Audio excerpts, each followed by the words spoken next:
The Jeff Meacham Network's Multiverse of Media. For over 15 years, the recognized symbol of excellence and the standard bearer in coverage of sports and entertainment.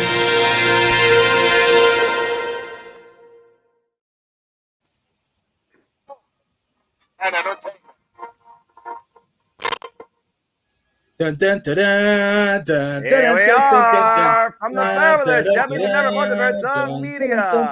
First and only ever showcase for fantastic virtual prizes.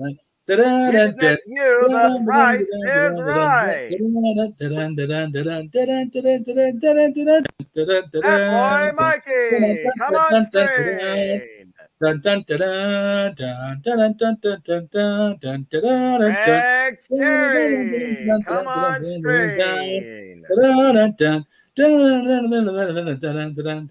Walter Cruz, come on screen. And Emmanuel, come on screen. Here are the four contestants on the first ever Jeff Meacham Media Price is Right. And now here's the host of Price is Right, Jeff Meacham. Hi, everybody. Welcome to The Price is Right here on the Jeff Meacham Network, Multiverse of Media. That was very tiring with no voice. Anyway, welcome to the show, everybody. Glad to have you all here. Contestants row is right. There we go. Stepboy Mike is here. Walter Cruz is here. Greg Cherry's here. And our defending game night champion, Emmanuel, is here. And, of course, filling the Rod Roddy role, the legendary Rod Roddy role, of course, is Noah Foster. He'll be joining us for one more game. So, first of all, Emmanuel, it's finally game night in the Multiverse of Media, brother. How are you feeling coming back to defend your championship? Nervous, actually. If it's numbers and it's Royal Rumble, Greg has it done. My time reign is done, but I gotta try to pull a Roman Reigns and be the one to defeat three people, and it's gonna be difficult. I tell it that much. Well, one of those people, of course, Mr. Reliable himself, coming in the clutch to be part of our game tonight. Walter Cruz, how are you tonight, brother? I'm great. I'm nervous too. Anything that has to do with Greg and games is like hard to win. Well, much like Joe Hendry on Thursday nights in pay-per-view, say his name and he shall appear. He is the greatest wrestling trivia mind of all time, complete with CBS name tag, kind of, sort of. The pride of the Irish, even though he never went, but he's a fan. Greg Cherry's here. Greg, you are our trivia guru. You are the master, especially this time of year. It is Rumble season, brother. And my goodness, how are you feeling about tonight, man? I know Wheel of Fortune's your main bag, but my goodness, Price is Right. Got to be up there in the legendary status. No, I mean, I'm a game show junkie. Yes. I feel like I've talked to Noah about this several times before. So yes, The Price is Right is obviously a classic. I wish my name tag would stick, but it's a cheap freaking post-it note. But hey, we're here. Let's play some pricing games, man. And also tonight with us in Contestants Row, the only man to actually appear on the original Price is Right on CBS with, there you go, May 2008. He was there. Statboy is with us tonight. Statboy, much to your chagrin, you could not stump Greg Cherry in Rumble trivia or wrestling trivia because it's Greg Cherry after all. How you feeling about tonight? Hey, don't get me wrong. I love The Price is Right greatly. I've got stories to tell left and right, which we can always do at some point. 10 a.m. Monday through Fridays, especially during summer or when you were homesick from school. There it was, followed by The Young and the Restless.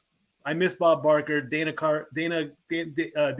Drew Carey is an amazing host, and I miss Bob Barker greatly and Rod Roddy together. They were the most amazing pair ever. And it's not Tuesday on the Sports Bar, but we'll bring Noah in to give Mikey a brief real quick here because you did it. Noah, if you please. What? Hello. What I need to do? Botch. Yeah, botch. Oh, right. Botch. That's right.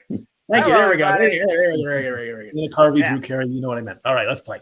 Drew Carey. Dana Carvey be a hell of a host for Price is Right, though. I'll tell you that right now. So that would be unique, to say the least. That's all right. So let's go ahead and Noah, let's go ahead and introduce our first pricing game, our first bidding game. Excuse me.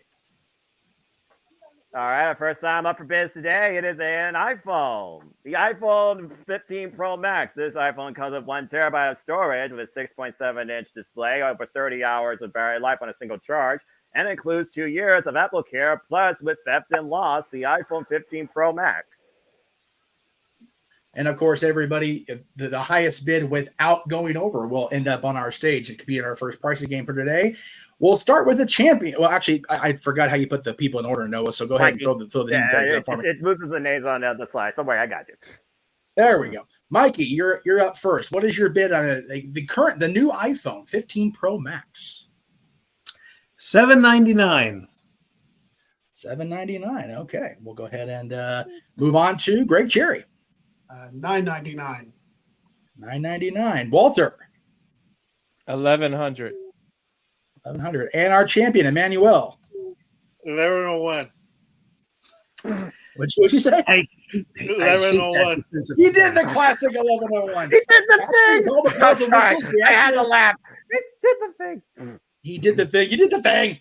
Actual retail price of all the bells and whistles, $1,868. My Whoa! God, champion. God, yeah, we actually reached right before we went on the air today. For an iPhone? Yes. $1,868 for all the, and that includes all the protections and all the plans and all the things. My God, I was had a gonna say- feeling it was going to be up there. Yeah, I gotta say Yes. 1400, but I needed to do the classic 1101. oh, that's tremendous. You love to see that. All right, so up first on our pricing games today here on stage, Noah Foster, take it away.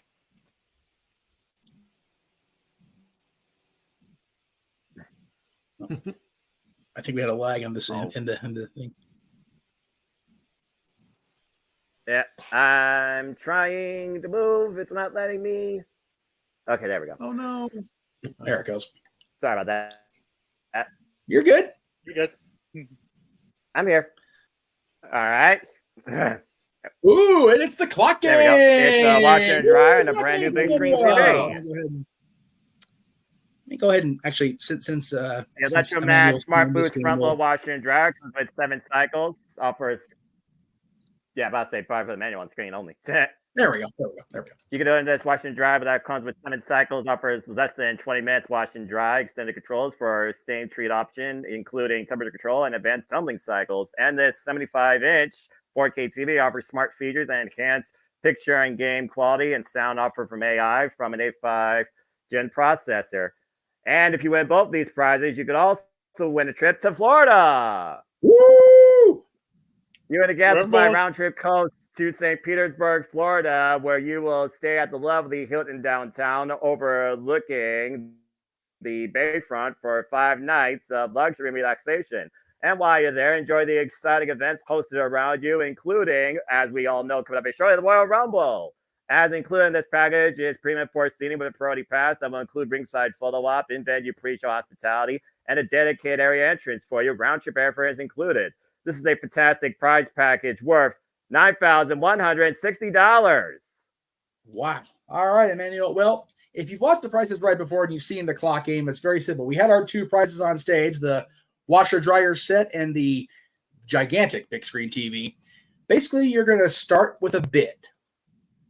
And I'm going to tell you if that bid, if the actual price is a disclaimer. These aren't actual prizes we're being awarded, kids. Thank you very much for that, Noah. Appreciate that.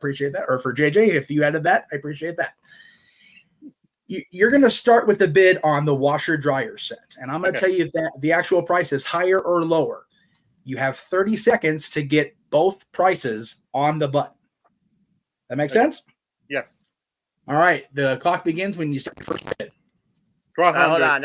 Let's close his eyes real quick, and we'll share the bid with the audience. Emmanuel, yeah. On our system. Close your eyes. Turn away from the screen. I know.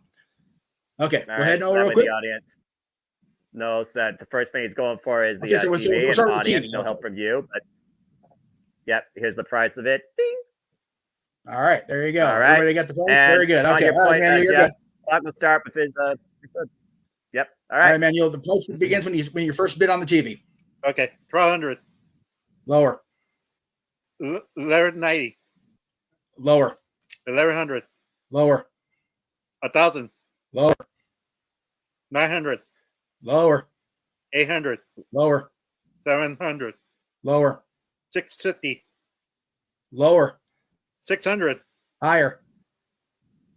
625, Higher. 630, Higher. 640, Higher. 649, Lower. 645, Higher. 46, 47, 48. There it is. There. Oh, did we get it before the zero? No. Ah, Probably not. no, he ran out of time. It was 648. There's. Wow, that's just cheap. You got it though. 648. Good You got it try, right at the very end of it. Now, just for us and the giggles, you want to play the Watcher, Noah? Right. Here, you know what? Here, let's bring everybody in here. I can put it up. Yeah. Yeah, let's bring everybody just for the fun of it. All right. Yeah. Gosh darn it. All right. So the wash machine. This is a washer dryer set, by the way. It's a pair of them, washer and dryer both. Let me know when you're ready with the image.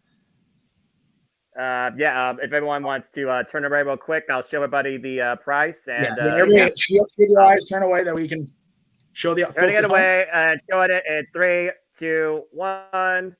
There it is. That way one knows. Okay. I'm going to make sure that the price is. Whoop. Sorry. Everything went away. It's a little tricky to navigate this thing. Make sure that price goes away. All right. Price on. All right, price is gone. We'll start with since Mikey was first in a kid's roll, we'll start with Mikey and we'll go to Walter, Greg, and Emmanuel. All right, Mikey, starts with your first bid. $9.99. Higher, Walter. $13.50. Higher, Greg. $14.99. Higher, Emmanuel. 1,700. Higher, Mikey.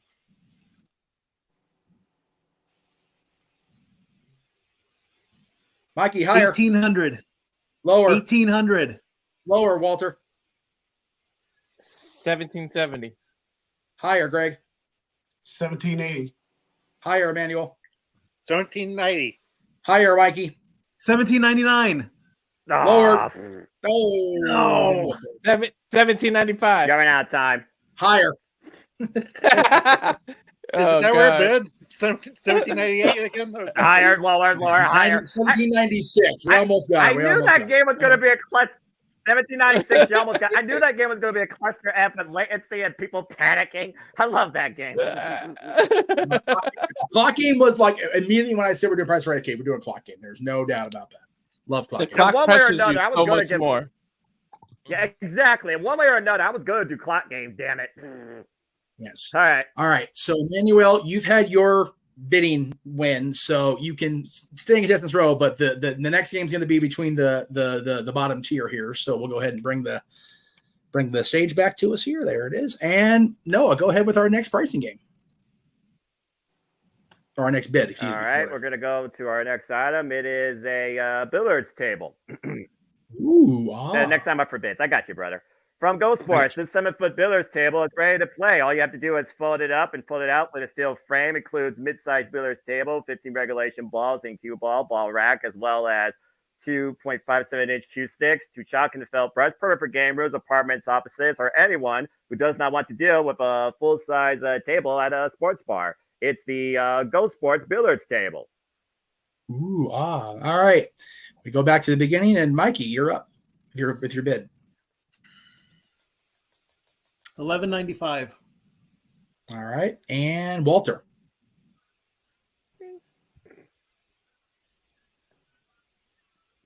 Is he muted? He's muted, I think. Yep. Oh, sorry, 1,000. Bot.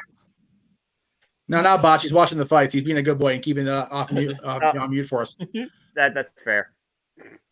Greg, your bid on the Walter, did you say 1,000 or 1,100? I'm sorry. Yeah, no, 1,000.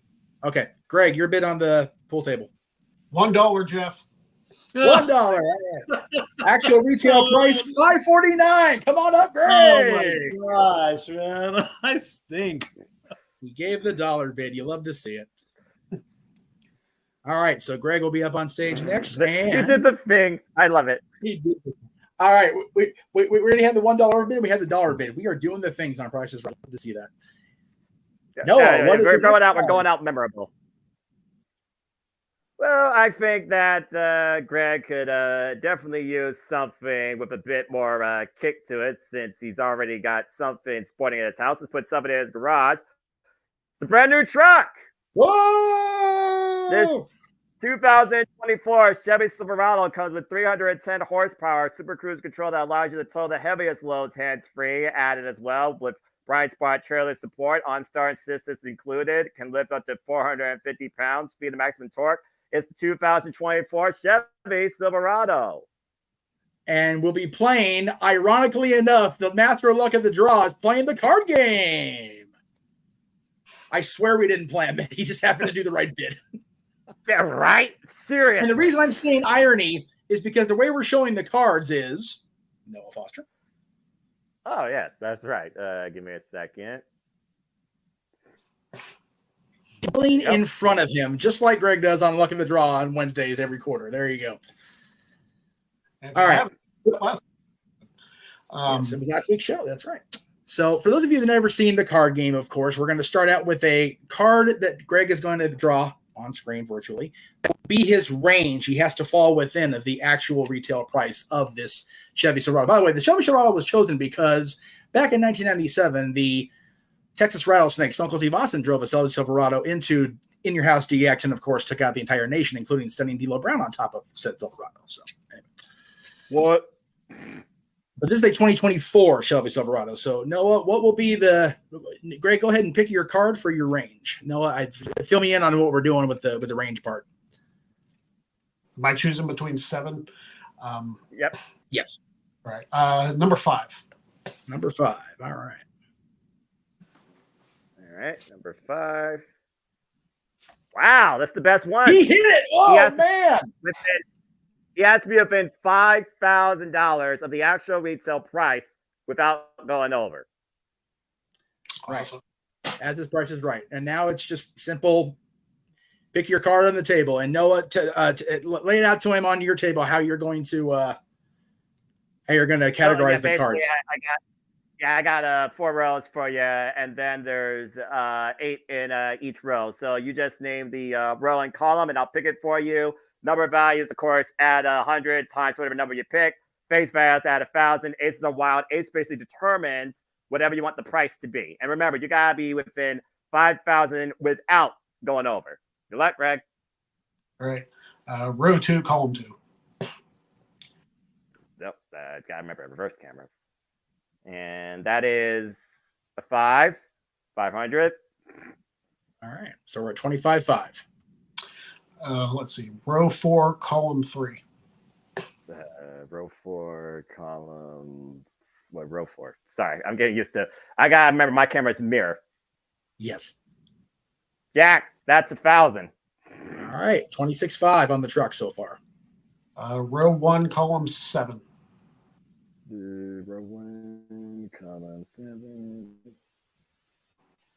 It's going so 800, and again, you can stop at any time. Right. So 26.5 up to 27.3. Yes, 27.3. Row 2, column 6. Row 2, column 6. That's this guy. Ah, cards sticking together. Except some of them overlapping each other. Leaky cards. My goodness. Well, I mean, standard deck. So even 28 right now. Row 3, column 3. Okay. I still can't believe the guy that plays the card game for a living is playing the card game for I love it. Not coincidental at all. 10, that's 1,000. All right. So we're at 29,000 even right now on this 2024 Chevy Silverado. Excuse me. Row 3, column 5. He's still going. All right. Trucks are expensive, man. Hey, yeah. Ooh, okay. Name your price. Let's take it up to 36,000. Okay. You gotta stop right there. I'm gonna stop right there. All right, Greg. The actual again, gotta not be over. Yeah. So it's your final thoughts. 36,000 even. Yep. The actual retail price of the 2024 Chevy Silverado, 36,800. You are a winner, sir. Hey, you got it. Perfect timing, perfect pitch. Anyway, All right. Bravo.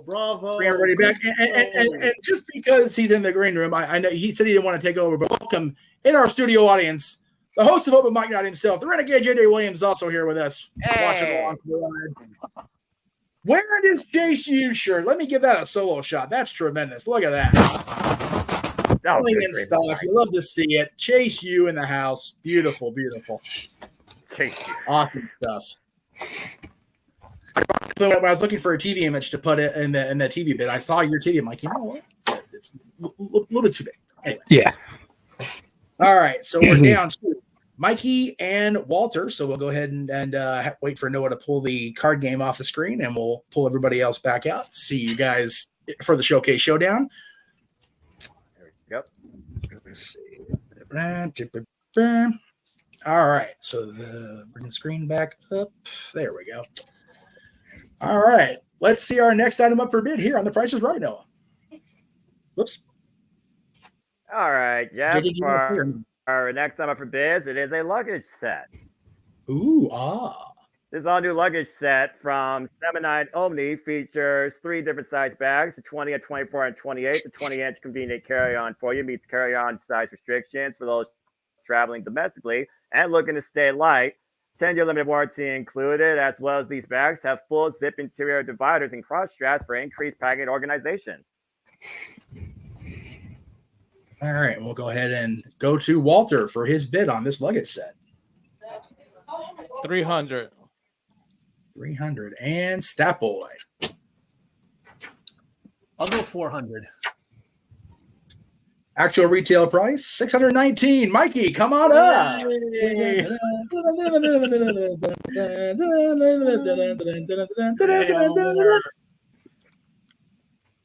Yes.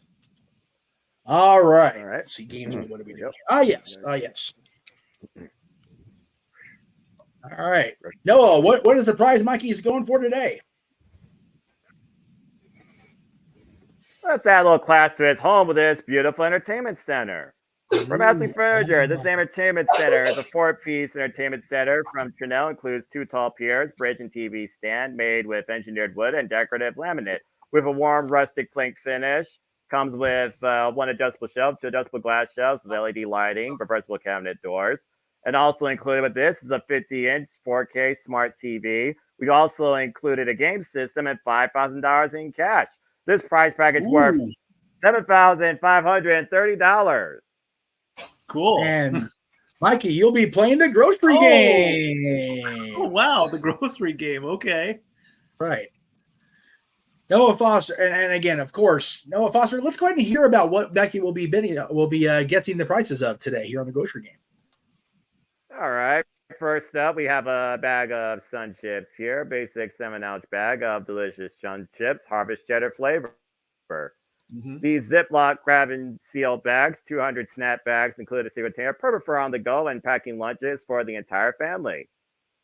Reese's Fast Break king size candy bar, delicious dose of peanut butter and chocolate for your day at a fast break.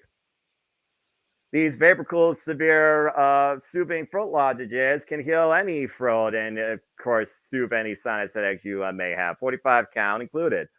And last, we have a can of dog food here from Pedigree, chopped filet mignon flavor. Fancy stuff, filet mignon flavor. So, of course, Mikey, you've been on prices like you've seen the grocery game. You have to get within $20 and $22 in order to win a beautiful entertainment package. And you can only pick one item at a time, and however many you bid on that one item at that time. All right, $20 and $22. Yes, between 20 and 22 total. Okay, just wanted to make, because I remember it as 20 and 21. So if you're giving me an extra $1, hey, I'll take it. They actually increased it as of the new season. Yeah. Okay. This year.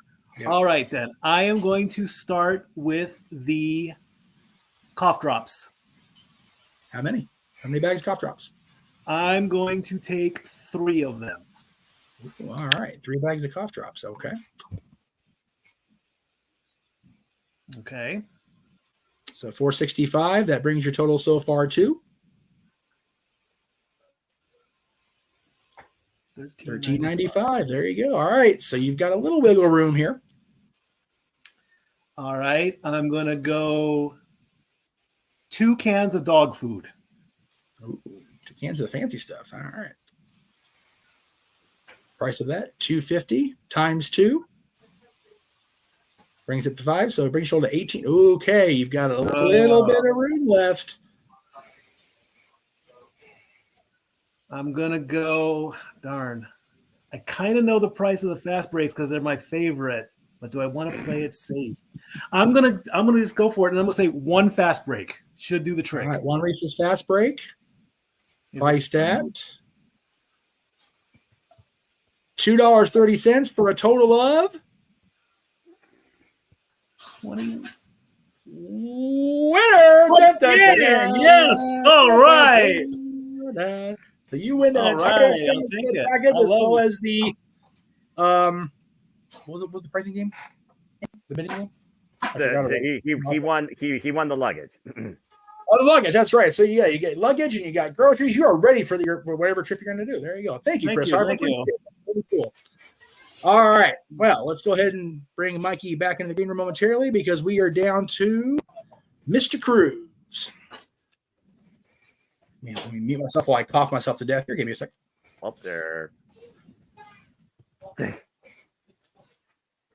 Oh, all right. That's fine. I'm going to need one of those cough drops later.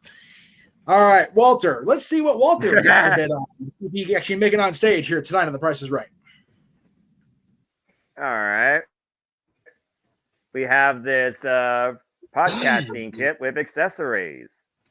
Yes, From Zoom, this podcasting kit comes with 4 headphones, 4 tabletop stands, a 64 gigabyte memory card, and of course, 4 boom mic arms along with cables. It is the ultimate podcasting kit for all your podcasting needs. Comes, of course, with a PodTrack P8 that features multiple features that allow for adjusting inputs, outputs, and your voice, and also speaking in several languages. It's the Zoom PodTrack P8 multi-kit podcast bundle. Ooh, all right. Not gonna lie, I could use that. I was gonna say, I love that. Right? We can all use one of these. Shit. Yeah, geez.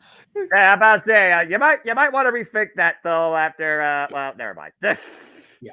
So, Walter, if you get the price, if you bid under the actual retail price and don't go over, you go on stage. If not, then it is what it is.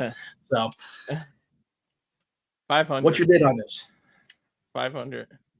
500. Actual retail price? $9.49. Come on stage, Walter. Woo! All right. All right. So your price winnings are already at $949. But Noah, what is Walter playing for now that he's on stage? Maybe Walter just wants a couple of light things. I actually thought they were going to be parting gifts. For Walter, we have this 4-pack of Broken Skull Lager and this WWE Intercontinental Championship replica. Perfect for any WWE superstar fan for life. But if these might be a little bit outside his range, a little challenge for him, he could always roll up home in this brand new Ford Mustang. Whoa! The Ford Mustang This Ford Mustang GT comes with a 5.0-liter TIVCT V8 engine, 6-speed manual transmission with rev-matching 6-speaker sound system, AM, FM stereo, OnStar support included. It's the 2024 Mustang GT Fastback. All right, Walter, you're going to be playing a game we like to call 10 chances.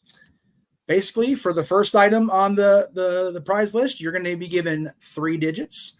The price of the beer comes within 2 of those digits, and so on and so forth, all the way up to the car. So for that 4-pack of Stone Cold American Lager, what is your price guess? The 2 and the audience might try and help you with this. And feel free, audience, to yell out, put in this, put in this. Oh, yeah, that's fair. The odds usually in here for this one, so let's go ahead and bring everybody back in. Oh, good Lord. This is going to be a cluster. I love this game. People have been so stupid in this game in the past, too, so this should be brilliant. All right. So to understand, 2 of these numbers is the actual price? Right. Correct. Right. The price of the 4-pack of beer is a 2-digit number. Correct. Cool. Thanks. $12. 16. 12. Walter, what'd you say? 12. 12. All right, Noah, go ahead and put in 12. No. Next. Walter. 26. Yeah, 26. 21. Walter says 26. Nope, not yet. 16. 16. 16. 62. 62. 16. No, Walter said 16. Yeah, but he said what? He said 16. 16 on his third guess. Ding. Yay! Woo! All right, now you have 4 digits to come up with the price of the replica WWE Intercontinental Championship, currently held by who? Wait, Walter. No, who's your Intercontinental Champion again? That would be the Ling General Gunther. Yes. All right, for a replica of Gunther's championship, 3 of these digits are on the price. Since we share the same name. 450. 350. 430. 430. Walter's saying 430. Noah. Ding. Oh. Hey, first guess. All right, so that Wow. gives you 6 guesses to come up with the price of a 2024 Ford Mustang GT. And all of the digits are included in this price, by the way. All 5. I got 24,701. it. No. The crowd is not happy with that guess. My goodness. Come on, Walter. You know better than that. Come on, man. I love this shit. Noah? I told you. Listen to the guy that was actually on the show. Yeah, 15 Shout years some ago. numbers, Mike. Did you win? Yeah. Shout some numbers out. No, no. Anyone Stat Boy, for did you win? No, because I don't. Hey, off This the is a rails, there we go, car, off the okay? rails. 24,710. You're close. Walter, what's your next Walter. guess? Yeah, 24,710. 24,710. Okay. It's got to be. What was that? 24,710 was the next guess. Yeah. I didn't get this game. Holy shit. 27,401. No! Don't put the one last.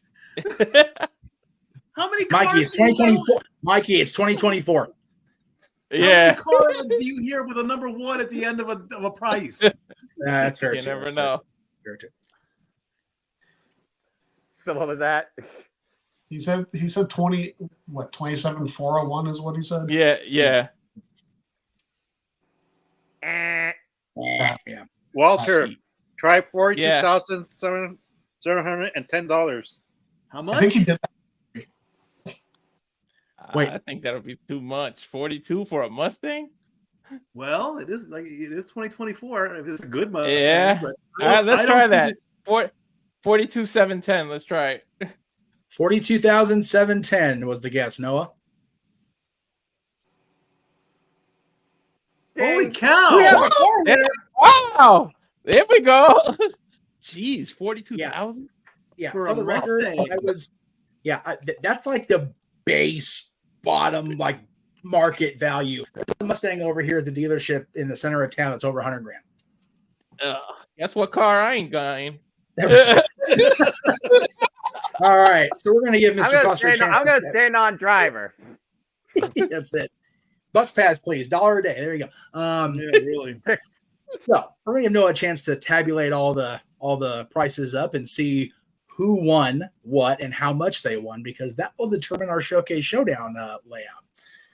Because we're doing this tournament style, folks, which means the highest place winner will team with the lowest place winner, and 2 and 3 will team up as well. So there'll be 2 teams competing in our Showcase Showdown wheel. The winning team will go on to our showcase. Okay. And JJ very graciously asked me earlier in the week for the exact layout of our showcase wheel here on The Price is Right, because Well, Proud we of go for you. accuracy as much as we can, by God. So Proud of you. he hit it, man. He hit it first guess. I was like, that was impressive. He didn't even he just and wrote it down. I went, all right, I love it. Love to see it. I have to be 100% honest. I found an old video of Bob Barker with the wheel, and I just copied it as it went around. Oh, come on. You know what? I respect that honesty, and you also said Bob Barker, so I hold nothing against you. No, absolutely not, man. But yeah, I have one of our karaoke wheels that we usually spin, and it's got the layout of the money increments like it's supposed to come. All right. Well, yes. If you want to go ahead and load that up while we wait for the tabulation to finish. Yes, Greg. I was going to say, so $1, 15, 80, 35, 60, 20, 40, 75, 55, 95, 50, 85, 30, 65, 10, 45. Not 70. only can he memorize the Royal Rumble, but he can memorize the wheel on the prices. Do you know how long I've been watching game shows for? Seriously. Yeah, that's fair. But I'm older than you.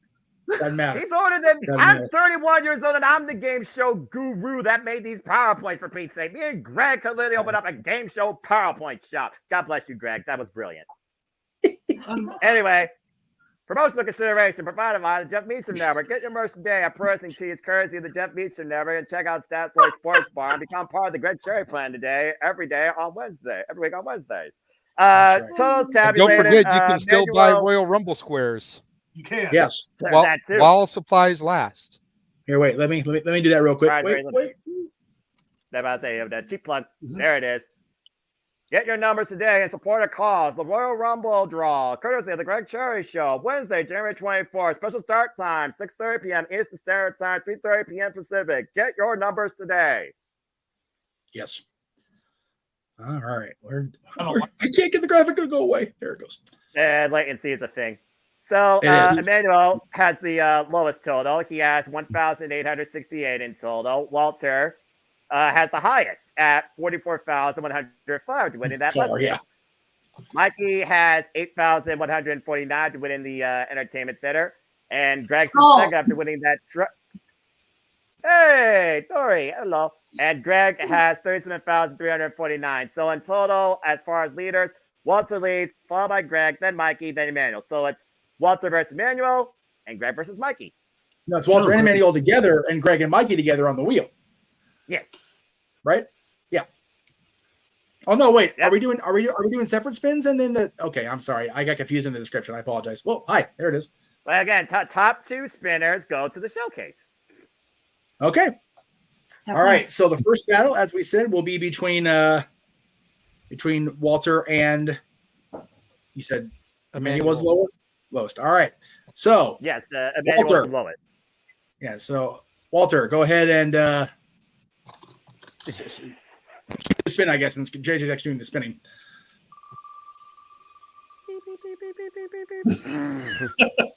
I kind of was good. 25. All right. You want to stay on that or spin again? Do it again. All right. Remember, if you go over $1, you're out. So I know. Okay. Yeah, you know, but you got nice. It's probably nice. Oh, there you go. All right. Total of 90. Nicely done. All right, Emmanuel. All right, You got to Emmanuel. beat 90. Gotta be 90 yeah, on the wheel spin. here. Oh, obviously. No, don't spin. I advocate. Advocate what? Oh, you almost did $1. The beef. All right. Well, I remember one time the audience did it as a whole show. That was so brilliant. Mm-hmm. 65, 70, or 75 man. Here. Oh, he's over. Oh, not 90. Yep. Not 90. Oh!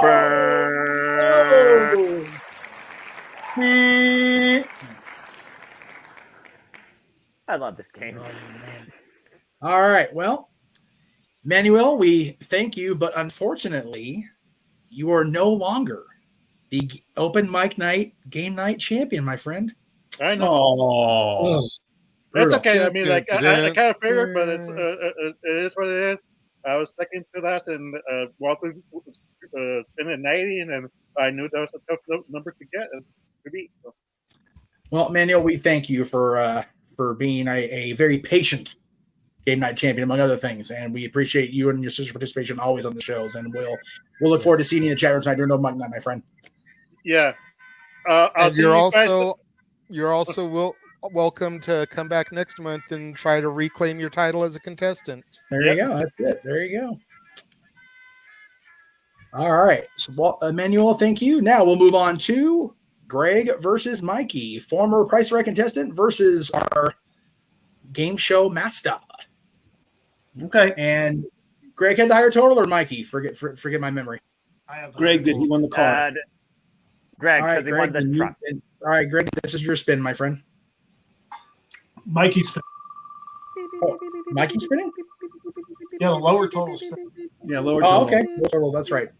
That's okay. Stop. Oh, 85's good. You want to hold her? Let's spin again, Mikey. I will stay. All right, Greg. Gotta hit 85, brother. I should have kept them. Right. Oh, no! Oh, man. We almost had a bonus spinner. Oh, no.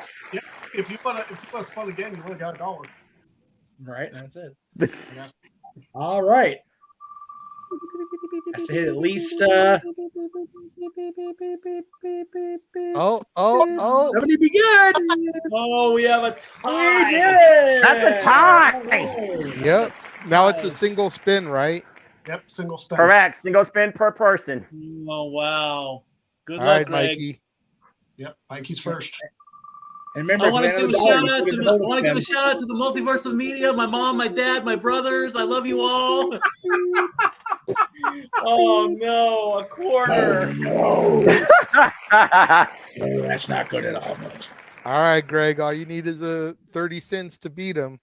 Yeah, doesn't look good for me. I want to say hi to my wife, Jeff, to Daisy, to Maddie, to Jeff, and everybody. Yes. Woo-hoo. You got me. And it's Greg versus Walter in our showcase Although for technically today. you didn't start the wheel on the number 5, but I'll let it go. Oh, stop. You can't let it. I was gonna say, with these type of wheels, you can't position it. That's got right. ASTFU. That's right. Oh, I'm having All right. It's getting hot in here. Nobody take off their clothes. That's enough of that. Yeah, no. And no, especially this room. Yeah, no. All right, we're gonna say goodbye for now to Emmanuel again, our departing champion, as well as Statboy Mikey. Mikey, we'll see you as soon as we get this shit done, so we can go and start on Monday. Yes. Okay. Thank you, guys. Appreciate it. Yes. And Pop, we brought your comment up, but verbally, it's good to see you here in the chat room, sir. Hey. Good to see Jerry in there as well. All right. It is now time for the showcase here on The Price is Right. What's active in the background? What's going on? Sorry. All right. Very good. Let me bring the show back up here. Bring the beautiful presentation from Noah Foster here. Ooh, the showcase stage. Ooh. That's it. All right. Let's bring up our first showcase, Noah. All right. Well, this first showcase is certainly about bringing you all in on this experience. And I think before we go all in truly, let's go all in on your music with this brand new digital jukebox. Ooh. This jukebox inspired by the original jukebox, drawn inspiration from the Wurlitzer 1015, the world's first original jukebox. Class design has endured over 50 years. This one comes with a beautiful display known as the Bubbler, the chanting visuals, comes with performance reproducer, creating sound quality with over a terabyte of storage. And this 19-inch touchscreen monitor allows you to sort through your extensive library collection. Also has Bluetooth, so you can also add your favorite device and your favorite device's library here. Comes with a QSC amplifier and 5 sophisticated internal speakers, bringing you the perfect sound quality to both high and low volumes. And after you get your fill of music and host the party wherever you want and go all in locally, you could go all in on your trip to London.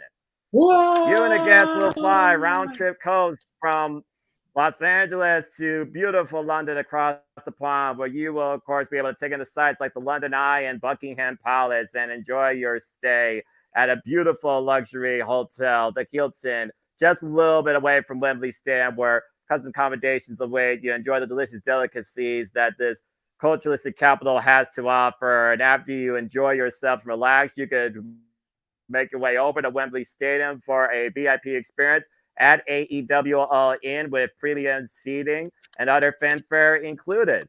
So, a once-in-a-lifetime all-in experience across the pond in London, and a jukebox that'll bring your music all in and more can be yours if the price is right. Walter, as our high scoring winner, you had the option to bid on this or pass it to Greg. I'll bid on that one. All right, what's your bid for this all in package? Nice pun there. Use the dad jokes, folks.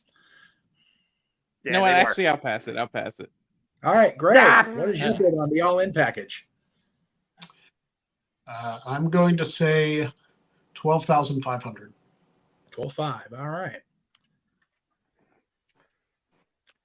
Walter, this is your showcase. All right. Well, to your showcase, as we took Greg all in, involves you going all out, and your experience involves you going all out to Australia. Ooh. You and the guys will fly round trip coach from Los Angeles to Western Australia's coastal capital of Perth.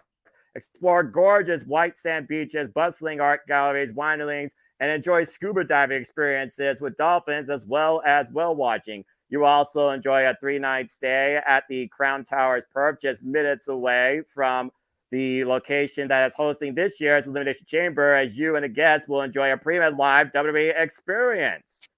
This premium live experience includes food and beverages and a luxury suite and a title photo opportunity with in-suite superstar appearance. So, a once-in-a-lifetime experience down under in Australia and enjoying the Elimination Chamber can be yours if the price is right. And all the Vegemite you can eat. That's right. Just don't eat it with LA Knight because no, he doesn't like it. Nuh-uh. No. Yeah. Nuh-uh was the phrase. Nah. Thank you, JD. Appreciate it. No. No touchy the animals. What do you bid on this trip to Elimination Chamber in Australia, my friend? 7,500. 7,500. All right. We'll be right back after this commercial showing you what's coming up on Open Mic Night with the winning bids and more here on Open Mic Night Game Night.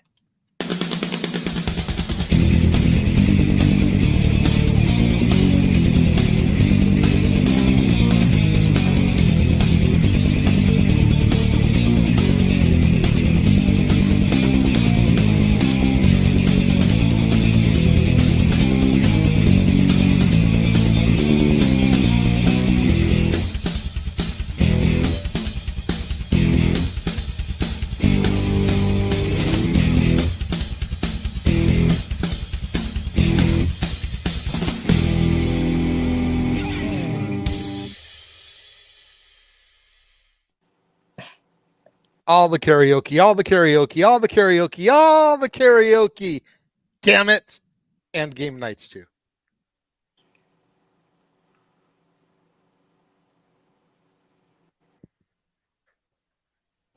That's okay. All right. We are back here on The Price is Right. And we're going to go to Greg's bid of $12,500 on an all-in inclusive package, including tickets and VIP experience at all in. You bid $12,500 actual retail price. Wait for it. $25,624, a difference of $13,124. I thought I overbid. Whew.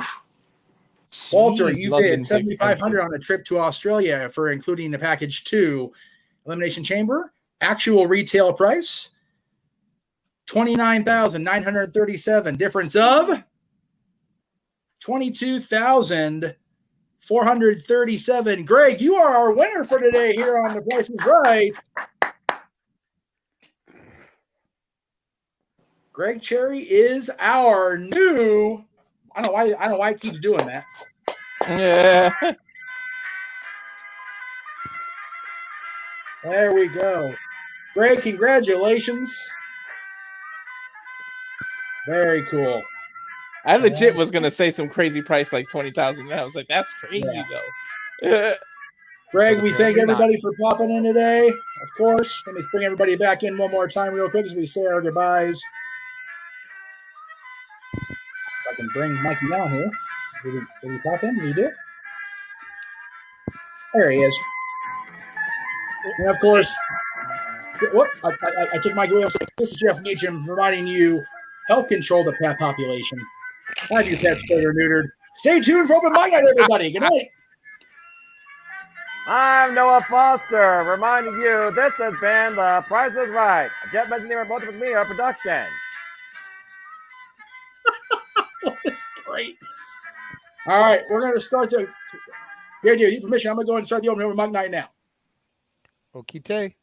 All right, guys, we'll be back to Open Mic Night. Don't you dare go anywhere.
The Jeff Meacham Network's Multiverse of Media.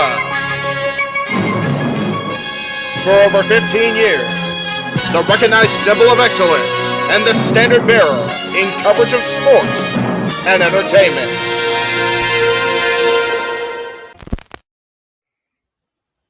JJ, Jeff, you want to kick this thing off? Because I'm still trying to process everything here. Yeah, it's like Who wants to go first? Yeah, who wants to go first? well, Come on in.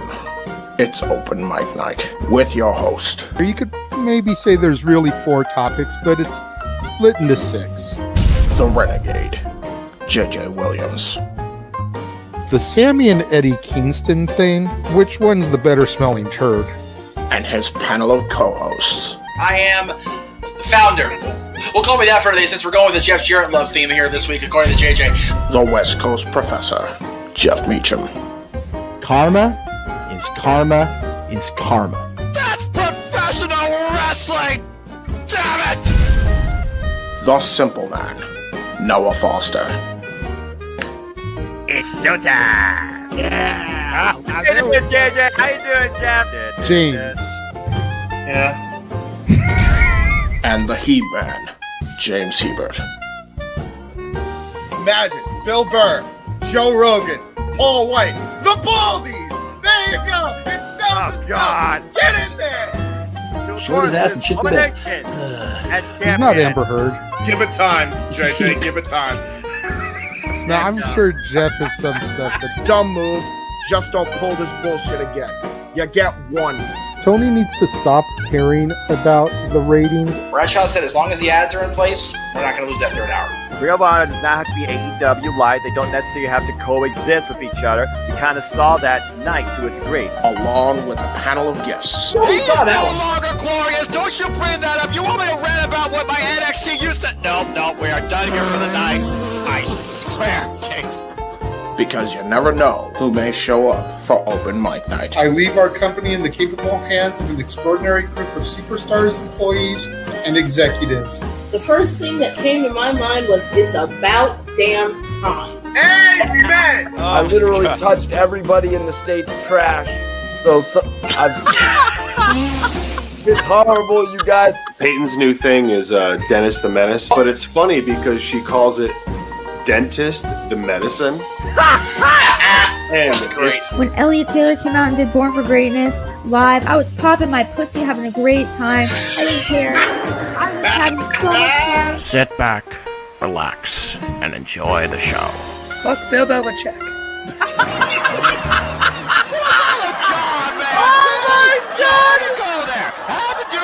Football thing. We get it on wrestling, and then you bring in that shit. That's just how the thing goes off the damn rails.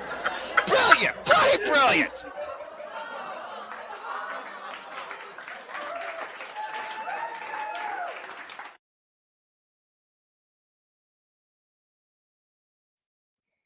What is going on, everybody? Welcome to another brand new installment of Open Mic Night. I am, of course, the host and moderator, the Renegade of Wrestling, JJ Williams.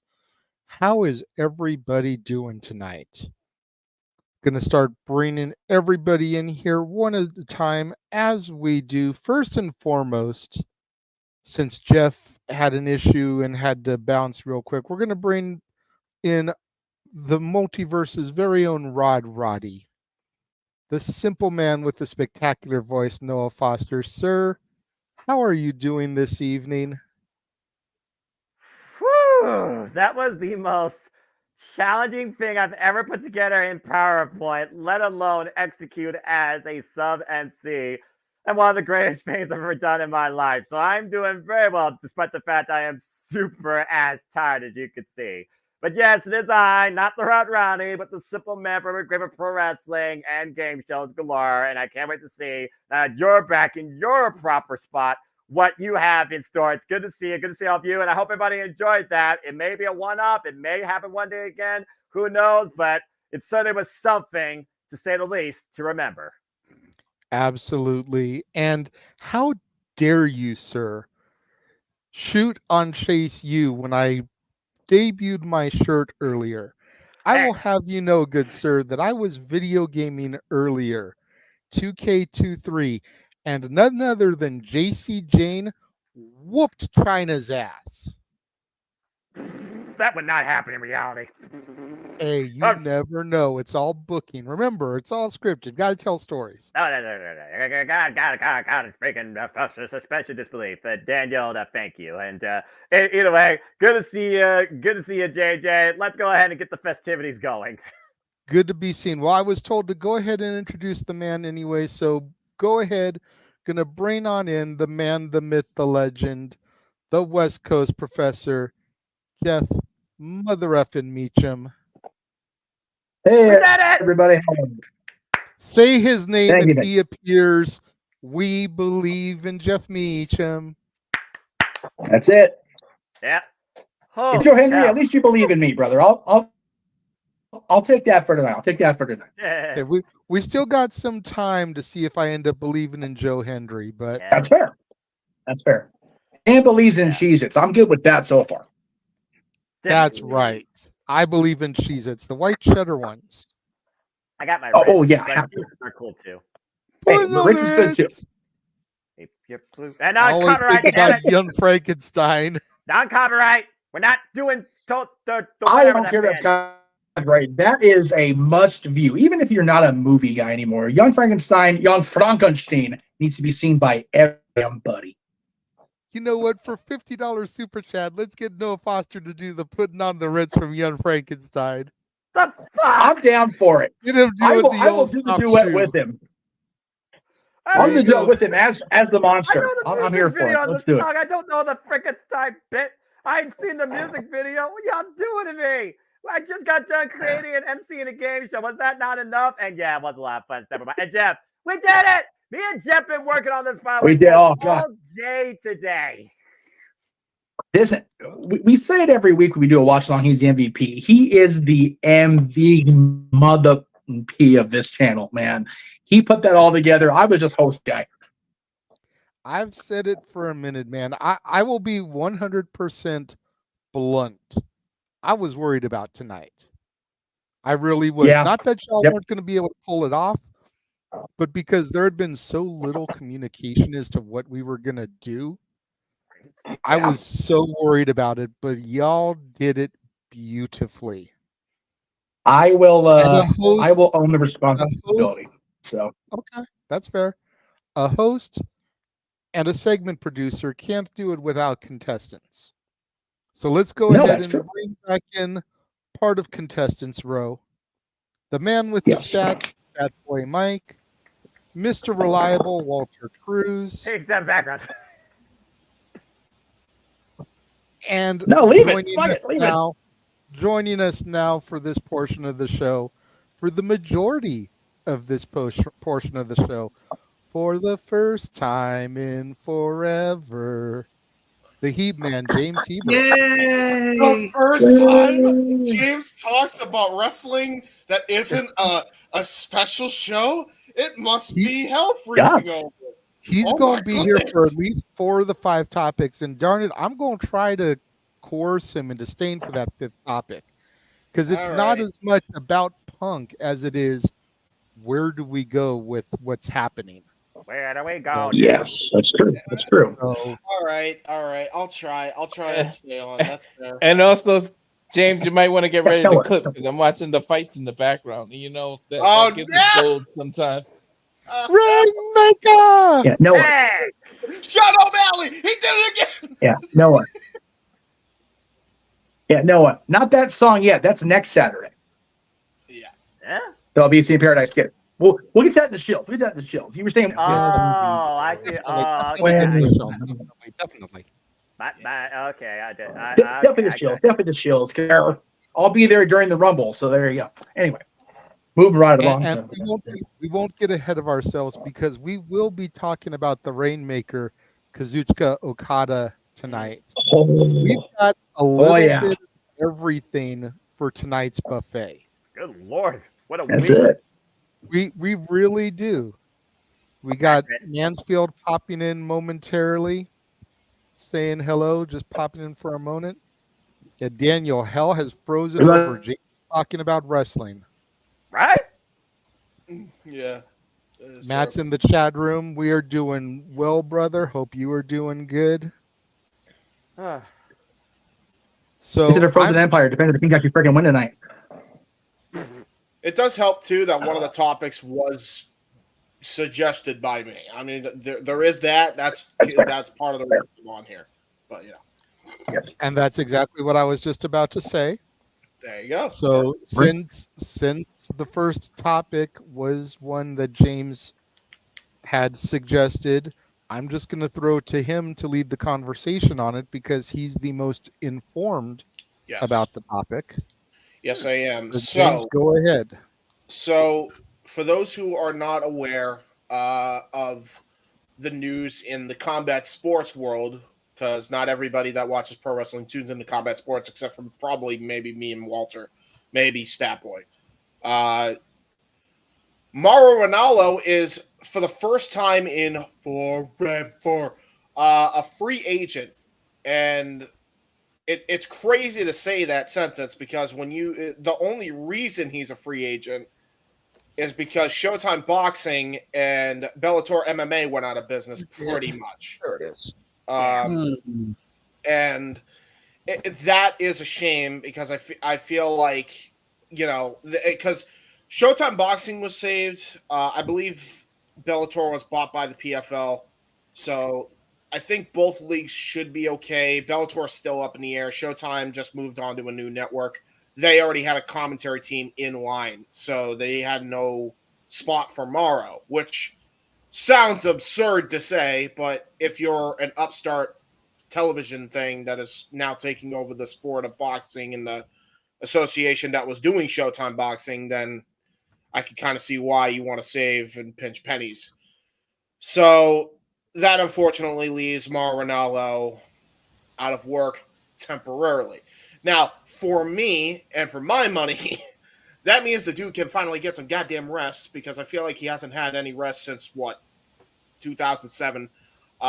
He's been running himself ragged for so long, and not in a bad way, but like he's always got his hand in the pot of something, and he doesn't necessarily get to have those kind of breaks all that often. So I say he takes the break now, kind of focuses on the mental health thing he's been working on for a very long time. But when he comes back, if he comes back, does he come back to pro wrestling? Where does Mauro end up in the long run? Because I feel like when you talk about some of the greatest combat sports announcers of all time, you think of guys like Joe Rogan, Jim Ross. You think of guys like Boss Rutan was pretty good, especially during the Pride days. Good Lord. You think of those type of people. And Mauro is right up there at the top echelon of the sport of combat sports, not just in pro wrestling, but in combat sports, period. We're talking, he commentated for all three combat sports at one time, at one point. He was commentating NXT, Showtime Boxing, and Bellator MMA. Does he take on a schedule like that again, or does he just stick with one or the other, maybe take on two or the other? Where does he end up? That's kind of the question I had. So, okay, well, I would like to go first, if I may, because I'm probably the least knowledgeable about Mauro Ranallo. That's fair enough. As he was a voice of your guys' NXT. My NXT! Honestly, I say just put him back there. Triple H is back in charge of things. Shawn Michaels is running NXT. A lot of people complain about Vic Joseph and especially Booker T. Hello. I'm just saying, put him there. Maybe him and Booker will at least be able to do things a little bit more straight-laced than Vic Joseph. I don't have a personal issue with Vic Joseph. He doesn't bother me the way he bothers other people. But from what I have heard of Mauro commentary on the DVDs that I had, put him back in NXT. It seems like it would be a perfect fit for him. I don't want to see him in AEW where they have 27 different announcers that they rotate each week. Yes. I don't want to see him in TNA where, no disrespect since I am starting to watch it, but he'd be on a channel that's buried and limited. I'd rather him be back with the E and go back to NXT. Maybe start to bring some of that little bit of missing touch that I think Noah is looking for in my NXT. It's doing a lot better for him. It's bringing him to where he's watching more and actually enjoying the program more. But that little missing touch that might bring an old head that gave up on NXT back to the new NXT, knowing that is back anchoring it. True. Yeah. That's my 2 cents. And we got a little pantomiming as something's going on in UFC. It's all right. That's okay. He's watching the fight and having a good time. I was going to say, you are still running, James, so call on whoever you want, but I did see Stat Boy's hand go. Yeah, I was gonna throw the Stat Boy, but I'll respond to your comment after I listen to his words on it. Okay. Go on, Stat Boy. I'm going to say go with the company that gives you the best offer. That would make it. That would be my decision. If I've got multiple places offering me a job, it all would come down to the money, probably.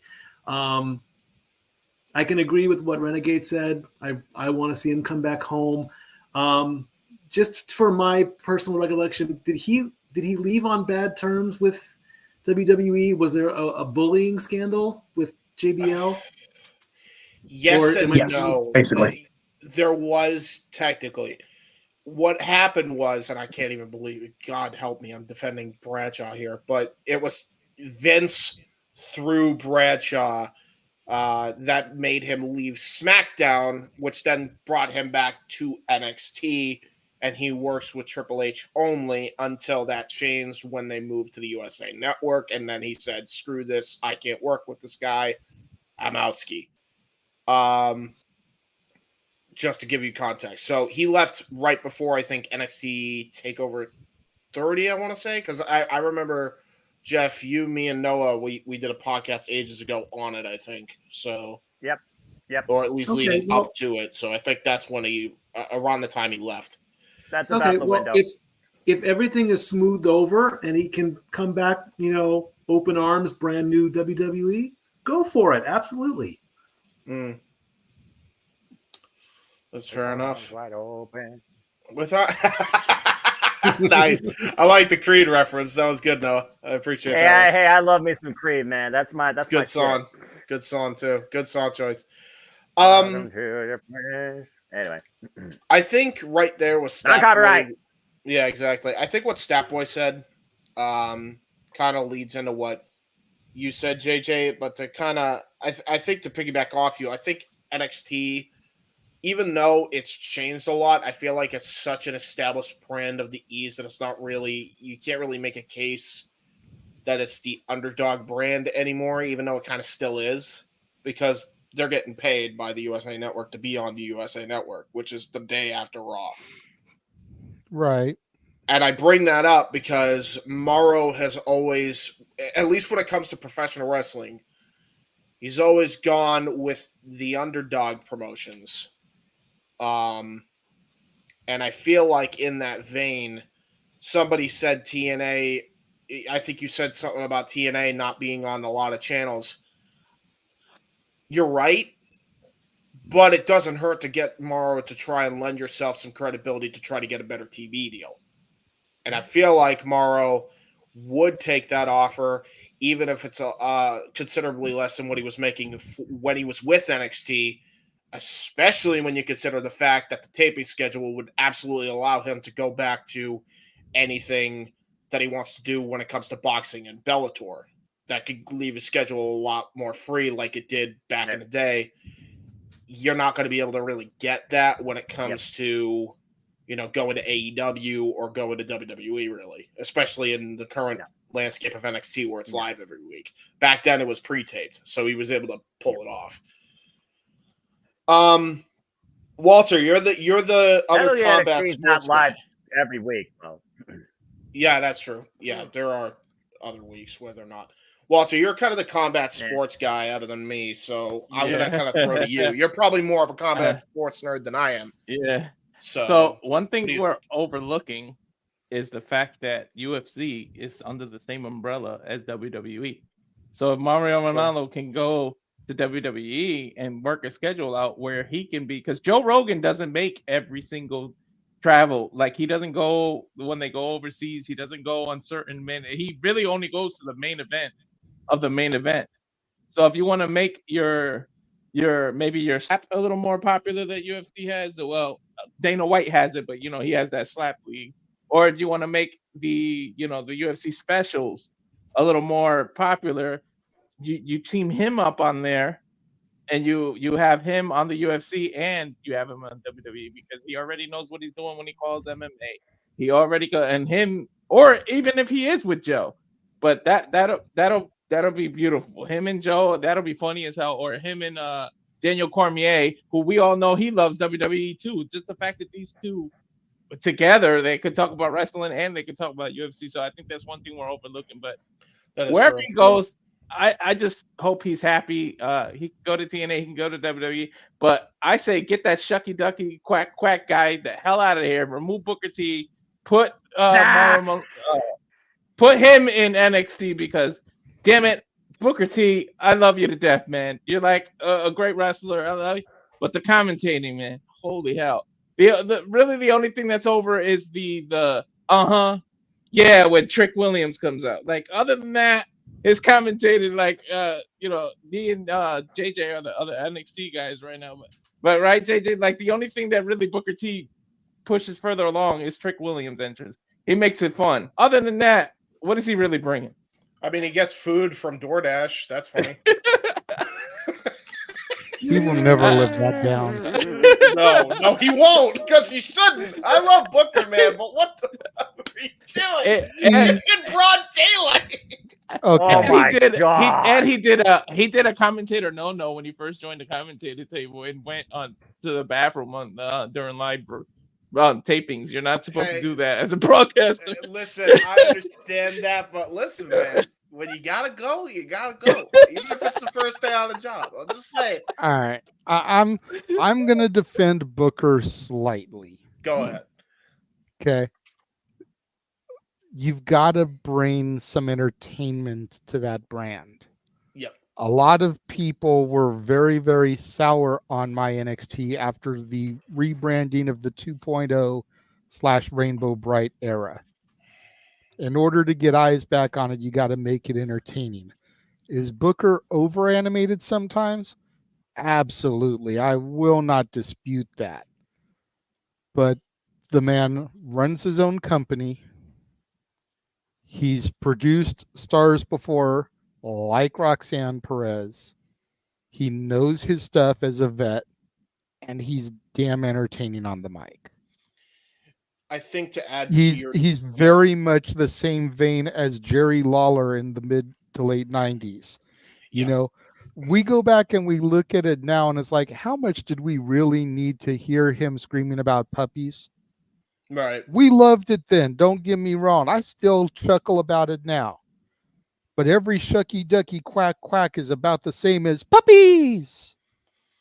For real. Yeah. For I real. don't even know when he started that, by the way.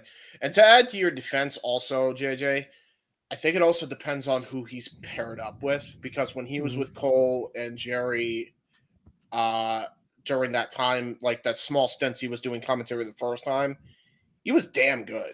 He was a damn good color guy back then. He wasn't awful, and he actually had people, kind of steer him in the right direction in NXT. There's a buck coming. That was also the Vince era when Vince was screaming in people's headphones. That is true. So people are allowed to be a little bit more laid back and lighthearted on commentary because Hunter isn't screaming into this.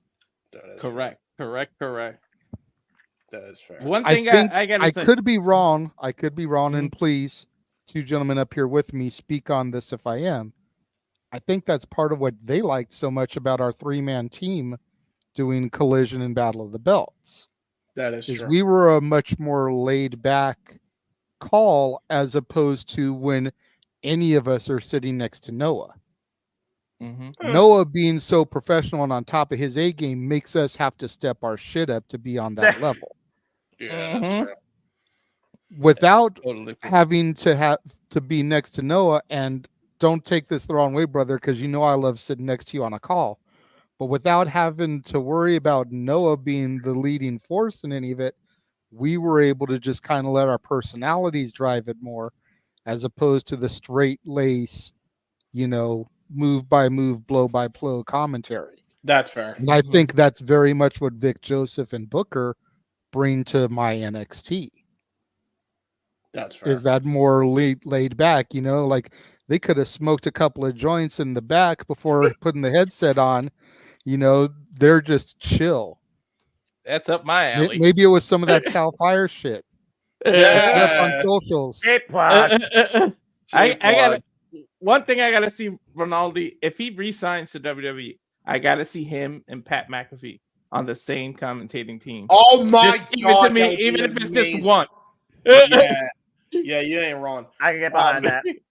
Jeff, you're the only one that I think hasn't spoken on Morrow in particular.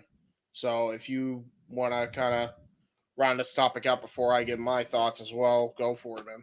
Well, Noah hasn't said anything either. Oh shit! Yeah. Dumb. I don't usually say stuff unless I absolutely have to, unless people want me to. Don't worry about it. No, I'll go to you next. No, my apologies. I was going to say, considering he was the voice of your NXT, I'm sure you got something you want to say about Mauro Ranallo coming back. Look, it's one thing to have that voice that draws you in. It's another thing for that personality to want to be that voice that draws you in. I look at Marinello from two aspects. I look at him from the professionalism. I look at him from the bystanding person. You all know he's a bipolar rock and roller for a reason. He has his own mental struggles, mental challenges. There's been a documentary about it. I watched it wholeheartedly. I have nothing but a tremendous respect for Marinello, but I care about his well-being. And you thought this PowerPoint was tiring for me? This business gotta be tiring for anybody. I can only imagine the man was probably on the verge of a mental breakdown, hearing Vince McMahon screaming his headset nonsensical bullshit that caused that madness in the first place. But that being said, if Morrow still wants to put his take on professional wrestling, damn it, in sports entertainment, combined with his overall incredible background in combat sports, then I think it would be nice to have him back. But I think he has to be more willing versus us more wanting it. I look at the commentary scene right now across the board. I still think to this day, two-person blues the way to go. You need a good play-by-play guy that gives you a fair amount of techniques, a point to the move, like Lariat versus Clothesline. Thank you, Samoa Joe and Pro Wrestling, for the difference on that. Definitely going to use that going forward. And then you need that guy that brings you a little bit of aspect into the story being told by both characters, not necessarily one-sided. There's a reason why I think Nigel McGuinness is the perfect balance. He harkens all the time on Bryan Danielson due to the personal history, but he always focuses on the character. Now, truth be told, he supports the heel characters more than the face characters, but he still has the face characters that just do. There's a reason why, like I said, JJ brings me back in WWE. He draws me into the story, to the character. He helps me find the points where I need to lay back, because there are lulls in WWE PLEs that I'm like, do something. And then when they finally start doing something, I pick up. And it's one of those things where, again, what do you need to be engaged in some aspect of wrestling? Not necessarily based on what company you watch. Is Morrow the guy that could do that based on where you want him to go? I think absolutely. But again, it comes down to if he wants to versus us figuring that he needs to. Would I like to see him back? Part of me says yes. The other part of me says, let's see if somebody else can step up to the plate and actually bring something forward to the business. And I do think there are a few people out there that can do that. Walter Stewart is trying with New Japan Pro Wrestling. I think Vic Joseph, for as long as a tenure he has had in WWE, has to speak values for something. And whether you like the guy or not, Excalibur is right now in the learning tree of one of the greats of all time, Tony Schiavone. So that has to speak for something. Eric Abani's called everything imaginable. God bless him. And I look at TNA right now, and since Don West and Mike Tenay, I think Matthew Raywald and Todd Hennigan are a comfortable fit. I just wish they had a female representative like Beta Scott or something. By the way, Beta Scott, still a crime. You're not officially hired full-time by a company. Keep working towards that, girl. Don't stop. Mad respect. But again, if you want the industry to evolve, you need to take a chance and see if people rise to the occasion or fall. With Morrow back in that spot, you don't get that. And again, we want it? Yes. Do we need it? That's debatable, because there are so many others trying. And I think that's what we got to keep in hindsight and in perspective. That's fair. Jeff, go on, my friend. Noah kind of broke it down better than I think any of us ever could, though, to be fair.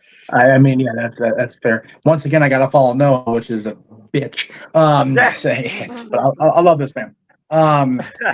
So I think the talk about Morrow coming back is a lot like the talk about we're going to have about Okada later. You know, unfortunately, none of us that I know of know Morrow personally or had the opportunity to interact with him in a long-term situation.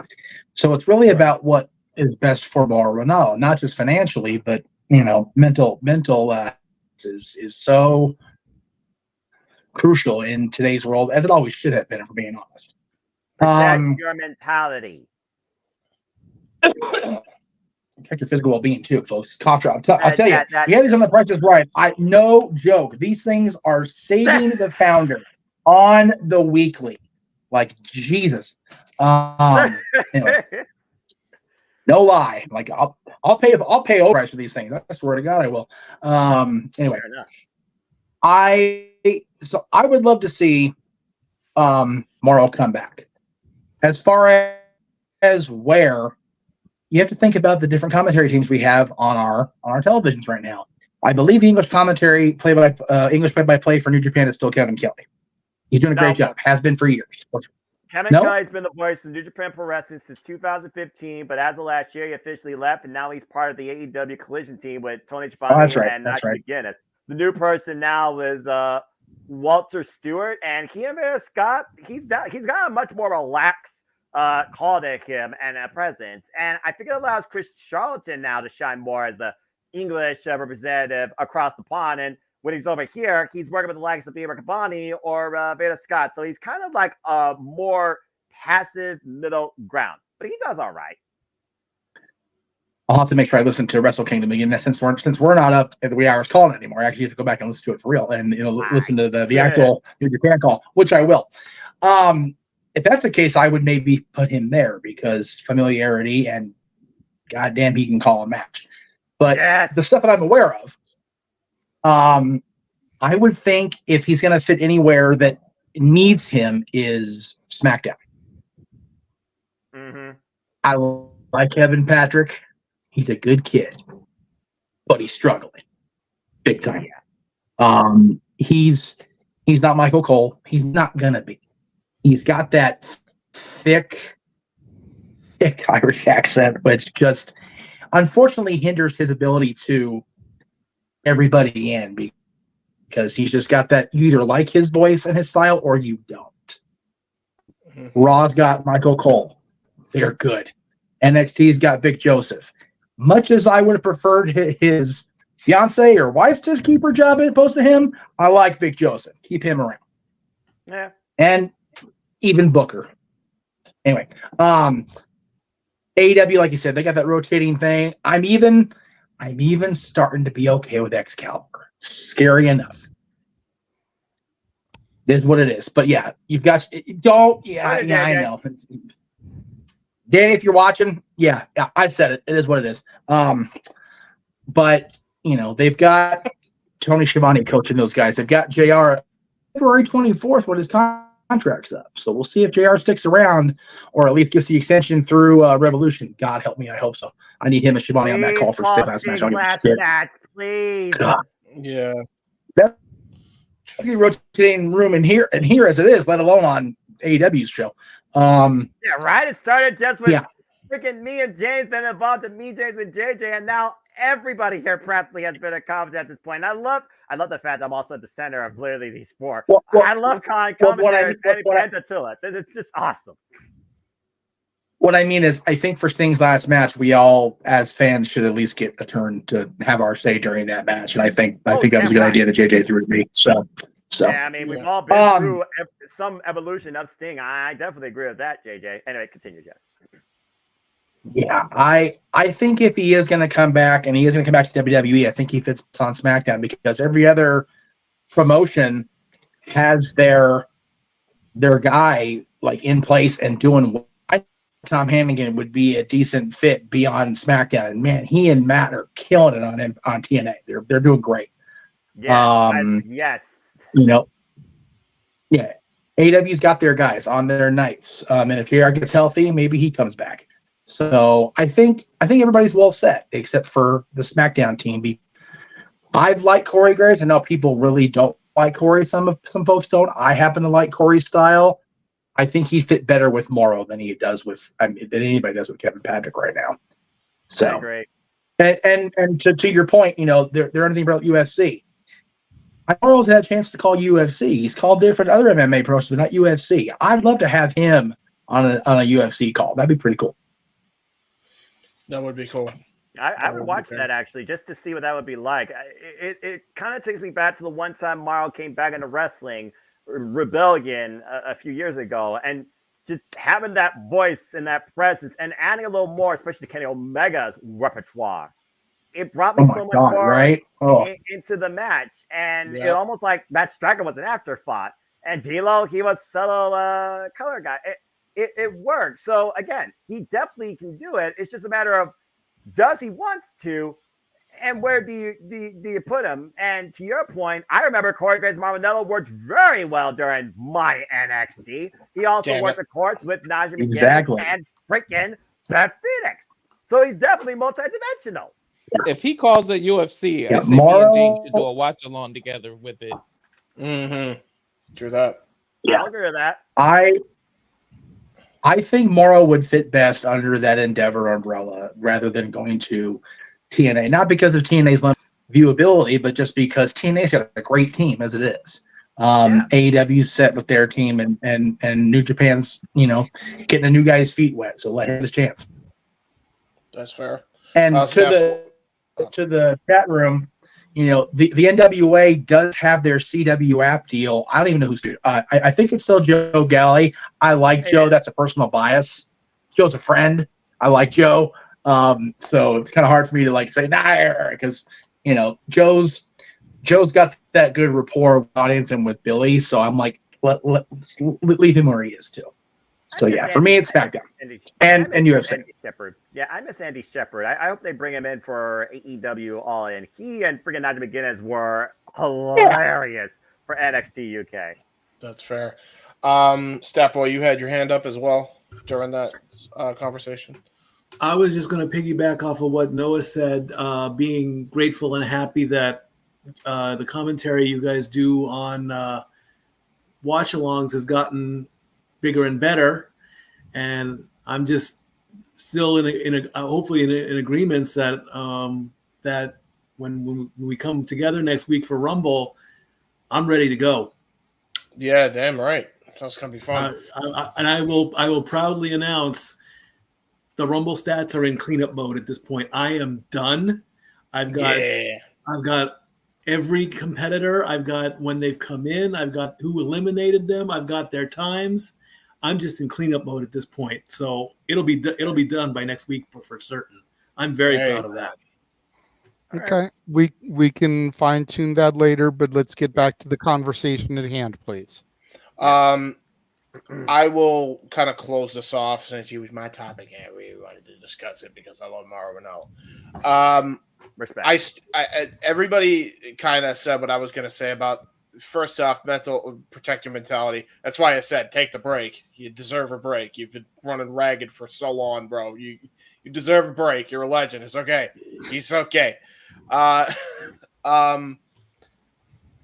feel like, and I'll give you guys 3 places where I think he'll end up, only because of all the reasons we stated with his mental health and being able to do multiple different combat sports at once, and just that entire thing in general. This is where I think he's going to end up eventually. I think he'll go back to not UFC per se, but he'll go to the developmental territory, Strikeforce, which is back up and running again. So I could see him going back there for MMA. For boxing, this is a shot in the dark, and here's a hot take. It's the only boxing league that matters because they've bungled the bag so bad. Misfits Boxing. I genuinely think that Misfits Boxing might be where he ends up next. I'll tell you exactly why that's the case. Because they're the only boxing league making fucking money. That's the end all be all of that. You can hate it as a boxing purist that celebrity boxing is doing much better than actual sport boxing. You can't deny the freaking numbers. That's just the reality of it. Unfortunately, I think Walter can somewhat agree begrudgingly. And I like some of the guys that show up on Misfits because they're actually legit and you can tell. But I feel like he'll end up going there because he'll have a good team that knows the drama that's going on for color. So he just kind of has to focus on calling the action in the ring, which we know Mauro can do tremendously on any given sport. For wrestling, I think he goes to TNA. I really do think he goes to TNA. Couple reasons I say that. I don't think he would hinder the current flow that goes on between how do you say his name? Hannafin. Hannafin, right? Tom Hannafin and Matthew Retwold, they're great together. Retwold? Is that how you pronounce it? No? Raywald.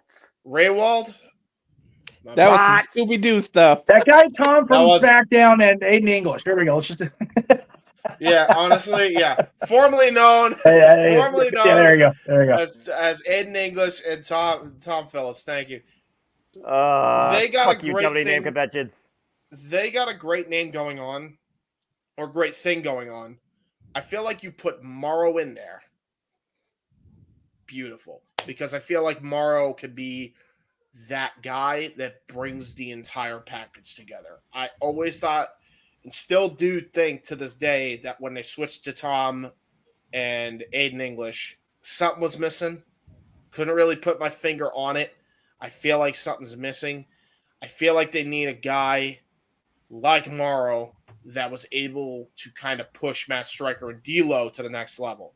Now, if it were my decision, I would rather have Mauro Ranallo, Matt Striker, and D'Lo Brown, because that was that commentary team was tremendous for that match between Rich Swann and Omega. And I mean, could you imagine those three going absolutely crazy when it comes to a big spot? I mean, come on, it's gonna be great. But Tom and Aiden are good too. Add Morrow to the mix, and I feel like you could get the best out of not only him but the both of them. So again, I think those are the three places he would end up the most, because again, scheduling. All of them, it would be monthly. TV tapings happen monthly. He wouldn't be ragged, and he gets to do multiple things. So that's my thoughts on it. But first things first, get some goddamn rest. Rest your weary mind, my friend, because you have more than proved your point as one of the greatest combat sports announcers of all time. So there you go. I think that's everything. Anybody want to jump on my back, they can, but that's about it. All right. Yeah, I agree with Josh here in the chat. Thank you for a very invigorating and discussion-making topic, James. That's definitely something that would have been outside of my realm of attention, because the fact that he wasn't my NXT. Damn it. Yeah. Like, I've heard the name before, but it's not something that would have caught my eye in a news story. You know, so No, I yeah, appreciate that you brought that up, and it did make for some good convo. Yeah, honestly, thank my dad, because my dad was the first one to inform me about Showtime and Bellator closing down, which means Morrow was a free agent by default. Wow. Yeah, that's the only reason why I even know about it. Now, I also want to preface this, because I don't know if I did in the beginning. We probably didn't. I don't know if he's got I don't know if he has a Turner style deal with his contract with those guys, where he could just kind of sit and collect money. Don't know if that's the case right now. Even if that's the case, I'm sure he could work other places. I'm sure it's not that strict like it was with AOL Time Warner. Right. But I don't know, and I'm not going to pretend I know. I'm just kind of here speculating. This is all speculation, us talking about where he could end up. So there you go. That's fair. All right. Well, we're going to take a quick commercial break, and then we're going to get into our next conversation piece. So we'll be right back. All right.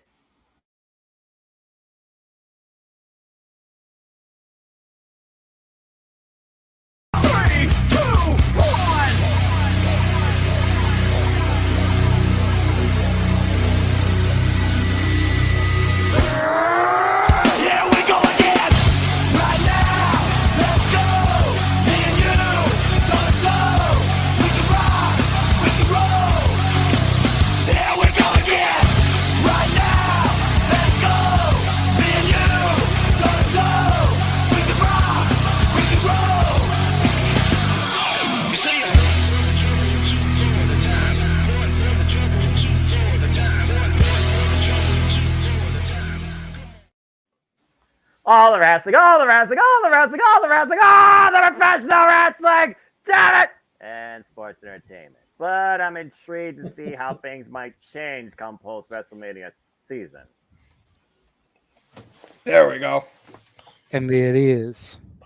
Dude, 1 week away from WrestleMania season kicking off. 1 week already. Don't get me started. I'm just going to say am this. so hyped. Look, I'll be honest with you guys. All right, I'll be straight up honest with you guys. I have not been this excited, invested, or intrigued in a WrestleMania season in a long effing time. This does not feel like a one-match card, two-match card, one-match card tonight feel for me. And there's some legit various possibilities going into the Royal Rumble even that might shape WrestleMania that intrigue me. It doesn't feel one-dimensional at all. So thank you, Triple H. And if you would like to hear more thoughts on the matches at hand, make sure you tune in to Simply Predicting this Friday, 5 o'clock Pacific, 8 o'clock Eastern, as Noah Foster hosts his panel of misfits to go deep into the Royal Rumble. And the Simply Predicting community, I'm sure, will be in full force. And because it's one of the big four, you never know who might be in screen and what's in store or how many. Stay tuned. If I get the signal hole up in the car, brother, I'll try to join, man. We'll be en route to the Antelope Valley on Friday, but I'll do my best. Well, I'd love to have you, but do your best. Like I said, just take care of yourself, protect your mentality. Always good to be happy. I see you down there. Remember, that's predicting, not statting, but you're more than welcome, brother. Yeah. We got to try and keep it into a time frame. Bad enough one of the other regular panelists loves to talk like this and say the same thing that Jeff over there just said, but in his own words. Yeah. I love him. He's a good kid, but facts are facts. You know I'm right, Noah. I know you're right. I'm seriously thinking about bringing in the ESPN horn onto him and start putting up a timer if he starts going the route of repetitive nature and give you a 1 minute stand. And if you don't get your words out by the clock end, you're out. Wait, hold on. Send him to the penalty box. Hold on. Is this the guy that also says it's gonna be a good match? That's for every match. Yeah. We are bad, we love you, Chris. Honestly, we want people to evolve. You know, and again, to evolve, you gotta be able to stand on your own opinion when leading or called upon. If you start getting repetitive, then I'm gonna bust you out on timeout. I will say, like, all jokes aside with Chris and how he handles his opinions a lot of the time, that's a catchphrase for him at this point. Like, you got to make that a shirt at some point. We got that. It's so funny. It's gonna be. Wait every time he speaks. It's gonna be a good match. You're just waiting to hear it. There was a point where he was getting better at that, and then he started going back to the status quo. I'm like, yeah, there we go. Yeah. He regressed. Take a drink each time he says it. I usually try and keep the Simply Predicting no longer than 2 hours, 2.5 on a panel bigger than 4 people. So we'll see. Yeah. I will say this, since we're talking about the Rumble briefly before we get into our next topic, and everyone's pointing out, how the women's side of the Rumble is interesting and how this is like the holiday time for the fans. According to WWE.com, only 5 names have been announced for the men, 4 for the women's. Hunter, if anybody in Connecticut is watching, leave it that way. Please. Yes. Do not take it back to the era where we're actually fucking surprised. Damn it! We count down from 10, do the buzzer sound, and we wait for someone's music to hit. But leave it that way. Preach it, brother! I'm so damn tired of the zero-damn wrestling community, connected social activity, and not your damn entrance on fucking X-Twix my ass, bump Instagram bullshit. Enough of that! And Mansfield Greg Cherry's not here, but that's the great Khali. Bro, he went full on. I'm sick and tired of these motherfucking snakes on this motherfucking plane. Like, that's what he The answer is the great Khali, because I'm a Rumble guy too. God. I know that. We don't talk much about that. And look, sometimes my passion gets the better of me, but This is passion in sports entertainment that I haven't felt since probably WrestleMania 23, and that was because of John Cena and Shawn Michaels. So I'm just saying. TKO. So yes, that's all I ask. You know, I don't want to tune into Raw on Monday and SmackDown next Friday and have them show up a graphic with 25 people. Like, please, no. Just let it be a legitimate surprise. We all in our heads can pretty much figure a good chunk of the people that are going to be there. You don't have to tell them to.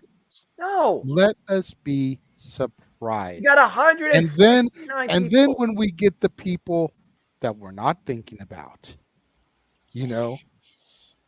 theoretically speaking, let's throw these ingredients in the pot and mix it up. The Michelle McCools, since Undertaker's going to be in Florida that weekend anyways for his One Dead Man show. That's fair. We get the AJ Lee possibility. Jade Cargill making her debut like everyone's suspecting. That's very realistic. We don't get that type of stuff spoiled. People forget about those people. And so when we hear their music hit, we get that reaction, kind of like Walter down here reacting to his UFC fight right now. I was going to say. Yeah. Yeah. Alexa Bliss, Liv Morgan. Yeah. But Liv Morgan has to come out to the beginning of Tupac's verse from California Love. Out on bail, fresh out of jail, California dreaming. Yeah. And JJ just went straight, and you lost me. But you know what? Good to see you. You know what? You know what? That's still better than anything Def Rebels wrote recently. So you know what? I'll give you that. Fucking fair. Just to say for no copyright as well before Jeff goes. Do not spoil the Rumble, ball. Do not spoil the Rumble. You had to do that. It's true. I still say no for the 2024 Hall of Fame, Josh. I still say if that honor has to go to somebody, it should be Sable, as her only Mania singles title defense was at Mania 15 in Philly. Wendy yes, Richter. Yeah, Wendy Richter too. I'd like to co-sign on what Josh said about the highlight reel, including Noah's reactions and rants. But I also want just a subsection of Walter's silent reaction fights. I want that on the highlight reel. So James and JJ for the highlight reel. I want the silent rage in the lower third there.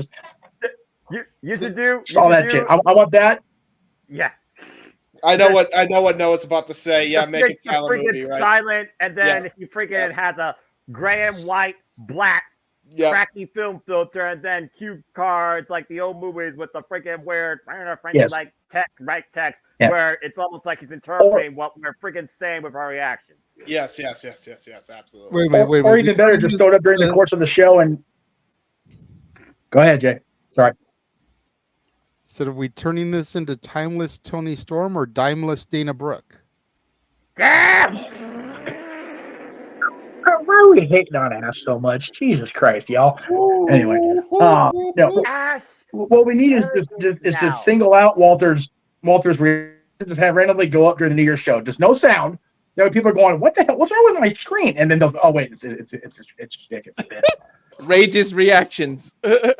Rage's reactions just randomly up there. That's beautiful. You love to see that shit.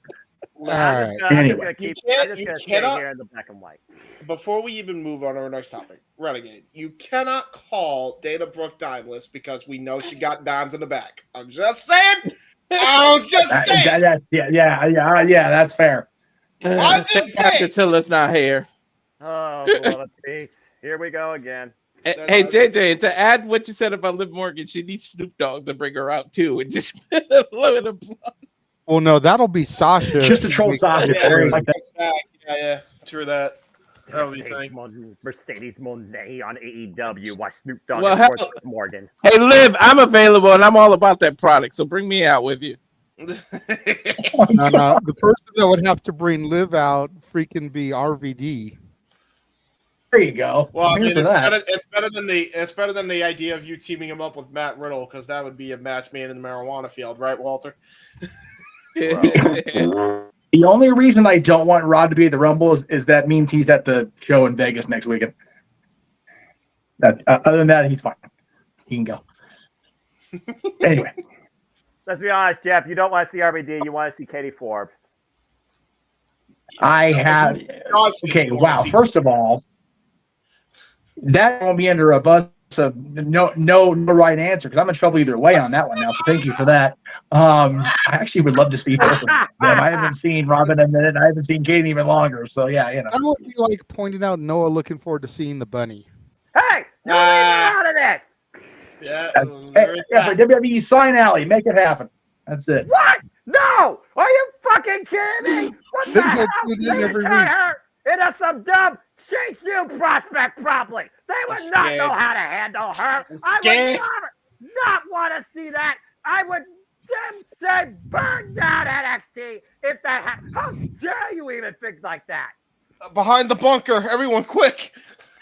Noah's mad. Some people just want to watch the world burn. I guess I'm one of those people. You want to freaking hit a nuke like Hiroshima. I love how we're just having an impromptu topic about Rumble possibilities. Go on, JJ. Okay, seriously, what the fuck's the next topic? What the hell happened here?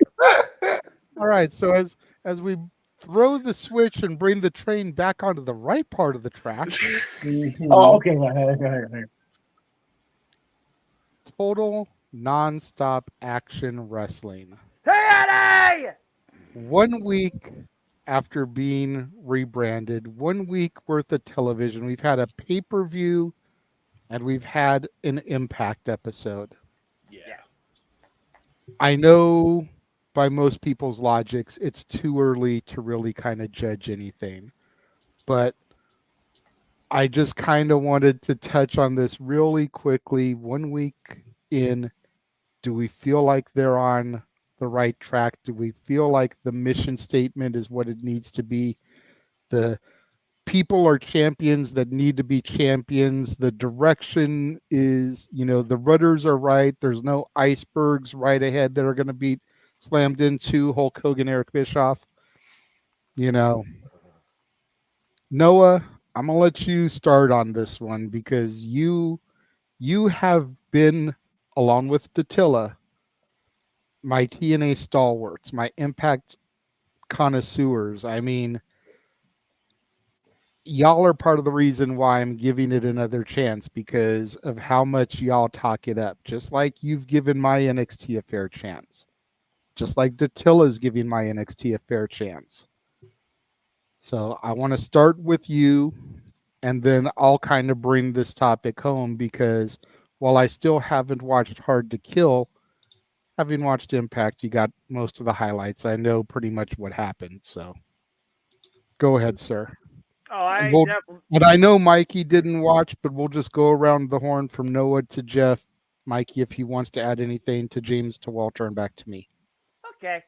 Yeah, I would definitely say that same feeling, that passion, that energy, that showcase is there top to bottom. Not only did they literally kick things off with the X Division, then you know what we are all about, what we are trying to once again bring forward, how this truly is defined by no limits. Anyone, any style, anything can work within it. You look at the knockouts, how they're demonstrating how anybody here can make something of themselves and find themselves. What once was Dana Brooke is now Ash by Elegance.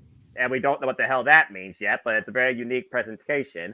And then you have the newest signing, the youngest signing, I believe, now in the Knockouts division, Sarah Brookside, overcoming a former Knockouts World Champion, given that sort of presence towards her to see where she could go. How high can she soar? And then I look at the originals that want to carve their own way in this legacy across this new generation, this new TNA. Considering with the biggest chip on his shoulder, I think of any TNA original, dropped Eric Young where he stood, and once again, he's back to being that bad influence we all know him as. You guessed it. And for me, at the end of the day, what encompasses TNA is their presentation and the preservation of being that alternative standard to what I love so much in this business. And that is professional wrestling, damn it! But I digress. When you think about what Josh Alexander and Will Ospreay demonstrated for 30 minutes non-stop action, pun intended, And then Scott D'Amore with a passionate mission statement. And then you're bringing in tag team division to the focus on both aspects, including the grizzled young veterans that are sending a message to the ABC. I cannot wait for that fucking match. For me, TNA feels like what it always was for me. It was that different presentation. It was that different atmosphere. It was that stand out that brought you in as a fan of this business, when you wanted something different, when you wanted to look at something more that just looked like B-level channel surfing reality, and you wanted to actually see competitive, high-octane, varied professional wrestling competition. Why we just begun, and again, you have the aspects of the old in with the new, combined into one to forge a new legacy of something that was originally brought. I think they really have started off the right direction. And at the end of the day, the number one thing right now, we're going to fucking learn who Nick Nemeth is. And maybe we should forget Dolph Ziggler. So I'm all for this new era of TNA right now as we speak. I have no negative thoughts. Okay, Jeff? I am relieved to see the direction the company seems to be going. There was a lot of chatter after Hard to Kill about, oh, they're the new number 2. Let's pump all the brakes. Slow down. I'm not disagreeing with the sentiment. I'm not disagreeing with the hope that it happens. Amen. To be honest with you, because I have been a fan of TNA from the beginning, and though I was a fan of Hulk Hogan, let me just, I do love the Hulkster, but yeah, his era helping the creative direction, or whatever you want to call it, of TNA kind of was what it was. So I'm glad for it, and I loved Nick's promo on Thursday. If you've not seen Impact yet, I won't go into detail. I'm just grateful for now that the only weekend I see that he's not booked in the near future is next weekend. I don't think he'll be at the Rumble, just a guess. So Vegas isn't far from Arizona. Just throwing that out there, Nick. And your girls are going to be on stage in Vegas. Anyway, love Moose as the champion. Long overdue for him to have a long run as the TNA World Champion. Officially recognized as such. Yes. I forget the name of the makers, but golly, man, those belts are I like. I'm very hopeful, and I love what I saw on Saturday last week and on Thursday, and the early time slot, and that half-hour late time slot, but with the commercial free, because that's what I do. Love that knowledge. So thank you for that. Yes. Yeah. Again, I said it when I talked about the end of the year about everybody's got a relatively inexpensive platform. It's good stuff. See Scott D'Amore with so much passion. Both at Bound for Glory, when he announced the rebranding, and Thursday night on the show. It's just very friggin' cool. I think that if they stay on pace, we will have a much more in-depth argument about them taking the number 2 spot back by the end of this year, if not sooner. About to say, we only just begun. They've only gone through one of their 4 keywords, folks. They actually have only 4 pay-per-views. So, Jeff, I think, like you said, we're starting off strong. I think we can only go up from here in the way that they're going and in what they are presenting and what they are creating. Yeah, I'm very hopeful, because whatever they've been presented by, even during the Hogan era, if we're being honest with ourselves, it's all been the one true definitive alternative to what the mainstream promotion was presenting. Mm-hmm. Did it seem like a light version? Did it seem like a lesser than during then's, with Hogan? I can concede that, absolutely. I still have Aces and Eights story personally. I thought it was good for its time, I think that it was just either ill-timed or completely, or not officially 100% conceived properly, I guess is what I'm trying to say better. But they've always been that alternative. If you didn't want to watch WWE, you could watch these guys. And I think that with AEW seeming like they're not really hitting on all cylinders like they were the first year, maybe two, even during the pandemic, I think TNA has an opportunity here. They just have to take it. Again, I followed TNA, I followed AEW, and we've even seen the crossover with them. And I'll just say this: Impact Wrestling versus early AEW. I don't do greater than, less than, or better than, or this as.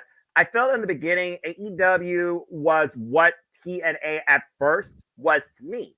As we progressed in both environments, I look at Impact Wrestling being the stronger, progressive environment, despite the business choices that AEW has made. Now, I will say this, though, about this week of AEW. I think they are trying to get back on track with what they're doing across the board, because Dynamite and Collision both have been tremendous shows the last couple of weeks straight. So let's see if AEW can continue what Impact's been doing for the last 3 years and what TNA now officially is restarting in this new era. That's fair. Before we move on, teleporting into the command center via the morphing grid, the other TNA person, What's up, everybody? Hey, hello, Datilla. Good to hear you. Good to see you guys. Sorry I'm late. I was watching the 49ers Packers game. Oh, okay. That's all good. Yeah. You're forgiven. We don't really talk about sports on this one, but you're forgiven. I know. It's okay.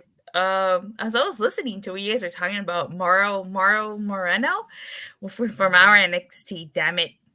But you digress. Ranello, by the way. But I also know that, again, names can be hard, so you're forgiven. Yeah, I forgot how to say his last name. Ranello. It's okay. Moreno. It's been a while. Yeah. And that whole TNA talk, TNA delivered. It was a Sean Spears perfect 10 out of 10. Now, I'm not just saying that because I was there live. Back, I'm about to say, not biased at all, right? That's not me being biased. I swear. No, I don't. Lucky, dang it, lucky. I just can't believe it. Well, why don't you go ahead and continue your thoughts on this, and then we'll backtrack to James and then jump over to Walter. What was the topic specifically? Or just it's basically, I realize we're only a week in, but do we feel like things are starting to move the correct direction for the newly rebranded TNA? Oh, I think so. I mean, Hard to Kill was an amazing show. I mean, I said it before and I'll say it again. 2024 is going to be quintessential. You got Giselle Shaw as the winner of the Ultimate X. This is her year to become Knockout Champion. Moose finally is officially recognized as TNA World Champion. They finally got the digital media title off of Tommy Dreamer. So damn, why you say it like that? What did Tommy ever do to you? No, I wanted Crazy Steve to go over. Like, I did not agree. I did not like that decision. I don't know how you felt about it, Noah. No disrespect to Tommy Dreamer, but I completely agree. I literally look at it like passing of the torch.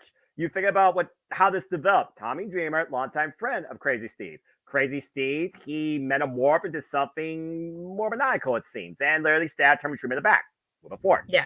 Caused Tommy Dreamer to go hardcore, get disqualified, but Crazy Steve still won the mind games in the end. And then they went all out, pun intended, in those qualification, where Crazy Steve probably cannon fort Tommy Dreamer's chest half to death and won the title. Yeah. So I'm happy Crazy Steve finally won. I'm happy. Yeah, that was the right call. His first championship since being part of Impact /TNA ever. Yeah. And as far as Nick Nesmith is concerned, what a moment it was just to be there in the crowd. When he went into the crowd, that was epic. I really liked his promo. And like I said on the show, I like the fact that he's going up against Steve Maclin. Steve Maclin being a former Impact World Champion. I wonder if on his journey to the championship, he will go after former world champions. Give me Nick Nemeth versus Josh Alexander. something like that. That'd be an interesting route to see what route he goes after, because he says he's starting from the bottom, but he's going after a former world champion to start off. So, and to be fair, Steve Macklin was once forgotten, so I mean, he and Nick Nemeth do have similar roots. Yeah, they do. They do. So, and I wonder how long Moose's title reign is going to last. I know Nick Nemeth versus Moose is not going to happen at No Surrender. So would it happen at Rebellion? Will Moose lose 2 years in a row at Rebellion? Ooh, that's a good thought. But again, do you trust the system? Let's not forget now, Moose is not rolling solo anymore. He has backup. But the question is Moose gonna stick to his word? Because you all know Moose has a habit of backstabbing his friends. True. So you're saying you don't trust the system?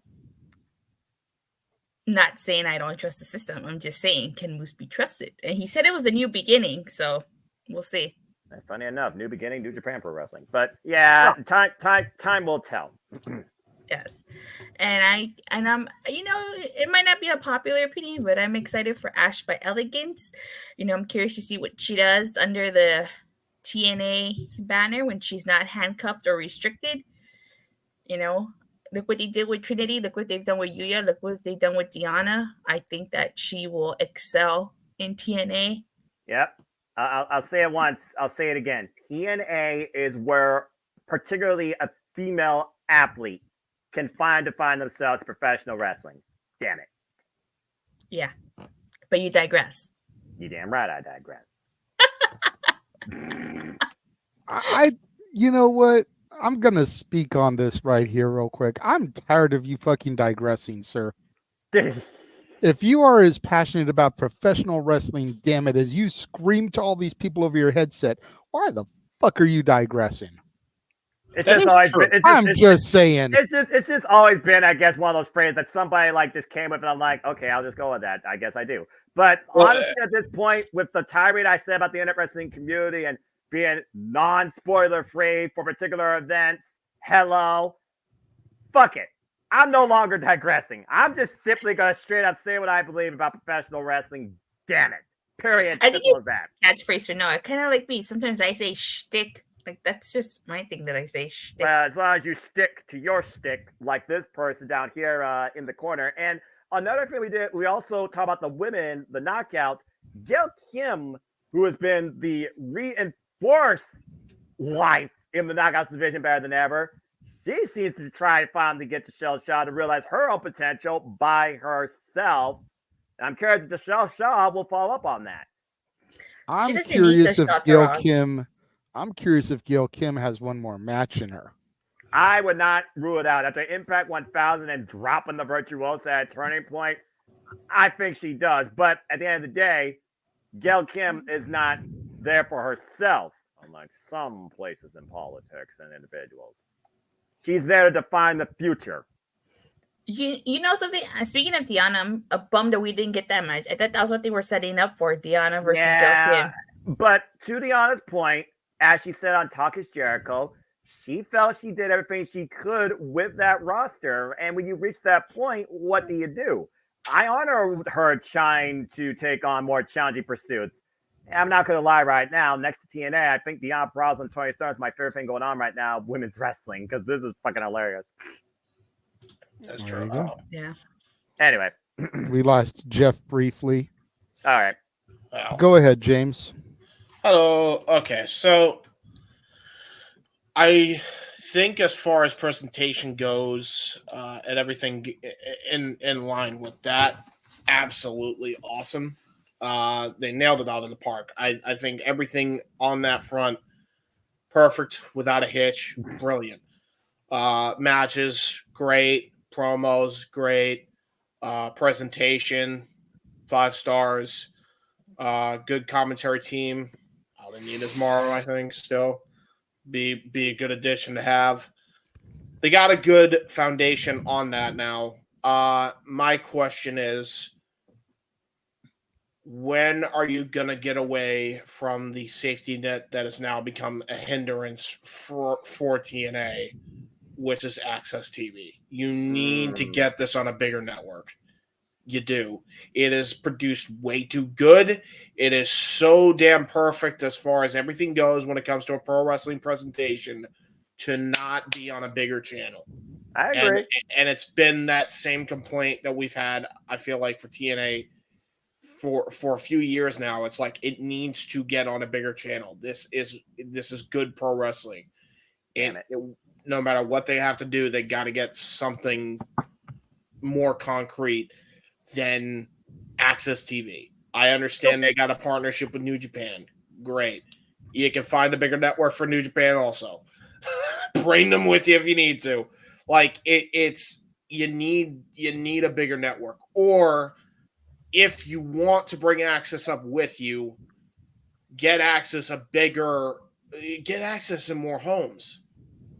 Because that's my worry. It's like we got a year to see where they go on that front. I think they need to really consider doing that because, again, I think we're running the risk now of this presentation is so damn good that it's too good for Access. And it's been the case for a very long time, even before they went to TNA. So that's fair. That's my whole thing with that. I know that JJ and I and you have talked verbatim. I think that Tilly's even said that too, as these guys can. And I'm just going to say this before I give it to Kim. JJ, we always talk about, though, in this day and age of connective streaming service, the way to go almost is streaming or your own streaming service. Now, they did rebrand their Impact Plus as TNA Plus. And again, the model is you haven't seen anything until you've seen everything. So do you think maybe TNA Plus could be that platform they need to truly get out to everywhere and everyone? Or do you think, maybe to James' point, they need to try to pursue a bigger TV network? And if so, where? I know Fox is losing SmackDown, but Fox is a big headache in itself, considering what standards they hold themselves up to, even if they are probably unreachable in this day and age. Hello. But go ahead, JJ. I'm curious to see if you do have any further new thought to add to that retort that James said on a repeating, I would say, concern for this company's growth. Well, I had more of a question than anything because I did want to go last. Oh, okay. I'm trying to formulate my conversation, what I want to say, and what James brought up triggered something, so I had a question. Okay. How long has Scott D'Amore been in charge of things? As far as president, you mean? Yeah. He literally became, keyword, folks, he literally became president as of last year. Okay. Because they even did a whole storyline. Yeah, remember Santino Marella was brought in as director a la Fuerte. Yeah. Literally 1 year ago, James, at Hard to Kill, we called it. I know Santino was brought in as a director figure, but I didn't know that was as a result of D'Amore being president and being in charge of things. Okay. D'Amore was previously... Who was in charge before D'Amore? It was D'Amore and Don Callis, no? Yeah, Don Callis. Worked collaboratively because Don Callis had that creative control. Then I guess Dreamer was like a network exec for Access. Then before that, they did everything from. That would be Noah's department because they came in the middle of 2020. Bruce Richard, Jim Cornette. Okay. So it's been basically D'Amore and or Callis since pandemic. Yes. Yeah. Okay. Then Callis left You're to welcome. AEW, and it was just Scott. And then Scott became president, and then they brought in Santino. So now it's Santino Marella. That's everything that I needed to know. Yeah, okay. It's Santino Marella, Scott D'Amore, and Gail Kim that basically run, as far as we know, the forefront of our TNA product and its presentation. Okay, that's all I needed to go. Go ahead and finish whatever you were going to say, James, and then when you're done, throw it to Walter. Yeah, I think, again, it's just one of those things. You have to get on a bigger network or get access in more homes because that needs to be the next step of this process. You cannot be on Access TV with as little homes as it is in forever. You just can't do it. I don't care if you own the network. I could give a shit. If Access cannot get more homes, find a network that will. Period. Like you're running yourself. You're doing not only TNA a disservice, you're doing the men and women who are busting their ass right now for that company a disservice by not putting that stuff on a bigger network at this point. I mean, there's plenty of TV that you can go on. CBS is looking for a wrestling promotion right now. I think they could use TNA, considering that WOW did not go stellar. I'm just saying, you guys got the best women's division in North America, period. That's a great selling point. And then you also have the X division on top of that. And you have years of history. I mean, and you got some star power there now with Nick Nemeth there and everybody there. So you got to shop around in a year's time. I'm not saying I have to do this right away, but in a year's time, either find more homes for access, negotiate a deal where it's like TNT or even True TV at this point, or switch networks. Because like you can't stay on access forever. You're not doing yourself good by the locker room or by the wrestlers by just staying there. Because you're costing yourselves potential future money.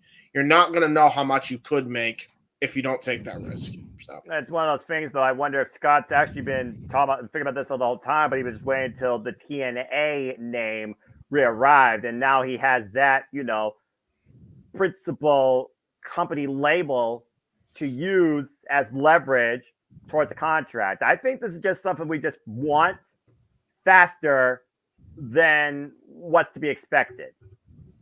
Anyway, that's all I got. We got Jeff with his hand up before. I just didn't know if you were done with what you were saying, James. No, I was done. I was all done. I just want to. I was gonna say we'll go to Walter. We'll go to you after Jeff because he had his hand up. Or we can let JJ produce the show and have him have what we do. That is fair. I was just wondering if you were trying to respond to my thing. I was just waiting my turn like a good boy. I'm trying anyway. That's fair. JJ, who'd you like to go to? Go ahead, Jeff. Okay, thank you. Okay. My thing on and I am responding to you, James. I'm just trying to make sure we get things back under control here. Yeah.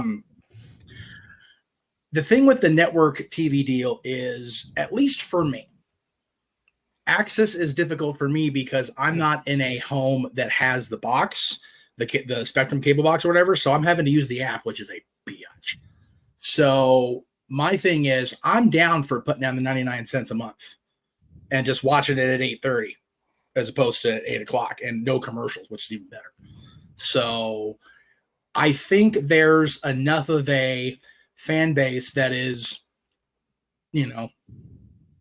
it's more of a mental thing. Like they'd be more okay with paying that $1 a month figure. That's $12 a year to watch Impact Wrestling on a paid channel, as opposed to trying to sit there and dick with your remote controller. Where the hell's channel 395 again?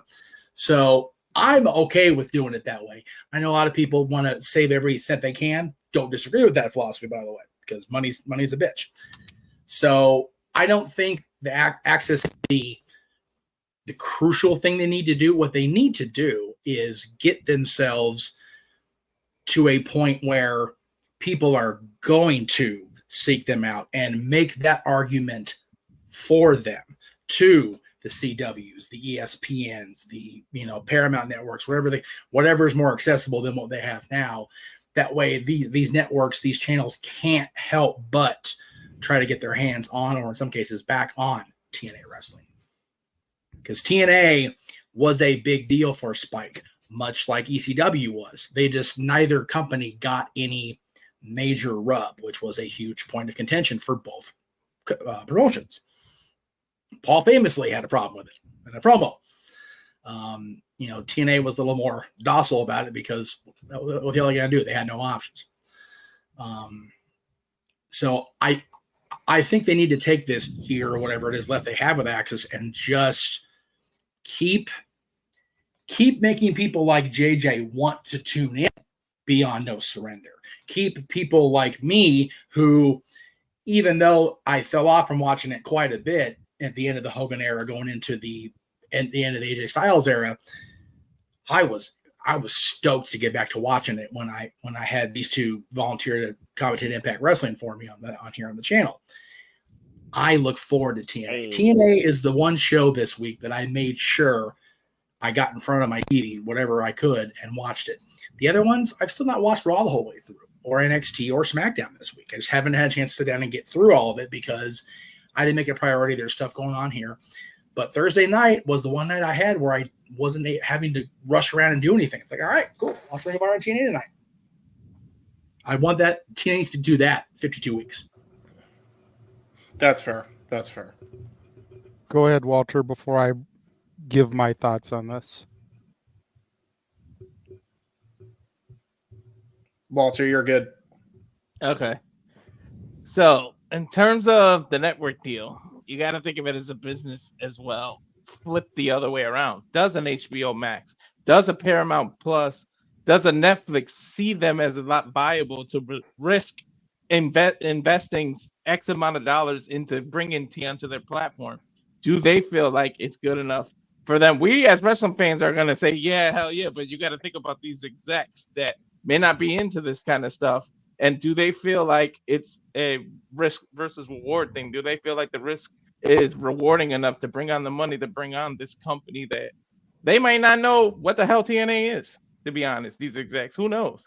I mean, they could, but like, who knows if they know what TNA is? So you got to look at it from that perspective too. Plus, not everybody's got the money to shell out whatever for every network. Everybody's got HBO Max. I know streaming is the most popular thing, but not everybody has every service, because if you look at AEW, they charge what, $50 a pay-per-view for a thing that's over $100 and something dollars a year. So TNA is a nice little alternative, and it's the little engine that could. I was the one that coined it, that they're the little engine that could. So Jeff is right with that $12 a month. Boom, you get everything you need from TNA, their whole library. So I say, I know what you're saying. James, go ahead, Jeff. You were saying no to something. The $12 a year is for the you can watch the show on Access. Oh, okay. All right.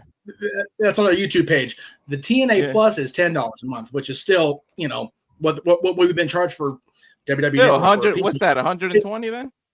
Yes, it's 120. The only thing that costs a premium tier is the pay-per-views, and you can still pay for that up front too if you really want to. So yeah, but yeah, Right. the TNA is the nice alternative to everything else. But having said that, TNA is fucking back, baby. Like, it's just good to see them back and everything they're doing. You got Nick Nemeth, you got Moose's champion, so they're on the right path. But like Jeff also said, we got to pump our brakes if we can't get too far ahead of ourselves. You don't want to, for lack of a better term, blow your load all in one shot. You don't want to put all your eggs in one basket. All the cliches and all the bullshit, everything figures of speeches that people use. So let's slow down. Let's be patient. Let's enjoy it for what it is, and let's just enjoy this crazy wacko business that we professional wrestling. That's fair. All right. So I'm probably one of the worst ones to speak on this because I'm just getting back into the boat, if you will, dipping my toes into the shallow end of the TNA pool. Did 2 shows this week talking about TNA. I did Datilla's show, and then I did my own show. I'm proud. That way she was able to help, educate me on some stuff that I missed, which she definitely did. I totally missed the name of Moose's stable, the system. Mm-hmm. And when Jay Vidal came out, I had no idea that he was part of the Shawtourage. So his promo, for Virgin Eyes, if you will, started out as a babyface promo, and he turned heel in the middle of it. Mm-hmm. And she was able to educate me that he was a heel. So also from Las Vegas. Yes. Yeah. Very much made that evident in his promo. But listening to what you guys had to say, and that's part of why I wanted to go last. It's also part of why I asked the question that I did. This isn't something that's just a week in. This has been a chess game for them since 2019 when Anthem got the partnership with Access. If you really break it down and look at it, the management decisions they've made, the way they've booked their divisions since then, the people that they've signed since then and brought into the company, the arenas and the cities they're doing their pay-per-views and special events in, to bringing back the TNA name now with a year left in their deal with Access. This has all been a long game of chess for everybody involved. And it's very much become evident to me listening to you guys speak passionately about the TNA product. And I don't know if any of y'all realized it as each of you were speaking it, but it became oh so clear to me that this has been a long game for a minute. And I think bringing back the TNA name was the final piece, because now there's that name recognition. Mm-hmm. You know, we've all jokingly said from the jump, none of us called it Impact Wrestling. We all called it TNA anyways, because that's what we were conditioned to. That's what we knew it as. It's like the first 5 or 10 years, how much we slipped up and still called WWE WWF. It's what we have been conditioned with for 30-something years. That's fair. You know? So the fact that it was maybe a decade under the other name, maybe. Very easy for everybody to keep calling it TNA. I have a feeling that by the time the deal is up with Access, they will be on another channel. And they will be trying to seriously contend. I think that's also why the partnership originally occurred with AEW. You know, here was this upstart promotion that they could kind of attach themselves to like a trailer hitch. Okay, this company has got TBS TNT exposure. We can get some of our people over there, get some exposure too. I think that's why they've now attached themselves to New Japan. AAA. Yep. And AAA, yeah. So I had like a little burp. I was trying not to belch out. And give my thoughts out, James. Appreciate your eagerness. No, my bad. But yeah, like I think that's why they've started to attach their hits to some of the more international companies now. Yeah. That way they can bring to the table for negotiations. Be like, hey, you know that guy Will Ospreay? We had him on our shit. That guy Kazuchika Okada, yeah, we had him. Yeah. Yeah. We've worked with these people. You know, WWE, yeah, our champion was in their Women's Royal Rumble. Made it a long way. Final Four, didn't she? Yep. Yeah. 1, 2, pretty 6. close. Final 6. Pretty close. Final 6, still. Yeah. Made it deeper than anybody expected for somebody else's champion to make it. Oh, yeah. We have very good partnerships and dealings with these people. That's all they need. Trust. This has very much been a long game, and I think they did what I did. They made themselves like a 5-year plan. Where do we want to be in 5 years? 2019 was the partnership with Access. 2024 is 5 years. And TNA's back. Mm-hmm. Go ahead, Jeff. I just want to make sure you're done before because I kind of want to jump off what you were saying too. Yeah, you have to remember the Anthem didn't really purchase TNA outright. They bought the debt they had to Billy. Oh, that's right. Billy And Corgan was freaking once the guy in charge. Oh Lord, I forgot. You guys, people forget that, and that's done by TNA Design. I'll tell you that right now. Oh, I guarantee you this. Because you have to remember, at the time that Bruce Pritchard went out there on television and announced TNA is dead, and that very emphatic speech he made, TNA was not. It wasn't dead. We had the name, the initials in our hearts and on our mouths for 7 years now. But the brand was bad. Yeah. It had been just taken through the muck by Hogan and Bischoff partnering up with Dixie, by mismanagement, by Billy's involvement, what it was, and how that just soured a thing. The whole thing with Jarrett and GFW and the renaming there, and it was such a cluster. We're 2.5 hours in. It was such a clusterfuck.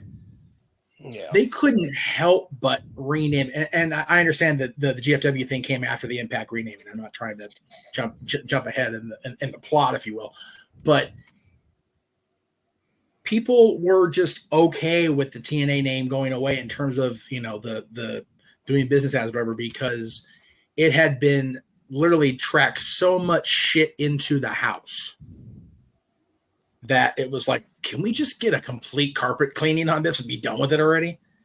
But in the last 5 years since the partnership, there's been no more nonsense with GFW. There's been no Jeff Jarrett involvement in the company, period, to my knowledge. Correct. This is one time I'm not shitting on Jeff Jarrett, but I'm also not going to sing his praises either. And again, that wasn't Jeff's fault. It was just a train wreck to begin with. Yeah, that's fair. But Anthem has allowed management, D'Amore, Callis, those guys, to do their thing and just do what TNA always did. Like I said at the beginning of this, be the alternative, present the best North American-based professional wrestling. Damn it. Mm-hmm. Their character development has been what it's been. I think if we all go back and watch the last 5 years, because it's all available on TNA Plus now, it ain't that expensive. The storylines have been generated enough interest because of the match quality. You go back and watch the match quality and go, okay, so here's how they got here, but goddamn, that match was next level. Mm-hmm. That's been Impact's presentation the last 4 and a half years. Whereas, WWE really doubled down on their character development. They've had some banger matches. We've all called them at some point in the last couple of years. But I think TNA or Impact at the time was just trying to make sure people realize that there are some god dang good wrestlers out there that aren't under WWE and now AEW contract. It's like, okay, well, we've got that part built up. We've got the audience clamoring for our product. Oh, by the way, TNA's back. People are like, huh? That's what it was. And I love, and that's a great point you made, Jay, about it seems like they've had this plan all along, and they've been playing chess while the internet wrestling community's been playing checkers about their future. Oh, they're dead. They've been dead since July 20th or whatever it was, the day after their first show, 2002. We all make the point in here when our shows. You've been saying loud and proud, and I agree with you. Y'all need to stop sleeping on NXT. Everybody needs to stop sleeping on NXT, but I think everybody needs to reawaken to TNA, especially after since Bound for Glory. But even looking back, the last 5 years of television, right? You go back and watch that stuff on Access that's on TNA Plus now. You'll go, man, what was I doing not giving this place a chance?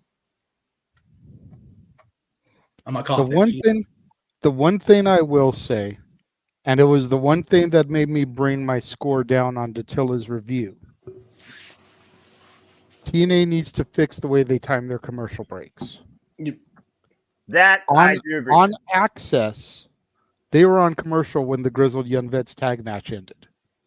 I didn't see the finish of that match. Yeah, they were on commercial break when that match ended. Yep. I'm just putting it out and there. And then they went to commercial when Scott D'Amore started cutting his promo at the end of the show. Yeah. Okay. Wow. Yeah.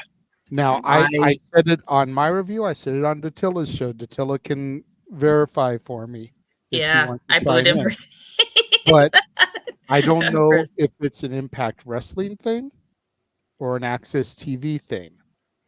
But somebody's end needs to work better on timing the show out.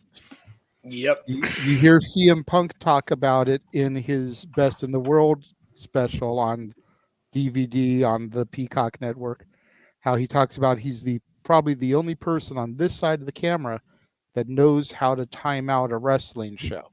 Yep. And I think that may be what the issue was, is just that the show wasn't properly timed for the beats so that when a commercial was needed, they weren't at a spot where they could get that shit in and then get back to the match. They probably were But yeah, focused I on completely missed the end of the Grizzled Young Vets match and the start of D'Amore's promo at the end. So, question, if I may, Jay. First of all, my reply is, I wonder if that's done by TNA Design to get people to subscribe to the YouTube thing to get their commercial-free stuff. That's what I was thinking. My question is, did you see what happened with Frankie then afterwards? Yeah, I saw the heel turn. Okay. I was going to say, because that was like, I wanted to pick up the phone. You were back in time for the heel turn. I just didn't see how the match ended. Oh, okay. Yeah, that's fair. The heel turn was because of the way the match ended. At least it looks like that. Freaking Eric Young got trounced by grit your teeth. But to go to just put a little closer on this. We talked about before. You said it yourself, chess game. Since TNA came back to the forefront of our screens, now the service called TNA Plus, wondering the future of their broadcasting. Like just said, maybe like what you're thinking and what everyone wants, maybe they're trying to push more people away from Access TV. Because I watch wholeheartedly as an Ultimate Insider, commercial free, 30-minute delay. And during it, I do hear about going on a commercial break, but I still see everything. If I didn't know any better, I would say that TNA is trying to get to a screen-focused more presentation versus the TV one. And if so, then that can go back into their chess game. Do you remember when they went off of Fox and they were struggling to get with Spike? Yeah. They went strictly to TNA Wrestling, the website. They made their fans, and God, when they went out, what was that? Destination America, I think it was for that. America. Oh God, we don't talk about that. Nobody had that damn channel. Like, holy shit! What the fuck is this outdoor bullshit? Well, like I said, I know there's some quality shows on there. I'm not trying to, whatever. But at the end of the day, they made the show available on their website again because nobody could find it. I didn't know what Pop was either. This has been a long-term problem for this company. The only channel, the only network they've been on that had more than enough availability has been TNN, Spike, whatever they're calling themselves today. I think it's the Paramount Network now, not Paramount Plus. It's Paramount Network. They are different entities. Yeah. But man, in a 22-year history, they've only been on one sustainable network, and that wasn't the entirety of their history by a lot. No. Like I think less than half their history was when they were on Spike / Paramount Network. Mm-hmm. That has to be something that's on Scott D'Amore's mind, something that's on Anthem's mind. It's like, man, these networks are dicking us. We saw what happened with TNN and Paul Lee. Why are we putting up with this bullshit? Yeah. And then the last comment I started that I want to address was one of Mansfield's. Yeah. It's still way too freaking early. It's only one pay-per-view and an Impact. Let it breathe. Yes. I'm going to say no to that, Josh, because number one, you can't say in my words because it was my fucking topic. So number one, no Mansfield. That's a bad Mansfield. Hey, he's already in trouble. And secondly, you can generally, and I'm going to say that one more time so that the people in the back can hear it. Please do. You can generally get a sense off of where something is headed by the way the story begins. Now, that's not to say that there aren't those M. Night Shyamalan's out there that give you the twist endings. That's a mouthful. It's true, though. I know how to say M. Night Shyamalan. I was just being freaking silly, but that's fair. There are those stories out there that have those random twist endings. I will give you that. But you can generally get an idea of how something's going by the way it starts. Yeah. Granted, when the Titanic left the dock, I don't think they knew they were going to run into an iceberg. That's fair. There are those extreme circumstances.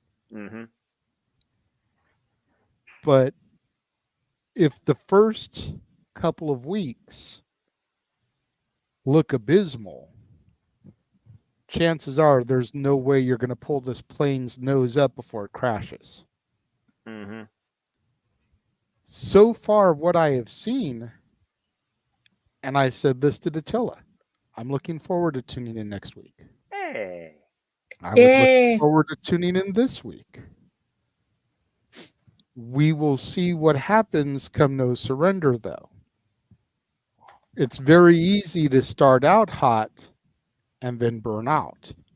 Just look at half of the WWE cast-offs AEW has signed. Started out hot, and half of them are in catering now. That's a whole other topic. We're not going there tonight. We're not getting into negative shit. Just making a point.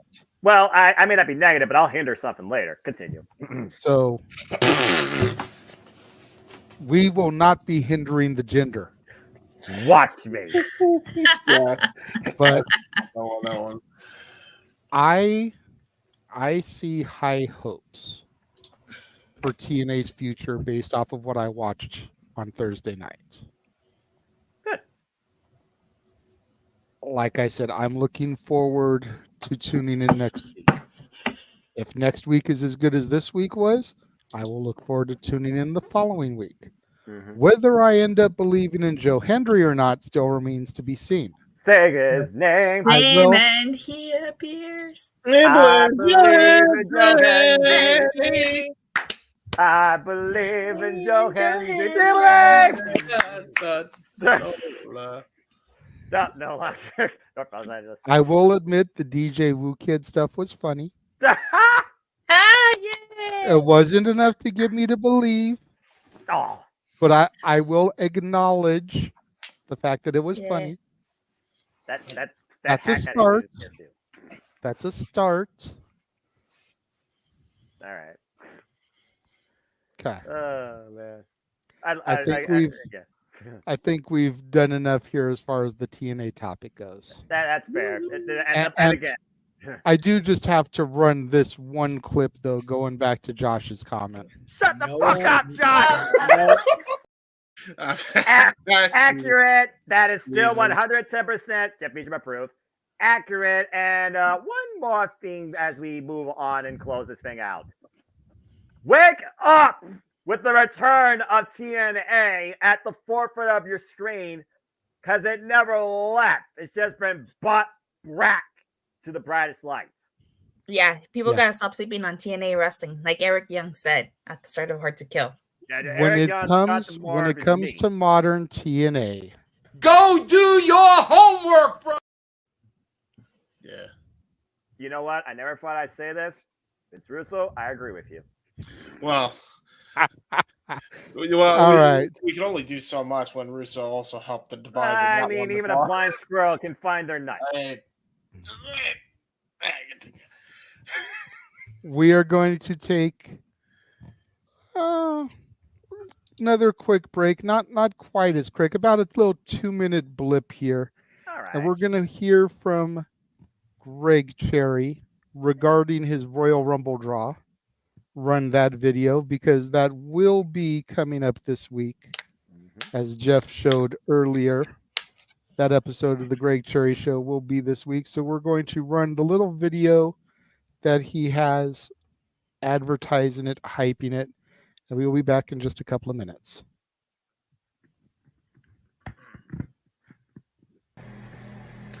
What's up, everybody? It's Greg Cherry of the Great Cherry brand, and I want to announce a very special contest for the Royal Rumble.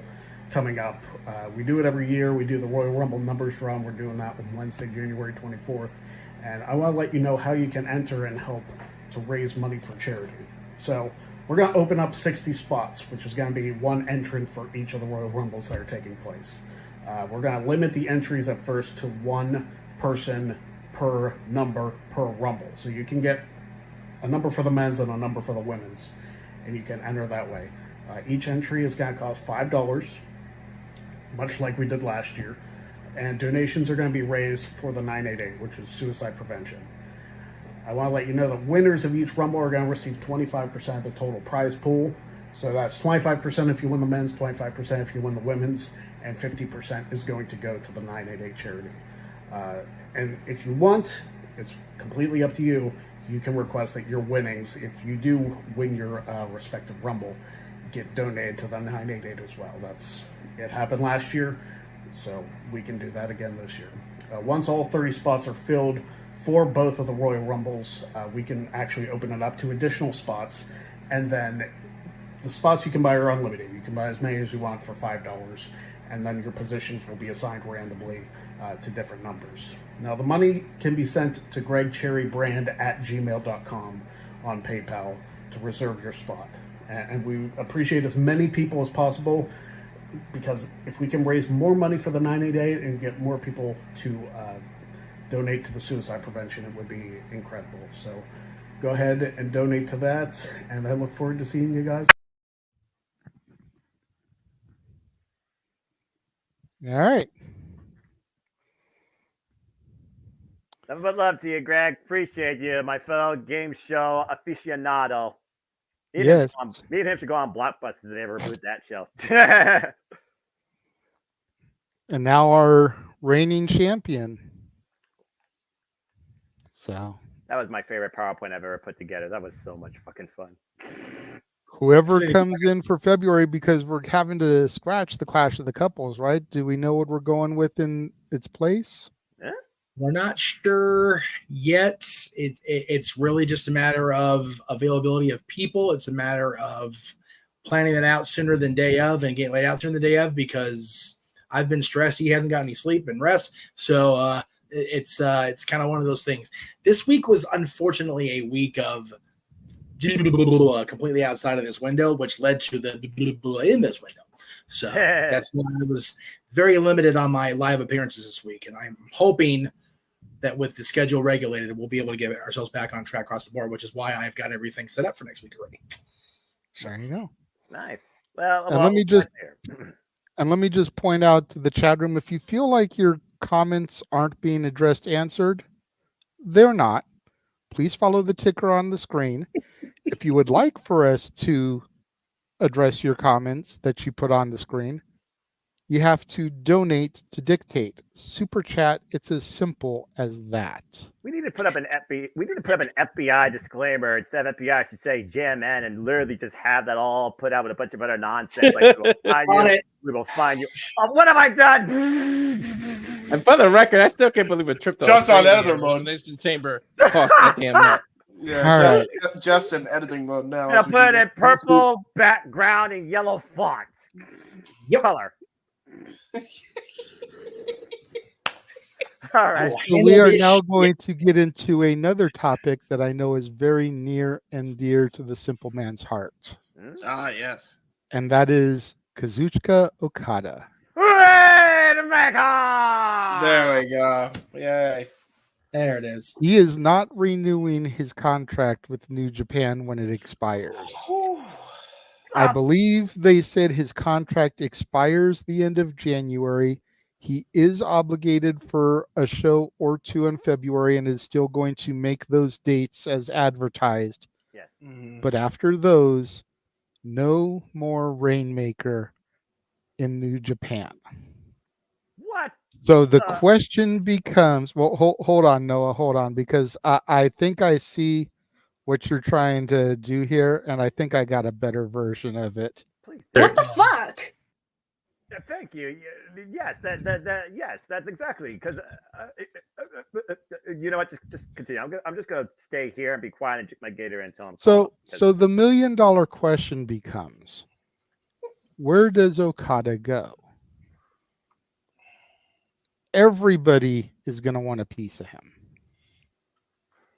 He's going to be a hot free agent. Triple H and Shawn Michaels want him. Tony Khan wants him. Impact, I'm sure, would love to get their hands on him. They're already going to have him for Impact this week. So, who's to say that he hasn't already had conversations with them? Mm-hmm. Is he looking for money, or is he looking for the best exposure? Or is he looking for both? It's very much one of those type of things. And it's like TNA, I don't know if they could pay him what he's really worth, but I know they would treat him well.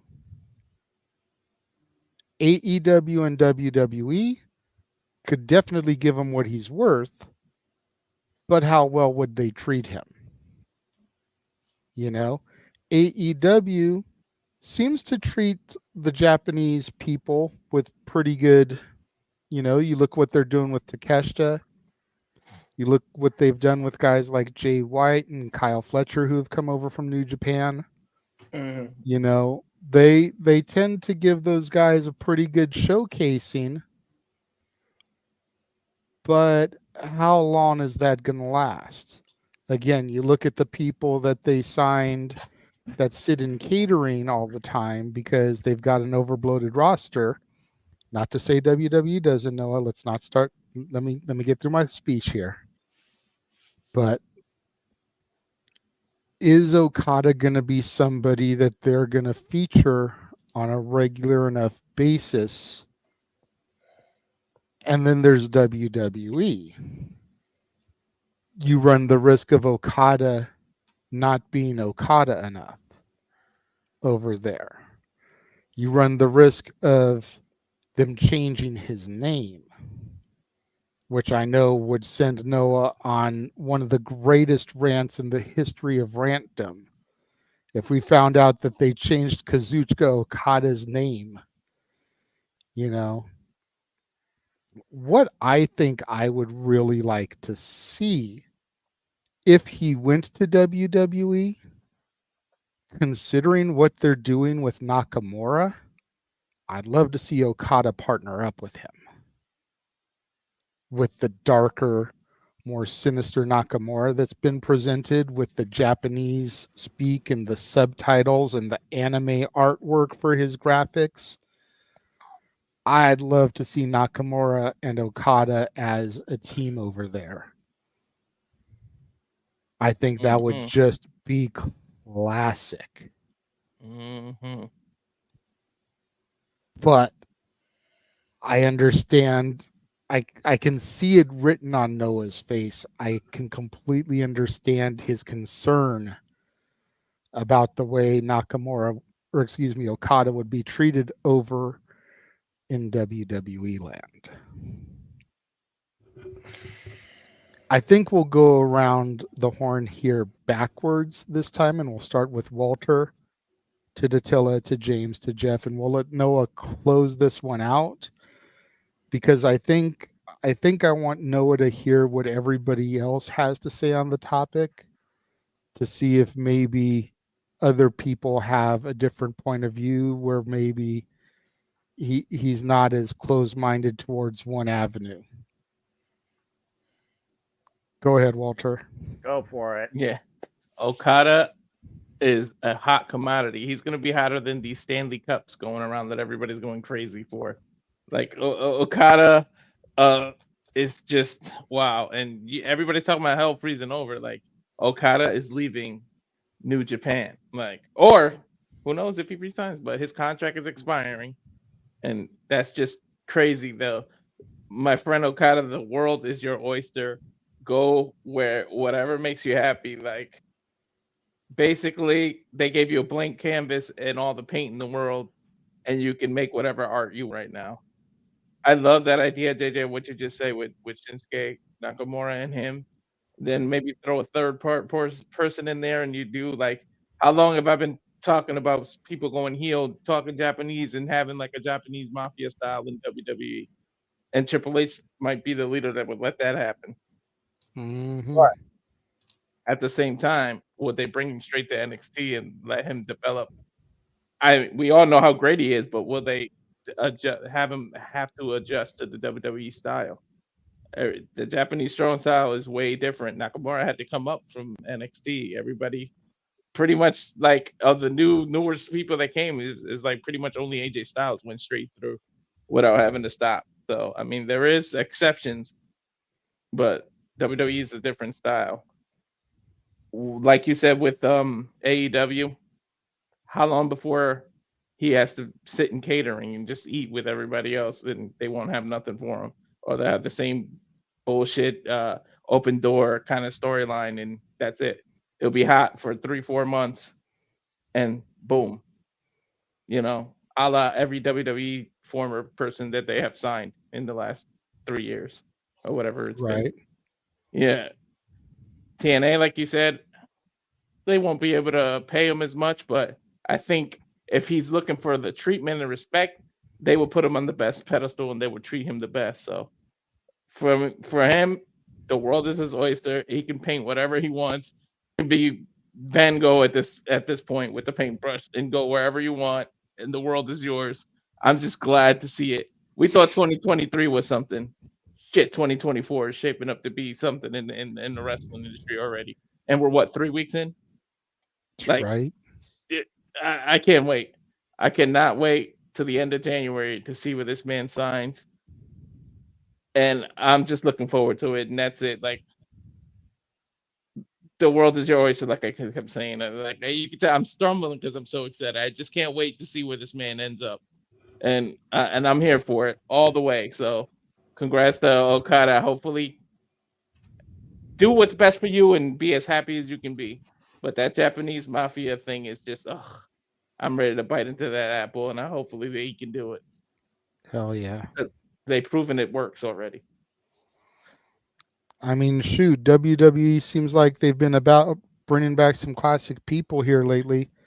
Bring back freaking Funaki and Taka Michinoku. There you go. I don't know. Well, without the translators. Please. Exactly. Taka was a badass motherfucker. Yes, he was. Agreed. And Funaki, before they started doing the Indeed thing, was badass too. The Michinoku driver was badass before everybody started overusing real. it. Yeah. Real. He won with a Michinoku driver, for Pete's sake. He is Michinoku, so Motherfucker, of course he is. Go ahead, Datilla. What are your thoughts here? Oh, wow. When I heard the news, I was like, I got to share this with Noah, first of all. You paid for that, by the way. Got it. You're welcome.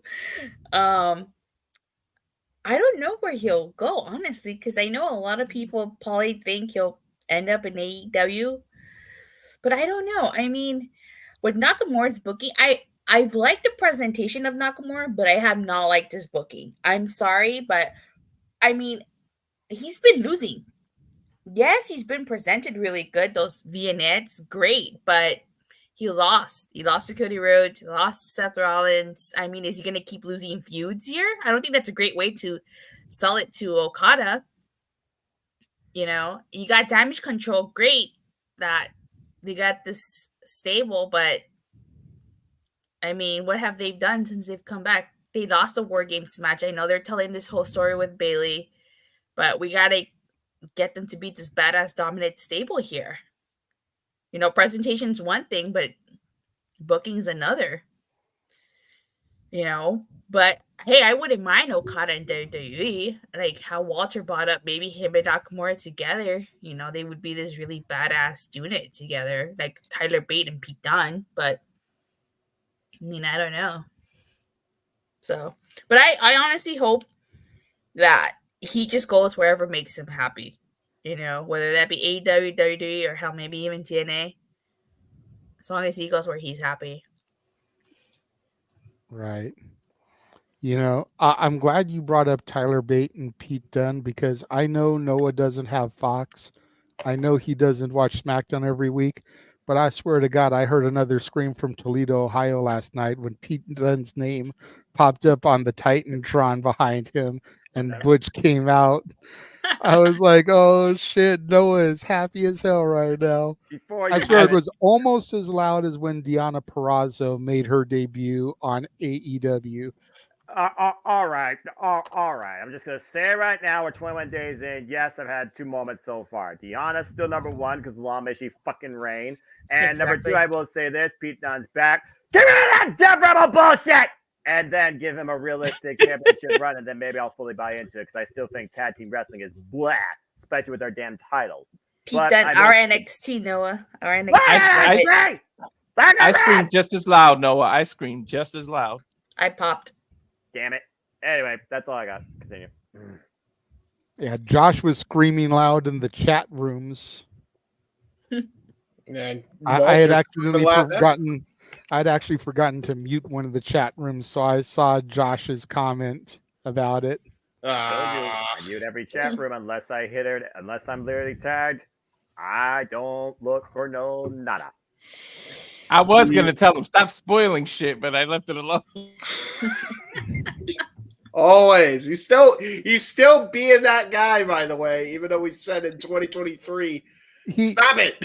He's been a lot better in our group chats. What he does in the no DQ chats is a whole other story. But the no DQ chat But is literally in the Jeff Meacham Network group chats, he hasn't given spoilers out because he knows that we will gut him like a tauntaun. Mm-hmm. You know, I always. And then once we gut him like a tauntaun, we will stuff his remains inside of the guts. Oh. Damn. Ow, that sounds brutal. Star Wars? Yes. I was gonna say because I'm fully aware because of the time difference. I never post spoilers because I wouldn't like it if somebody spoiled things for me. So I choose live hashtag spoiler free. Someone on social media is like, how were you like still in tune with TNA, but I got spoiled? Very easy. You open up the Twix to your profile and you talk about what's on your mind solely when you want to at the right time. You know when you talk about wrestling? Go check out Talk Wrestling, by the way, every Thursday on the Jimmy Network, folks. You literally do it during the shows or shortly after the shows, and then you leave it be. That's my social media activity. Those muting hashtags even work? Because I swear to God, I muted like Dino Fury spoilers, Cosmic Fury spoilers, Power Ranger spoilers, and I still got spoiled sometimes. So I think it depends. I think it depends on if you open it up to your feed.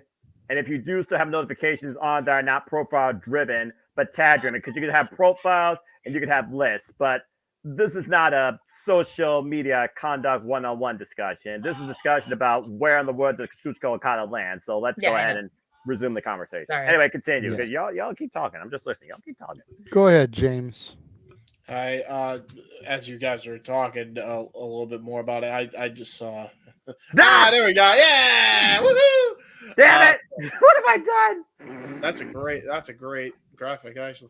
I just saw, by the way, I just saw like a DPW match where Bojack absolutely destroyed somebody with an awful waffle while we were talking, so that was fun.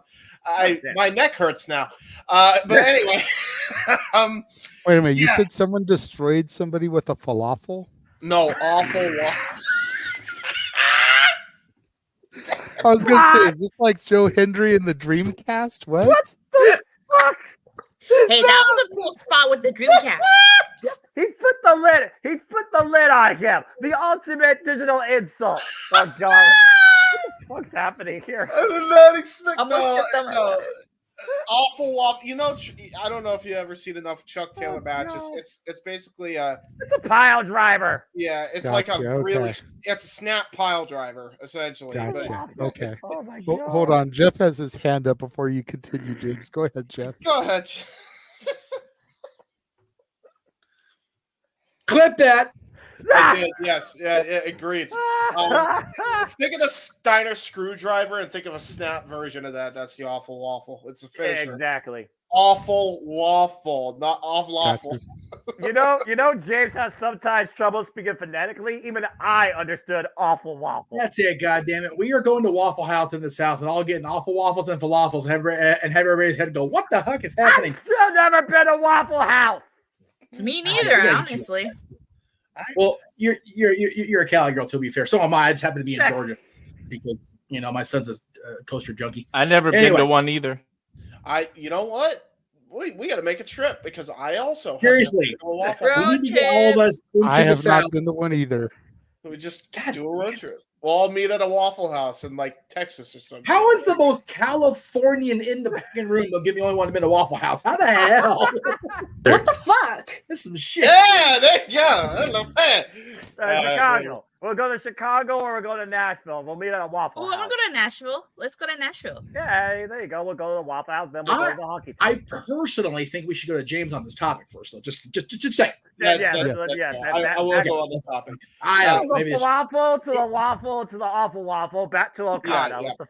Back to Okada. Yeah, back to Okada waffle. Back to waffling about Okada. There you go. I got that. That was brilliant transitioning. Anyway, continue. So yeah, by the way, your daughter swearing is funnier than shit. I haven't said that yet. Anyway. God bless Natalie and her youth. May she enjoy it while she has it. Okada for me, for when I think of Okada, I think of the same type of thing I thought with Morrow. What will be good for Okada? Because I feel like he's not going to want to stay away from New Japan for long. I'm not saying he wants to be the big guy there anymore because there's plenty of talent that can be that top guy over there right now. Minus Evil. Less said about that, the better. You know what sucks? He used to be so good, and then they fucked him up. Don't get me. What happened. Are you trying to get me rant? I'm just saying. It's true. If you would like to hear Noah rant, then it would be a $10 super chat. There you go. I will bury the fuck out of House of Torture. You just wait. Ooh, if it's going to be that good, it's going to be a $20 super chat. Yeah, because this sounds like this is some Eminem style Venom. Bro, you should have heard my Venom on the Wrestle Kingdom call. I stand by Noah with Noah on that one. Anyway, that's neither here nor there. So yeah, Okada. I feel like he's not going to want to stay away from New Japan full on. He wants to, I'm sure, have a schedule. What I think this comes down to is he wants an opportunity to have a good payday in the States. There has never been a better fucking Walter. There's never been a better time in professional wrestling to get that type of payday than there is right now, I think, especially for a guy like Okada. So here, my question is, does he still want to be in Japan in some capacity? Because I highly doubt, considering the fact that they're still partnered with New Japan, that's going to be Will Ospreay's last appearance in Wrestle Kingdom. We already saw guys like Lance Archer, who are former New Japan alums, come back. Shibata, even though he's more so with AEW, he still comes over to New Japan every now and again. I very much doubt that we're gonna see the last of Okada in Japan. So he's gonna want to go with a company that's gonna allow him to go over there. Now that leaves basically two options: AEW, TNA. I feel like he's definitely going to want to go back to TNA since he had a blast this time around, as opposed to back in the Hogan and Bischoff administration. We know that because Attila actually met Okada. Lucky. Very lucky. And we don't talk about that. Very sad that I couldn't get to meet Okada, but it's cool that you did. So I appreciate it. And she met Ospreay. Yeah. And Ospreay. Yeah. I can't stand both of you at the fact you've seen Okada. I saw him up close. Yeah, you get to meet him. I didn't get to meet him. I just saw him perform. It's great. Oh, yeah, Madison Square Garden, the main event, winning back the IWGP Virgin Fork Championship. Yeah, he was really nice. Really, really nice. That is true. Sorry, no, I don't mean to make you Ospreay, but anyway. Yeah, and he met Ospreay, too. But anyway. Daniel.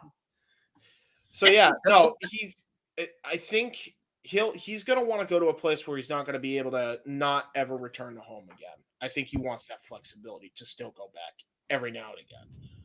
Now, he won't be there the whole time, I doubt, right? But he'll be there certain dates, I'm sure. He may show up at a Wrestle Kingdom, whatever he feels like doing, right? You're not going to get that type of schedule with WWE yet. I put a key thing in yet. However, even if WWE gives that special exception to Okada, let's be honest, they've done crazier. They signed freaking CM Punk back. I mean, come on, right? He's wrestled one match. Mm-hmm. No, he's wrestled more than one. Okay, so 3. Well, that's fair. Technically, I think he's wrestled 2. He wrestled Dom twice, once at the Garden, once at the Forum, same tour. There you go. Anyway, I'm just saying, like, Okada can go there. They could give him that special privilege. The issue comes in, how fast are they going to immediately destroy his drawing power? Because they will. And we've seen it happen with every single Asian export they have ever brought in to WWF for the last 20 years in the history of ever. Literally ever. The only one that actually had any success was Mr. Fuji managing Yokozuna, who wasn't even Japanese. So, I mean... Shocking, exactly. right? And it was because he's Samoan, but they pretended he was Japanese. So it's like... Yeah. Yeah, Kofi Kingston was Jamaican. So Jamaican me crazy that bullshit. Yeah, what exactly. about So I'm just like, you know, Japanese wrestlers have never been used good in WWE. Dude, they could barely get damage control over, and let's call it as it is, because Io Sky was in the group, which is a goddamn shame, because Io Sky is one of the top tier pro wrestlers, women's wide, period. And she should be given a lot more than she's given, quite honestly. Shout out to Stardom, one of the daughters of Stardom. Yeah. I'm not. So it's like, I think part of the problem as far as damage control went was I think they turned him heel too quick.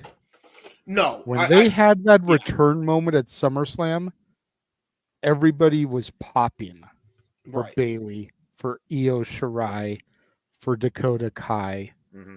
Yeah. And then the next night they were heels. Yeah. They should have slow burnt that. They should have let them be faces for a while. Let people bask in the fact that the role model was back, because they wanted babyface Bailey. You can see that with the way they're clamoring for it now. They want Bailey back to being a good guy again. Whether she goes full hugger or not, they just want Bailey back as a face. I agree. And that was the problem with damage control. They turned them heel too quick. Then they gave them the titles immediately for Io and Dakota. Then Dakota got hurt. Yeah. And then they had to try to scramble. What are we going to do now that Dakota's hurt? And I agree to an extent, but, and that's a key word, but they could have rectified that a lot sooner than they did, and it took them forever to do so. Because Vince's hand was still in the cookie jar. It was. And again, Triple H's hand is in the cookie jar now, and you're not going to be... the way WWE's ecosystem is, WWE is still WWE. That's just the bottom fact of it right now. That change ain't happening overnight. And we've seen that be the case for the last couple of damn years. But it's getting better. It's getting better, but Asians in particular, as well as Indians, we'll get to the subject in a little bit, they very much struggled. Or, well, they are technically Asians as well. They've very much struggled to get over. And it's because WWE kind of, whether intentionally or unintentionally, cuts their knees off at the pass. I mean, there are two big examples of this, but there's Walter again. Shinsuke Nakamura, which we've mentioned, Yoshitatsu was another one, which I think a lot of people just know him as thank you and, all the goofy stuff he did in WWE. When people are so quick to forget, he was the Rock back then in Japan. He was up there with guys like Hiroshi. Seriously, over in Japan, he was over back then. And he got so screwed over by the way creative done him dirty. Such a good guy too, man. What a nice, just a solid, nice dude, and just I could tell how dismayed he was from that, just being on commentaries at Wrestle Kingdom, and he still wanted to be back inside the damn ring in the cerulean blue, but he couldn't because he was freaking injured. He was injured, and the creative screwed him over when he wasn't injured, and that's like the biggest key thing. So, like, Okada, especially after what he went through with the Eric Bischoff Hulk Hogan regime of TNA when they made him the frickin' the Hornet guy, like, no, he ain't gonna want that type of demotion again. Okada would love to team up with Shinsuke in any other time, but right now, where he is the biggest free agent draw in the entire industry, period. Bottom line, he's not going to WWE. I'd be flabbergasted if I saw him there. Dead ass. I'd be flabbergasted. Nice. Love that. Honest to God, man. It's just like, I don't know, man. Like, I want him to be in a place where he could go home if he wants and also not be watered down. He is the modern day Ric Flair of this generation's pro wrestlers. Seriously. There's nobody that works a crowd like him. There's nobody that wrestles as good of a match as he does. There's nobody that can absolutely draw in a crowd just on his performances alone like Okada. Nobody since Flair has done that. Flair Steamboat. Okada has had 4 Flair Steamboat trilogies that all were like 5-star or above. And what? And he's only 36, dude. He's 36. He's still a baby. He's still young, and he says that maybe he has like 10 more years in this thing. And I'm like, yeah, you might on a strong style level, but come on, dude. He's already a legend. Yeah. Look at how young fucking Walter, dude. He's driving me crazy. He was doing a Michael Jackson thing. I can't react. Karaoke's October. We don't talk about that. Freaking. You look like fucking Gertner. Yeah. You look like Joe Gertner. Well.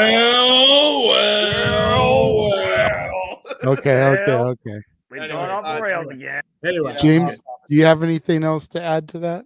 I literally finished my point, and then Walter just completely took me off guard. But yeah, took you off track there again. Closing my statement: Okada needs to be Okada and not watered down version. Thank you. Okay. As we throw it to Jeff, I do want to acknowledge Emmanuel's $2 super chat. Yes. Please, new matches over going to AEW with the same matches.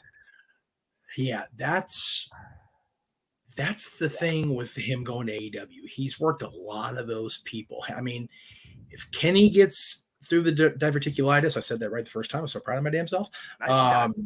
And Okada goes there, that's the obvious thing, but we've seen that. Yeah. Much as I dislike Dave Meltzer, I don't need that man having a freaking seizure over more Okada Omega matches. Just let that one be. Like, seriously. God, we will hear Meltzer's brain literally go from here, like wherever he is. It'll be bad, which wouldn't be a bad thing, but anyway.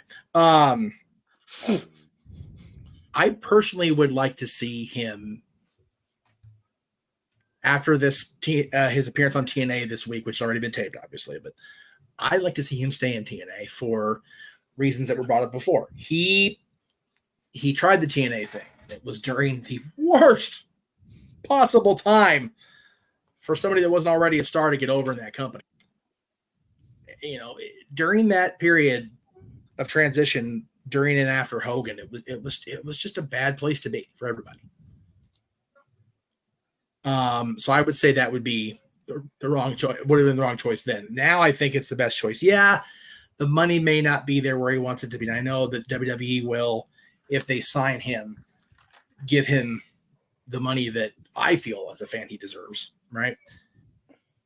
But to your guys' point, after the inevitable dream match with Seth Rollins, which would be a great match for me, partnering with Nakamura, if they do it right, and even feuding with Nakamura, even feuding with, either before or after, yeah. It is the unfortunate reality of things that even now in WWE, the Japanese wrestlers have a shelf life. And it's not quite milk, but I'll say it's bananas. Like a week or so. And then you're like, time to make banana bread. And then you're like, oh, nope, now it's time to make it into a smoothie. No, I got to throw it away. I think TNA, again, this is one of those that goes back to my point earlier. TNA has roughly this year to get another network to go, ooh, I want that. Signing a guy that's been the ace player, with all respect to Tanahashi. It's been the guy in New Japan for a decade, and he's like 40. For fuck's sake. Right. Is, I think, great for TNA, and I think good for Okada. The best for Okada, as far as my personal thoughts. Again, everybody's got their own thoughts, so it's kind of redundant to say it like that. But there are great potential matches in every company he can go to. There's even good stuff if he stays in New Japan, if we're being honest, but he's made the decision he's not going to stay, so okay. Daniel makes a good point. The only thing I worry about is them feeding him to the Roman Reigns machine. That is my biggest fear with signing anybody right now, is feeding into the bloodline for the Judgment Day. Yep. Just to make a point, to get those guys more over. It's like, no, like I love, regardless of how I feel how the storyline has stagnated or not, the members of both those factions are just fucking great. But they don't need to be any more over. They're good.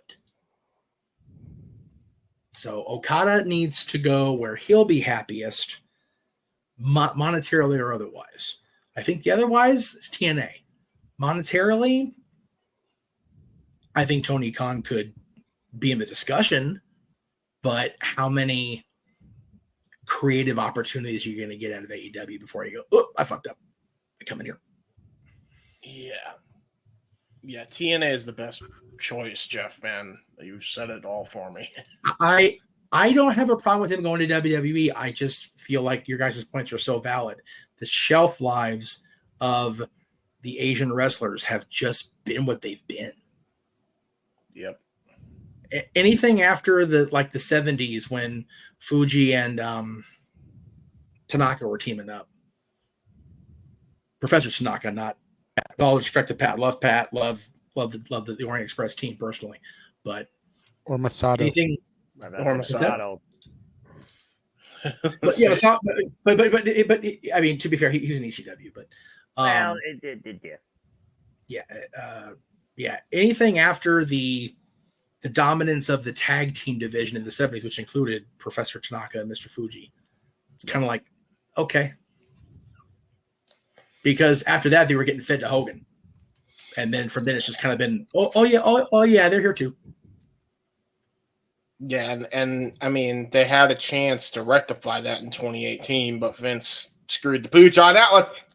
Yeah, not gonna lie though, the match, I like I said, I've been going through my early days binging old stuff. The Rockers and Bad Company, let's call it what it is. It wasn't the Orient Express. It was Bad Company with Paul Diamond under a mask as Kato at the 91 Rumble. God damn, was that a fucking match and a half? Anyway. I'm trying very hard to not divert or digress, since we're not digressing anymore. I heard that while I was off camera. So on to the next. All right, Noah. You've heard everybody's thought process about Okada. Where do you stand, having heard everybody's opinion?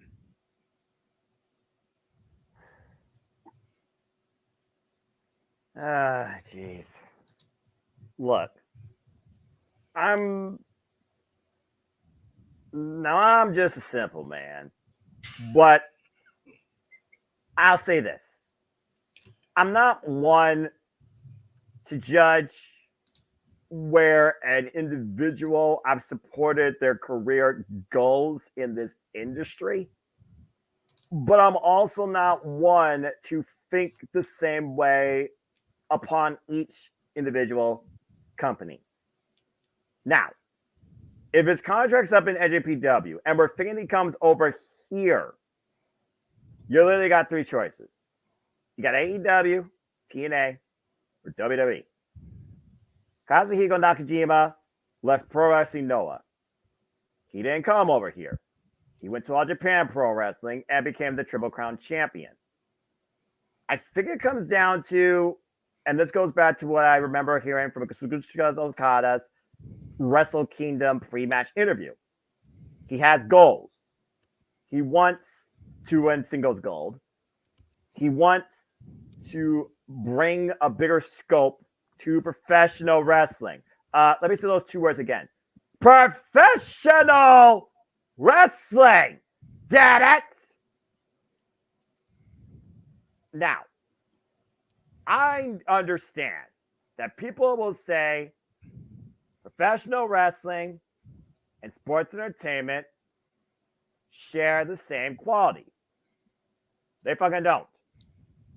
One is more reality-based improv acting with an undermined in-ring showcase at times, especially on a weekly basis. The other focuses more on what you do inside those four ropes in the strongest manner. That's the way I look at things a lot. And that's really why I look at WWE versus everything else. But it's one thing to make the most money. It's another thing to be happy. Jeff Cobb chose to stay in New Japan Pro Wrestling because it wasn't about a paycheck. It was about his own mentality, his own emotional stance. And I respect that. I think in this business, it's not simply about checks and championships. I think your own being and the level of respect you are seen way more than even the biggest, fattest paycheck. If he was going to go to WWE and not be given a Brock Lesnar-esque treatment, which I know he wouldn't be because he wasn't domestically, locally grown there, a Vince McMahon product within the system itself. Then you got him versus Seth. You got him and Knock, which, again, him and Knock as a tag team will be more underwhelming than AJ Styles and Nakamura at WrestleMania 34, which Okada, by the way, was in attendance for. And then what? You're going to try your global organization ventures inside the Japanese pro wrestling scene. Yeah, how well did that go with All Japan Pro Wrestling at first? Truth be told, you got Charlie Dempsey facing Kazuchika Nakajima. What the fuck's happened since? I haven't heard anything. If he goes to AEW, to my knowledge, there's 7 people he's been in the ring with at some capacity in that roster. And yes, some of them are literally the biggest names. Kenny Omega, Jay White, Adam Cole, baby. Freaking Heyman Adam Page. I'm looking at the Fatal 4-Way to start off. Roderick Strong. He faced him in fracking Ring of Honor. I think about people he hasn't faced. Samoa Joe, Swerve Strickland, Daniel Garcia, Orange Cassidy. There is, for me, a bigger quantity for him to work with, work against, or even confront under AEW. That could lead to some interesting developments, especially if he goes back to fuck the kids mentality. Because a lot of young talent there, and next to Okada, can even be on his level. I mean, hell, I'm still waiting to see if Kyle Casanova is on the Rainmaker's level. Just saying. But based on everything you've all said, and I was thinking about this verbatim after seeing Okada and the Motor City Machine Guns stage this last week on TNA. Past sins can be forgiven by anybody. And I think in collaboration with the chess game we're talking about, you got the biggest kingpin in the game backing up your IP in professional wrestling with Kazuchika Okada behind it. There's a lot of change going on right now in New Japan Pro Wrestling. Not only is Okada going, Tama Tonga's going, ELP's contract is expiring, and Hiroshi Tanahashi right now is the president of New Japan Pro Wrestling. That had to be for a reason. If I was to speculate where I think Okada would go on values of respect, TNA is the first choice. If he's here, and this goes to anybody coming into America, to live that dream, you gotta be wealthy. AEW and WWE can sustain that. So it really comes down to what he truly wants. And truth be told, and my friend Zero even said this, his wife's more profitable than him, and she's a freaking actress. Then again, freaking acting, much as I hate the movie industry, is still more over than professional wrestling. Damn it. Fuck TV age. So it's one of those things for me where I look at Okada's future. I want him to be dignified and presented still as the Rainmaker I've known and followed since he came back from excursion at Wrestle Kingdom 8. You guys know I watch every Wrestle Kingdom verbatim. I know Okada's entire career in New Japan Pro Wrestling when he came back from Mexico and his excursion, inspired by his best friend, Rocky Romero, that works currently with every company not named WWE. And I gotta wonder if Rocky's gonna play a huge role in this. So again, if it's money, it's AEW or WWE. AEW, I think, will be the bigger influence because they'll preserve his character. They will also give him a dignified schedule of in-ring competition and ease of appearance. Because he's also a family man. When's the problem if he's doing this for his family? Got a child, got a wife. Just saying. If he's going to go for fun, for freedom, for flexibility, for respect, and to go challenge himself under new horizons, there's no bigger alternative right now than what TNA is becoming. The only reason he goes to WWE is for the paycheck and nothing more, in my opinion. But for me, it's anywhere but that. But I also don't dictate the man's life. Yes, I want to see the best for the professional wrestler.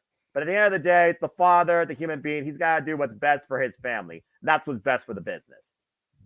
So, honestly, anywhere but WWE works for me. But TNA is definitely the first choice. And I'm just going to leave it at that. Bottom line, I can't wait to see how it all unfolds come the end of February. He starts with the new beginning, closing a decade-long plus chapter, and then starts a new one somewhere else in the world of professional wrestling.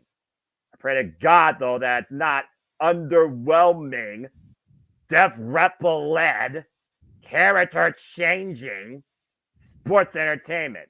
And you really think Okada's going to work with them fucking kids in NXT? Give me a break. He already embarrassed Kaito Kiyomiya and Kento Miyahara on their own stages. He ain't working with a bunch of young boys. So at the end of the day, it's TNA that's the leader, but AEW for the flexibility and opportunity and still some money. WWE, solely the money, and Triple H trying to get the number one sought-after free agent he's always wanted and maybe finally invade Japanese professional wrestling scene. Lord help that country. Well then. Quite the passionate speech there, Noah.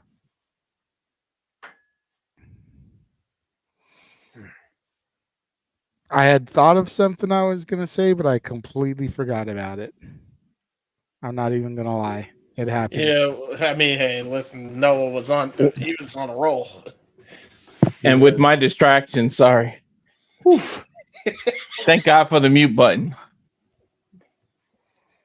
That's true. Trying to give myself a second to remember what it was. Something about Okada and WWE, maybe.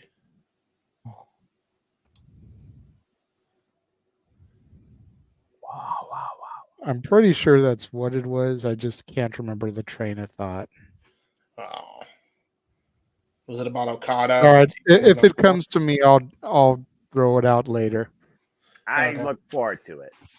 There you go. We will go to another commercial. This one is the longest one, as it is the trailer that James has been working on the documentary for his uncle. So you guys have about 3 minutes if you need to run to the bathroom, freshen your drinks up. We will be right back. You say 3 minutes? He did. Gary Hebert, the man, the myth, the legend. I was amazed, and I was looking to become a better skater myself, and I wanted to be like Gary. When you look at a guy like this, he's one of the most talented people in his profession. He's been given gifts by God. It can get frustrating at times when you're trying things that maybe don't come as quickly to you as other things. And, you never really felt that sense of frustration with Gary. It was always about improvement and positive reinforcement. Was it really the end? Was that head injury really the end? God has called Gary to continue to be a blessing to others and to be a passionate example. My name is Gary Hebert. This is the World Academy of Hockey, otherwise known as the Inside Edge. I would recommend anybody that have a chance to come to his hockey school. I think it'd be well worth it. It'd be rewarding to all the kids and anyone he coaches, from whether it's an adult, a professional player, to a little kid like a Mike or a Squirt. Gary, from day one, has been instrumental to my hockey career. I started out as a potential Division III player, and Gary brought me single-handedly through high school and into a top Division I prospect.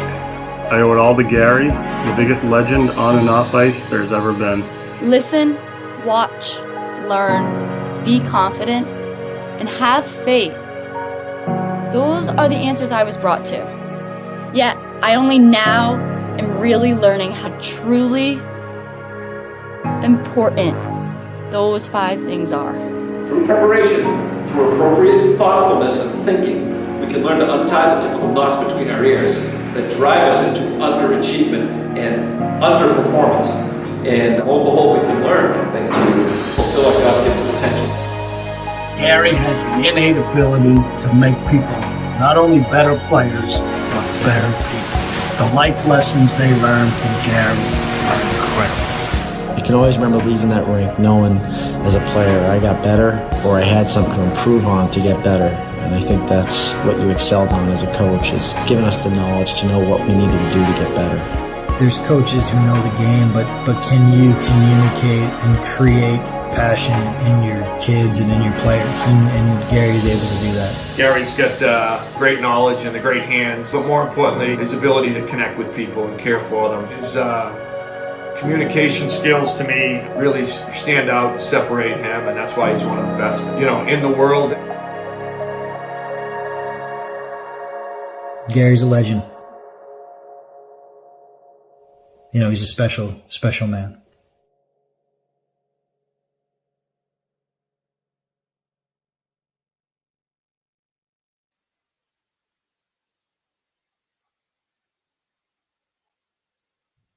It is going good so far, by the way. If you like the trailer, ladies and gentlemen, which I know a lot of people have, you ain't seen nothing yet, trust me. The story that will be told will inspire a lot of people, I think. So stay tuned for it. Mad respect. Sir? I have an apology to issue. Oh.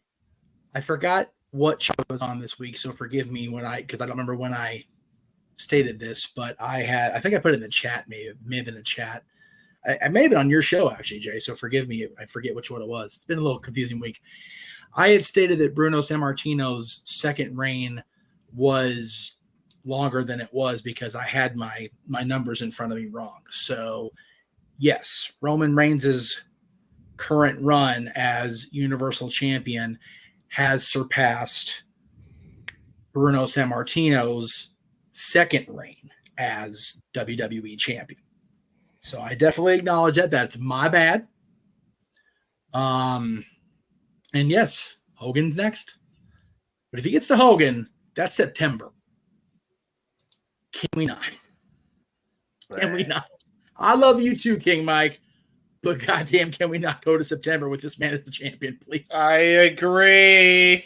There really is bad days when I'm just going to shut up right now because there's no super chat for rant, and I'm not going to preferably roast right now. At least not right now.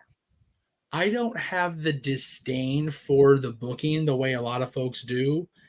I do agree that the reign of Roman Reigns is long since stale and needs a change up of some kind, whether it's him doing something different, whether it's dropping the title, whatever the case may be. Yes, sir. We will get to some of that speculation in the second half of our main event. So okay, then I will nip say that in the bud right there. Okay, thank you. Yeah, it's the first part of our main event, and technically it's a double main event because both parts of it center around a lot of the same stuff. Yes. The first conversation, as far as the double main event goes, is, as we all know, last week,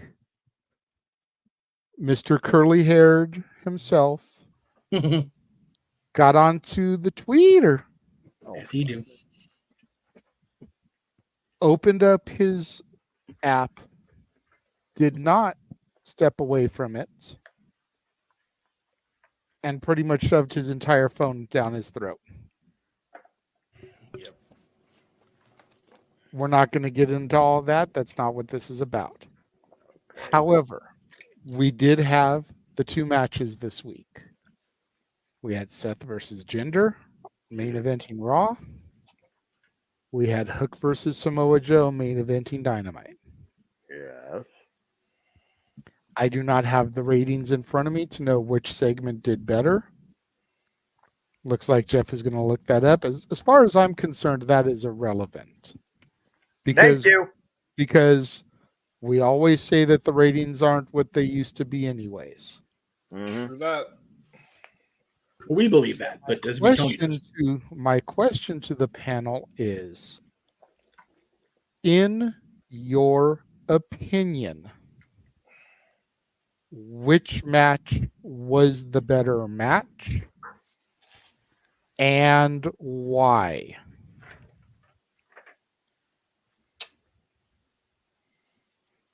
I'm very curious to know what people thought about the two matches because of the divide that was attempted to be drawn on social. I don't buy into all that stuff. Noah's already turning his back. I'm not liking this. I'm not liking this, but I am curious because we're all friends here. Yes. It's just like a political conversation. We can all talk Republican, Democrat. None of us are going to storm off on the other one because we all respect each other's opinions. Yes. So, you want to go first there, James? I saw you raising your hands. You go ahead. All right. If we're talking about which match got more time, the obvious one would be different. So, however, you're kind of sounding distant. You might want to fix your mic or something. Hi. Hello. There you go. There we go. There we go. All right, I had to turn it up a little bit. Okay, so just so I'm fully volumed up here. There we go. To really just kind of break this down, if we're going by length, obviously Jinder and Seth win. If you're really a match, the match should go long. If it's for the world title type of guy, cool. However, despite everything handicapping it, including Tony Khan's own spike-heeled boots stabbing him in the toe because he can't get his freaking hands off social media, Hook and Joe was the better match. Plain and simple. Reason being, in the short time that they had, you saw something so different. It was so old school that it was kind of new again. The guy that's been dominant now is on the he's at a deficit against just dominant champion and Joe. So he has to really, really fight from the depths, which we're not used to seeing a guy who has been so dominant do that. And he did it in such a great fashion. Hook is so underrated when it comes to his instincts, when it comes to working a crowd. Dead serious. Joe knew this. Everybody knew that that is his strongest attribute. He reads that room beautifully. Hook did that in spades, and Joe was the perfect opponent to let him shine in that caliber. And when you got that down, that's all you need. I mean, Joe made this guy look like $1 million. It harkened back to a shorter version, and I say short because the match was like all of 10 minutes. It reminded me of Jeff Hardy and Taker. He just kept getting beat down, but here's this young upstart kid with some spunk just coming in, lariating him, literally nailing him down. And I even said that they were going to do some similar stuff to Bam Bam Bigelow and Joe. We saw a little bit of that in that match. Great callbacks, good storytelling. Overall, the point was clear. Joe is a dominant champion, but that kid's got heart. That kid isn't just some guy who thinks he's this big shot. This kid knows how to not give up. Joe had to do everything he could just to make this guy pass out, which puts over Joe huge, or which puts over Hook huge, right? Like, that's huge for Hook, because Hook now is like, okay, this guy is a big guy. Like, he's not just one of these guys that's, okay, he's going to be up here in the future. You know what I mean? And that, to me, is like, when you get a seal of approval from Samoa Joe to want to work with you and to put him over in the way he did, you're golden. Jinder and Rollins, I've seen that. Been there, done that.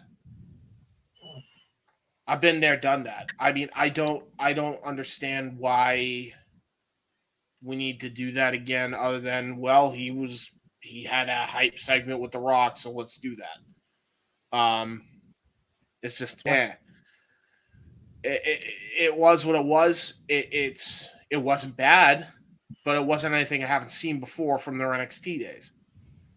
Hell, it's a different match, but it's no different than what any of Seth Rollins' other World Championship matches have been on Raw. Yeah, you know, it's a fine TV match. Samoa Joe and Hook. Joe made the star out of Hook, plain and simple, and it shouldn't have worked because, God, AEW handicapped it severely. It's like you talk all this shit, you give it so little time. There's no way in hell this should have worked, and yet somehow it did. If we're just going by, yeah, exactly. If we're just going by presentation, look, and all that stuff, and the way it came across on television, I think Hook and Joe did the better job. I think Jinder is going to be Jinder before and after. His pecking order probably ain't going to change that much, and neither is Seth Rollins. You didn't really see the title changing hands, where in AEW's case, I believed, even for a second, when he kicked out of the Muscle Buster at one, I just about shit a brick. And then he started hitting clothesline from hell's lariats galore. I was like, are they actually going to have this kid win? And then he went for the red drum, and he countered so seamlessly, and he made him pass out. And I'm like, wow. Brilliant. It was a rookie mistake. And it all goes back to, yes, he's young, he's tough, he's very experienced for his age, but he's still a rookie. it was just good storytelling. It's good wrestling. It's a good world television title match. It's probably the better TV matches for world titles, quite frankly, if we're being real about it. Because like, why does Seth Rollins have to go 50-50 with Jinder? 60-40, maybe. Seth Rollins had a slight advantage, but it's like, I digress. You know what I mean? This was a thing where it's like, okay, Joe has a bit more of the edge here, but Hook fought his ass off, and nobody expected that. He was the primary underdog going in, and then he just shocked the world. Like, could he win this title? And the entire perception of what could happen in the match flipped as the match progressed. I think I know which one won presentation-wise. So, there you go. I'm glad you brought up the whole kicking out of the Muscle Buster at 1. Yeah. Because that took me out of the match. Yep. Fair enough. Why is Hook, who I'll give you is 28-1, good kid, whatever, kicking out of your world champion's finisher at 1? He's not Hulk Hogan. He's not John Cena. He's not on that level. You have now cheapened the Muscle Buster for every single person Joe hits it on for the rest of his career. That move cannot put anybody away now because Hook kicked out of it at 1. It took the believability of the match away from it for me. I would agree if it was anybody else in that situation besides Hook. You haven't started watching Hook. Did you start watching Hook when he first debuted on Rampage or no? No, I've only been watching it for about a year and a half. So I've seen enough Hook. Right. I might have believed a kick out at 1 if it was Bryan Danielson, Jon Moxley, Swerve Strickland. Yeah. Hook, I don't buy it. I wouldn't buy it if it was Orange Cassidy. That's fair. I wouldn't buy it if it was Daniel Garcia or Wheeler Yuta. I wouldn't buy it if it was Darby Allin, and he's supposedly one of the fucking pillars. I think in the difference between Hook and all the other guys you mentioned, though, this is where his father comes into play, because what the fuck was Taz known for the most? Kicking out at 1 out of shit. I mean, and that's getting fair. out from Taz shit. was a legitimate badass. And I'm not saying that Hook can't be, but I don't think he's paid his dues enough to be on that level yet, where Taz had. Yeah, I'm sorry, James. I'm with JJ on this one. And it was a complete different era as well. Taz was kicking out at 1 in a company that was built off of misfits and smaller guys. Not everybody in ECW was a Bam Bam Bigelow or a Mike Awesome. They were Ravens. They were Tommy Dreamers. They were Mikey Whipwrecks. Yoshihiro Tajiri's, Little Guidos. Yeah, that's fair. Spike Dudley's. Bubba was probably one of the biggest dudes they had on a consistent basis. That one spot I'm a movie guy. I go into a movie knowing that it's fake, knowing that it's scripted, knowing that the good guy is more than likely going to win, the bad guy is going to lose. You suspend your belief. That took me out of it, though, because even though it's scripted, even though it's predetermined, even though it's essentially watching a mini movie play out, that wasn't believable. And that was my biggest issue with it. Walter just said that he took out of it. There's people in the chat room. Richard Morales says that Muscle Buster was his only negative about it. One of the most deadly and protected finishers. Literally crippled a man. It did literally cripple the man. Yes, that is a fair. blue thunder bomb gets a 2 count. Yeah, I was gonna say that later, but okay, hold on. I know that. I look at it like this though. The moves of the matches have been so watered down. That's how it's going to be. I'm not saying the Muscle Buster, but I'm saying moves in general. They're going to be watered down anyway. I think that's fair. I think my thing with why I didn't necessarily have a problem with Hook kicking out at 1 of the Muscle Buster. I can't remember there's any people at all ever that have kicked out at 1. And that's my point. And that's and again, it's fair if people don't believe in Hook yet. I think keyword is yet. I think, put it this way, and Walter might be able to get this reference. There was a fight for the world championship. Mm-hmm. Randy Couture versus Brock Lesnar. Couture destroyed Lesnar in the first round. Mm-hmm. Absolutely annihilated him with bombs galore. Mm-hmm. Yeah. Everybody pegged Randy was going to destroy Brock that night. And Lesnar came back after Randy Couture made one crucial mistake.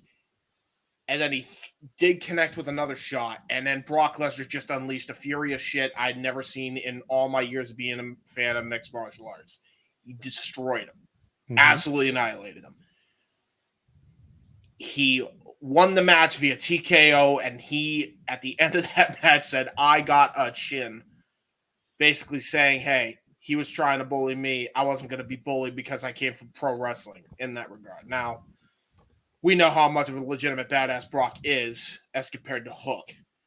But there have been fights like that, not just with Brock, but with other people that never should have gotten that chance, that blew it and got that win. At the very last second, they get that win, right? They get that second wind out of nowhere. They're knocked out for like a split second. You can see their body about to go limp, and then they get knocked back into reality with another hook, and all of a sudden they're back in. That's the way I kind of interpreted Hook kicking out of the Muscle Buster at 1, because to me it's like, okay, this kid is obviously operating on adrenaline because he just got bullied to shit for like the last 7.5 minutes before. In that vein, I can understand where you're coming from. Yeah, that's my thing with it. I can understand where you're coming from to a certain extent, but what does that say now to anybody else that Joe tries to do the Muscle Buster on? Well, nobody has kicked out of that move at 1. Right. You just weakened your champion's finishing move. On the surface, yes. However, if every other person, with the exception of a very, and I mean very select few, and you got to choose your opponents wisely to kick out at 2.9. 2.9, let me just make that very clear. You have to choose those people wisely. If you do that with Joe going forward and Joe's opponents going forward, then what that's going to do for Hook is, okay, Hook is a different breed. He's the only one to kick out of this thing at 1 because adrenaline took over. I was going to say, I think you're better with that approach. I think you're trying to make two arguments for Hook that are unfortunately separated. Yeah, fair. I think the argument of he was just so beat down, and then he had that second rush, that second the adrenaline, whatever we're going to call it, and he kicked out at 1. That is a better. Again, this is subjective, but that's why I like this show. Kicking out in a fit of adrenaline is like, okay, I got my second win. But if they're going to book him going forward and Joe going forward as nobody else could do it, or very few could do it, that is what will hinder the muscle buster. If it's just it happened with Hook because he was in a fit of adrenaline and it doesn't keep happening. Both with Joe using the muscle buster and with Hook doing it with it. If Hook does that with everybody going forward, like if he kicks out of the Powerbomb Symphony. Yep. If he kicks out of some ridiculous fit of fury Death from Rider. Yeah. If he keeps kicking out of the bad motherfuckers finishes, then it's okay. This is Hook's shit. We get it. Cool. If Joe hits the muscle buster and gets those 2.9s, he's good. Like I was saying, the muscle buster legitimately crippled TJ Wilson for how many years before he was able to get back and become a trainer into the dungeon and do his thing like he's doing now. And goddamn, he's doing things. I can't wait, and I hope he comes back. By the way, continue. But yeah, I totally see where JJ's coming from. That in the moment, it's like, ooh, that took me out of it. But with the explanation, I understand it. Now, I am going to completely pick apart everything else you said. That's fair. I'm just going to be that dickhead, whatever. I think the chat room was right. The crowd was into Mahal and Rollins. They wouldn't have been 2 weeks ago. People didn't give a fuck that Mahal was even an employee still 2 weeks ago or 2.5 weeks ago. That's fair. That's true. All of a sudden, he's getting there, verbally toe-to-toe with The Rock. It's like, and then, people kept pointing out that he had the finals of the tournament with Rollins to crown the NXT champion. People have forgotten that, but social media and WWE like, hey, yeah, this happened. They built it up during Raw. Both of them showed up. Seth carrying, I forget the baby's name, and they're going to kill me for that, but whatever. Coming in with the family. Jinder coming in, the stoic, challenger, and all of a sudden there's Indusure out there with them. Oh, man, now he's got his backup. And damn it, he hit that Colossus, and it was like, oh, shit, this is going to happen. And people also forget, as they're discussing this week, we've had it beaten into us and shoved in our throat how beat up Seth Rollins is right now. Right. Obviously, he's more beat up now. We'll talk about that in the second half. Rouge, thank you. Rouge, thank you. Thank you, Walter. God. Remember, I had to get a hold of Seth and Becky for a while.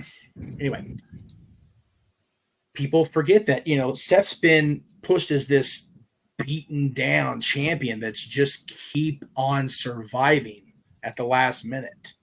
Winning the Nakamura match with a broken back or whatever they were touting, and, came out of it with the title. So there was believability that Mahal could pull off a stunner. And let's not forget Senior Money in the Bank there lurking in the shadows. Just because Mahal beats Rollins for the title doesn't mean he's going to walk out of Raw with the title. Especially if what we're hearing about Monday is going to be a thing and we're going to have a new champion, So there's a lot of factors that went into Mahal and Rollins other than just doing it just to piss off Tony and make his curly hair get even more curled out of stress. Well, Hook and Joe, it was a good match. It was I even say it was a great TV match. But I never believed that Hook was ever going to beat Joe, ever once. Even at that one kick out at one, I never for a minute thought that Joe was going to lose the title. Because at the end of the day, it took over a year to get the title off Max. And I still sit here now and say, if Max didn't go into that as beat up as he was, and they weren't going to pull off this, his contract's up story and have the Undisputed Kingdom be a thing, he'd still be the champion now. So I didn't believe for a minute that Joe was going to drop it 14 days or 16, 18 days after the fact. No way that was going to happen. Right. Now, my problem with the AEW presentation was not my believability in the outcome. My problem was the aftermath. I was getting to that. Yeah, I could agree with you on that one. So since you were going to go ahead and get to that, please make the point, because I felt everything after that pass out made the match completely irrelevant. Mm-hmm. And it pissed me off to no end, regardless of who it was. And we all know our host's feelings about cowboy shit. The moment itself it lost it for me completely because it became less about who was in the ring and more about what happened after JJ. Go ahead. I'm sorry. Yeah, I'm going to not go on the diatribe that I did on my show because I already did that. I'll go on the diatribe for you. I mean, it was quite profanity laced, and we're trying not to harp on the negative, but that was the other thing that really gave me issue about this. Because James is very much right in the fact that this match was being built like that ladder match between Undertaker and Jeff Hardy. Yep. The show of respect, the fact that Joe kept taking him down after the match, Hook kept getting back up. But then Hangman and Swerve had to make their presence felt. And like Jeff said, everything that had just happened in that match became secondary. You know, we're on some Punk world title shit again in WWE. Oh, you're the champion, but your status hasn't changed. You're still the middle of the card. Right. Yeah, and it's so frustrating too. Yeah. So you just told this amazing story for the most part. Again, the kick out at one is the only thing that took me out of the match. Yeah. The rest of the match, I'm not gonna lie, it was solid. Yeah. But you've got this, as Jeff called it, great TV match. Yeah. And then you just flushed the moment down the toilet because of this. Yeah, and Hook looked legitimately pissed, by the way, too, and you can tell it's like, why? He should have been. And I don't blame him. Like, why are you stepping on my toes? I was getting up. I don't need your help. And you could see he even refused a handshake.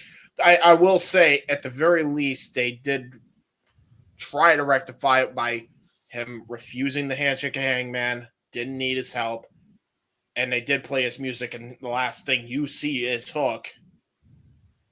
But that's after freaking Hangman and... It's after Hangman and Swerve just stare down for no reason. Why did an EVP have to come steal Thunder? Yeah, well, a friend of an EVP, but I was going to say let's try not to go down that road. Jeff, you were going to bring up the end of the match, but like I said, I was going to touch on it before you said your piece. I've now said my piece. Well, if you want to tag back in, yeah, I'm still curious what's going through Noah's head with his Orange Cassidy sunglasses on. I'm hoping he'll take them off before he addresses us. My thing with what James just said, I had forgotten they played Hook's music. And that was the last thing we saw. That's what it was to me because I completely forgot about it because it became about Hangman and Swerve. You're not going to hear me shit on Swerve Strickland. Not going to happen on my shows or anything I'm on, okay? I'm not even going to shit necessarily on Hangman in this particular case. And I say that because at the end of the day, even if he is a friend of an EVP and we're not going down that path, it starts and ends at the guy with the pencil. And that's Tony. Tony spent all week bitching and moaning about the comparisons between the two title matches. What was the last time we saw on Raw? The world champion standing tall, even with his knee probably busted to shit. What was the last thing we remember about Dynamite? Wasn't the world champion. Wasn't the number one contender during the fight. It was the Strickland Hangman moment. He done undercut his own bullshit with more bullshit. It keeps coming back around to Tony Khan. And it just fucking chaps my already red ass. Yep. I'm so tired of going around the horn with him every single week because he can't undercut his goddamn self. It's infuriating. This is what, makes me have to sit there and hesitate to not jump on TNA is number 2 again because AEW keeps fucking up. He didn't keep fucking up. Yep.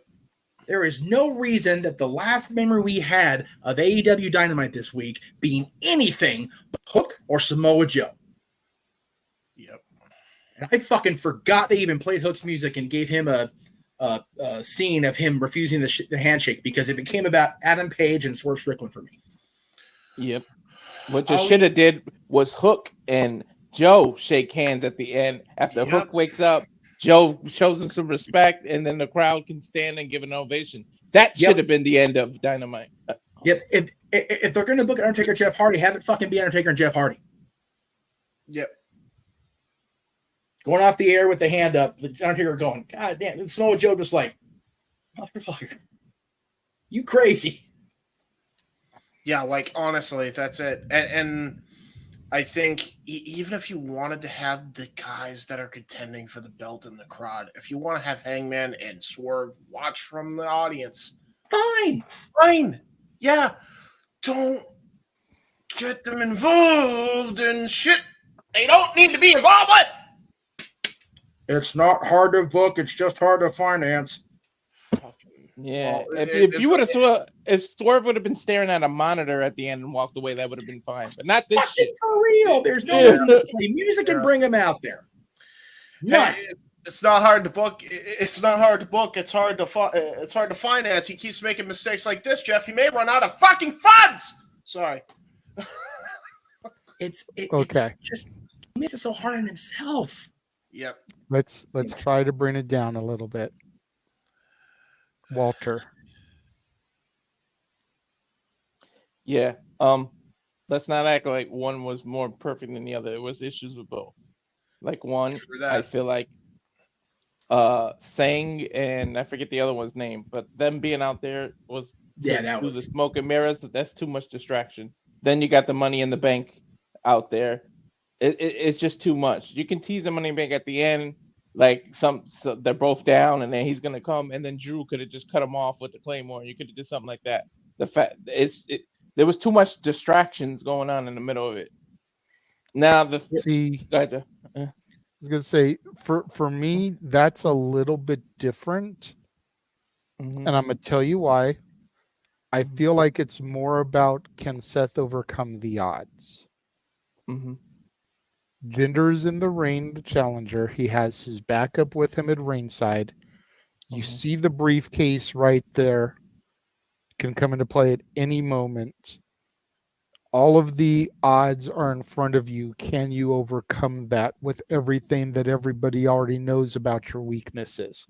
Not to mention what we'll get into momentarily that happened during the match that sets up the second half of our double main event. Everybody in the chat room, calm the F down. We are going to get there. Yeah. Y'all are like 25 steps ahead of us. Like, calm down. We are getting there. Don't get have this in the plot. And I totally get what you're saying because it played to the role that, like you said, no one ever leaves Hook would have won that match. When Jinder hit, when Singh hit Seth with that briefcase, and Jinder hit the Colossus and covered him for a split second, I was saying, "Holy shit, they're gonna do it! They're gonna do it!" Like like even if it was for a second, you got me. WWE got me with that. Like, really thought it was like Randy Orton, Jinder 2017 again. Like, even if it was for a split second. And like JJ said, with the Hook and Samoa, not even a second pass where I thought Joe would lose that title. And the whole thing of kicking out at one, if you know me, you know I'm the Undertaker guy. Imagine somebody kicking out at one of a Tombstone. You know how pissed you would be? Like that Muscle Buster is supposed to be his go-to. It would at least have to be someone of the caliber of like a Shawn Michaels, a Triple H. Not even Hogan kicked out of that. No. Definitely not at one.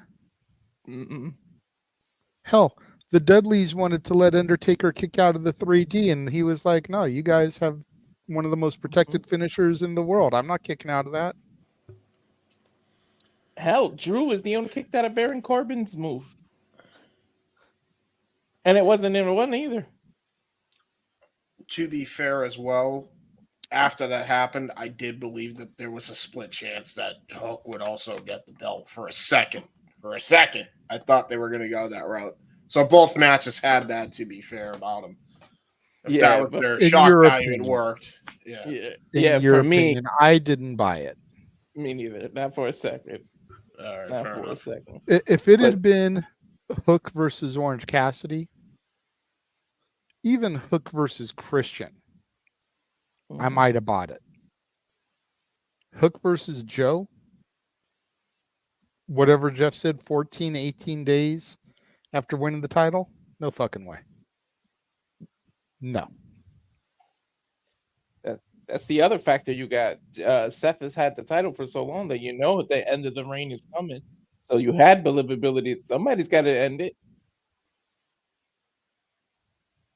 I know you got the Punk and all that in the back of your mind, but especially after he got hit with that briefcase, it was like, holy shit, they're gonna do it. So yeah, Hook and Joe was very good. Don't get me wrong, but it's just there was more oomph in the Jinder versus Seth. There's no other way to put it. It was like a little more cheese on the sandwich, I guess. Yeah.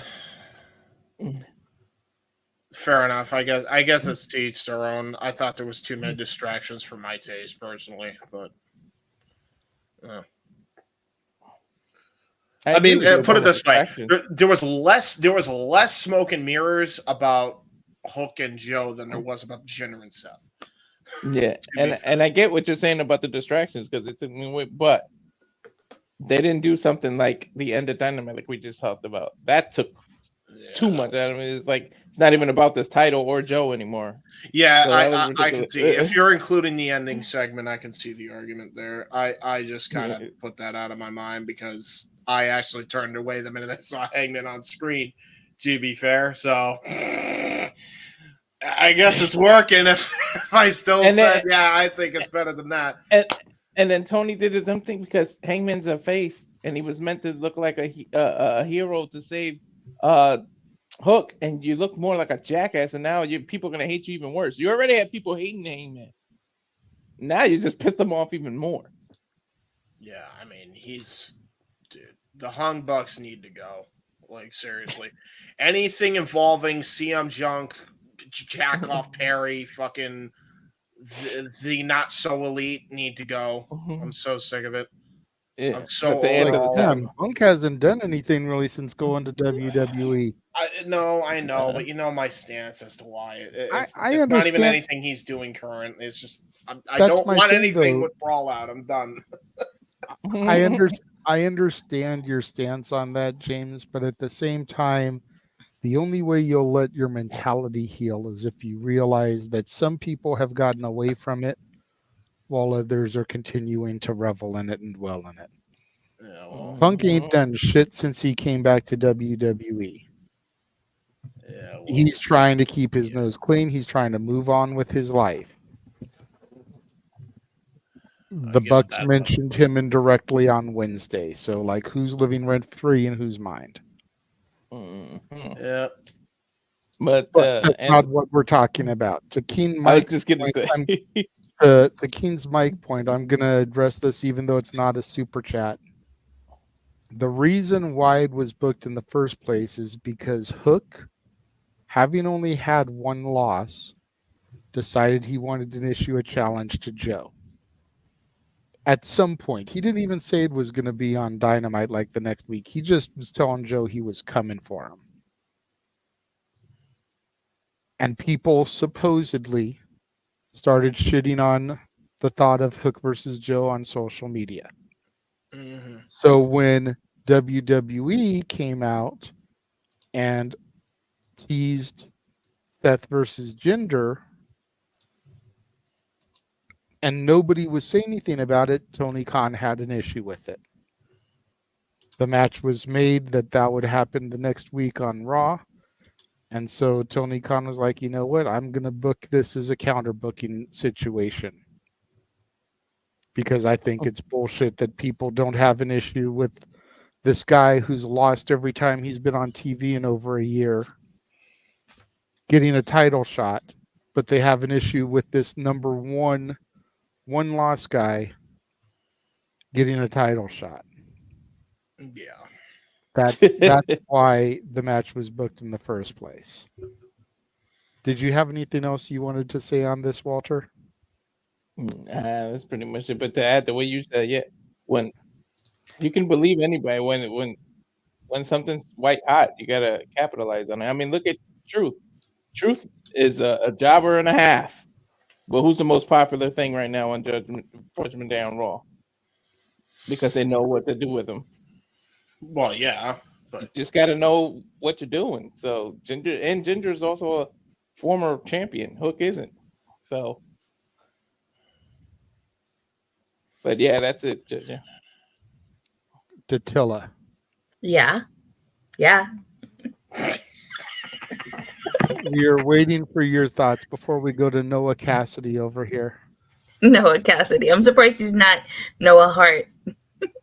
Nah, I mean- I'm kind of I'm not even sure if he's still awake. Is he asleep behind those glasses? That's a good question. Noah, you up? Noah? Earth to Noah? Oh, shit. No. No. Okay, there we go. All right. Noah, I think the bunny is coming through. Oh, God damn it, JJ. Look, Don't look at blame him. Look, me. you see him try not to smile. You see that? You see the No, way Shut he's up, turning- JJ. His nose is twitching like a bunny. Isn't that cute? Oh, God damn it.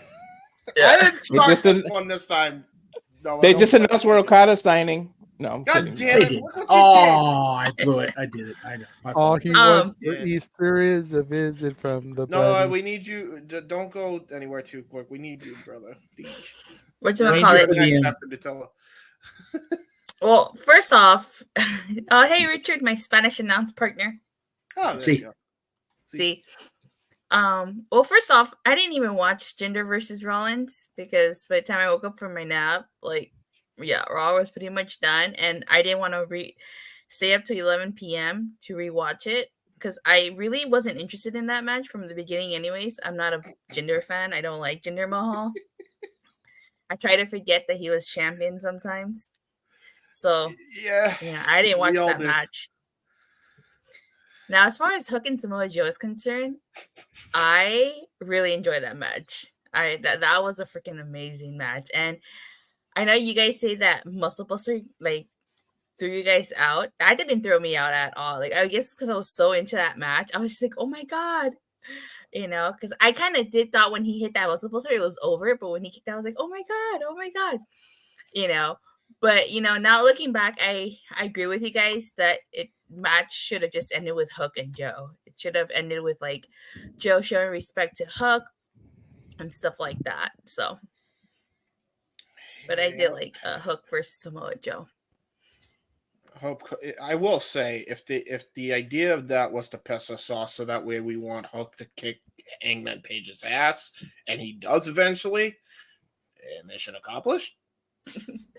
Yeah, I don't know why they did that though. Looking back, at that time, I actually didn't mind the ending, but that was because again I was riding off the momentum from that awesome main event. But yeah, I agree with you guys. They shouldn't have done that. They should have just had Hook and Samoa Joe shake hands and kind of just Samoa Joe show respect to Hook. Yeah. Yeah. Yeah. No, we have a $2 super chat for you to come back. Noah, yeah, please come back. We actually. Oh, Henry! Hey, is there? Speak his name and they shall appear. It is Joe Hendry. Yeah. There he is. That's funny. That's good. Yeah, that's pretty much all I have to say. Like I said, I didn't watch Jinder versus Seth, so. You were trying to, and then you fell asleep. Actually, No. See, what happened was when I got back from Vegas, I tried to take a nap, but family came over, so I couldn't take a nap until they left, and they didn't leave till 6. So I just couldn't take it anymore, and I went to go take a nap. So when I woke up, it was 7:40. So I didn't even see the match, and I was just like, man. Yeah, I'm not going to stay up till 11 to watch this. Jet lag is real, man. Yeah. Yeah. True that. So, yeah, that's what happened. Although if I had napped when I got home, I probably would have watched the match, and it didn't. I would have watched all of Monday Night Raw. There you go. So well, you had TNA, which was exciting on both of those, to be fair, especially considering Tony Khan, was stuck his foot in his goddamn mouth. he needs a social media manager. Yeah, you think? Well, to answer Arlene's question before we throw it to Noah, who's whatever from wherever, Whenever.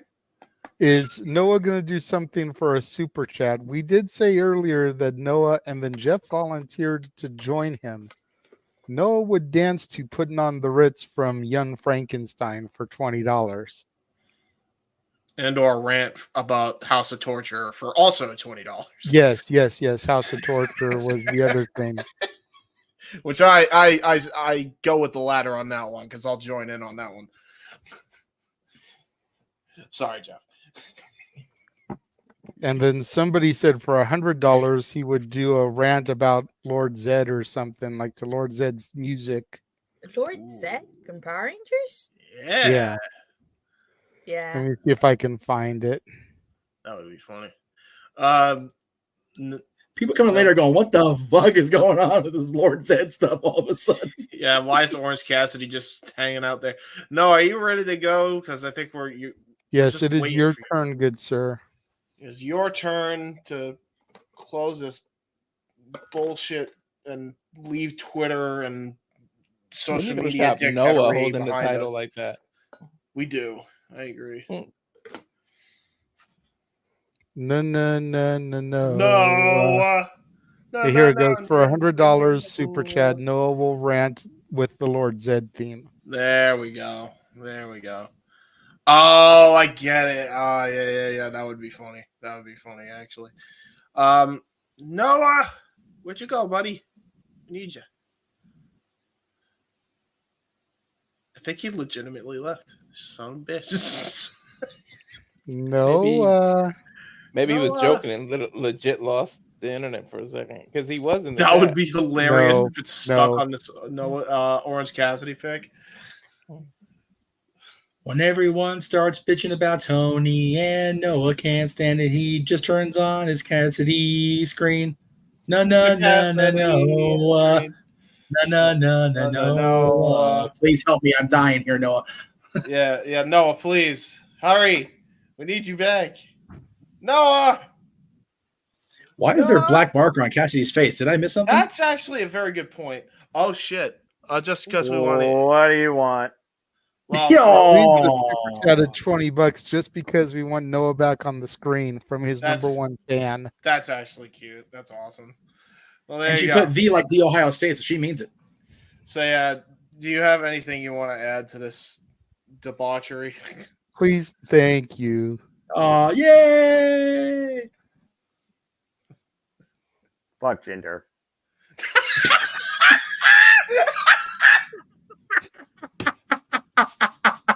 Well, we got him back. Hell. All right. WWE is what they are. They'll always do anything. Pop a rating, even if they can't get a sponsor from IKEA, where Veer should have been left in traffic in a blizzard. Speaking of blizzard, I'm surprised they were able to do a venue in that small building with it buried underneath snow. But even with artificially piped in noise, you can make something feel realistic. Seth freaking Rollins will always be the consolation of WWE due to the overrated tribal chief Roman Reigns, as the Fiera Roche Championship plays second fiddle to everything else in WWE. And Damian Priest has had more attempts at a cash-in than less success of people in a return line at the local Walmart getting a credit back on an item. As far as AEW, Hook shows heart. Good for him. Both matches literally being built out nothing but an over-glorified, overbooked Rock segment with a utility player that gave me the worst year of my life in 2017. Should be nowhere near a championship ever again versus a match of somebody that has been booked dominantly to quite a degree and showed ruthless aggression. But instead of getting the endorsement by Joe, he got the unwanted assist from the Hangman and didn't choke him out. So it is what it is with both those matches. But when you book stuff off of integrated social media toxicity, nonsensical, childish bullshit in a wrestling community with less brains than a triple X actress. I guess it is what it is in this day and age. Damn. Holy shit. I happen to know some of those triple X actresses actually are very intelligent. I was about to say, goddamn. But Noah's allowed his opinion. However, to Keen Mike's point, which of the two is happening? The putting on the Ritz Young Frankenstein dance, or is he gonna rant about what was the thing? House Evil? of Torture. I think she literally just donated 20 just for him to come back. So she actually saved her ass. It's still the right amount, so she can choose which one. That's fair. That's fair. Don't push your luck. I'm only one button away from bidding y'all adieu until next Saturday. That is fair. Don't do that, because we only have one half of this show left. That is fair. Fine. Don't do that. Those matches are what they are. I really don't give a fuck. Yeah. But don't give me Jinder versus Seth again, even on a Raw highlight. Yeah. Noah has So spoken. don't clip that clip for the highlight reel at the end of the show. Don't clip anything from Seth and Jinder, Jay. No, well, to be fair, I mean, he had a hell of a rant. That was fucking funnier than hell. Well, no, the rant was fine. If I wasn't the Christian man I would have watched Pornhub versus Jinder Mahal and Seth freaking Rollins highlight. Damn. And they could do nothing but no. God damn. On that note, we are going to take a commercial break before we get to the half of our double main event. Yeah, honestly, go for it.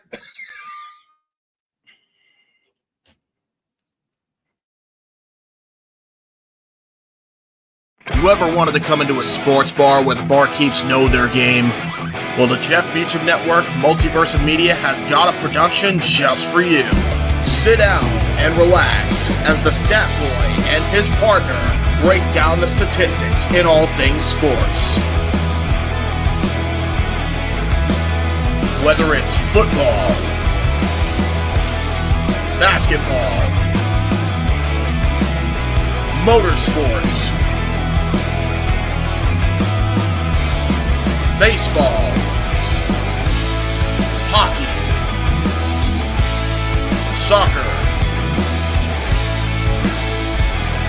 professional wrestling, mixed martial arts, boxing, and much, much more. All are welcome.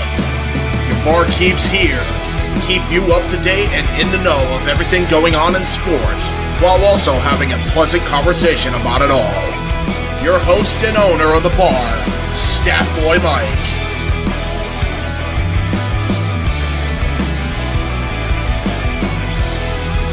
His partner in crime, Dory Lou. And a host of other guests coming in. The food's hot, the seats are warm, the drinks are ice cold, and the sports talk is plentiful. Constant E18 Studios presents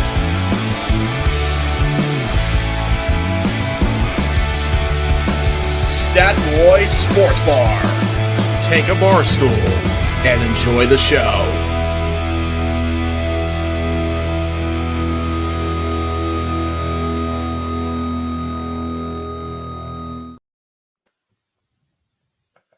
Man. And we are back.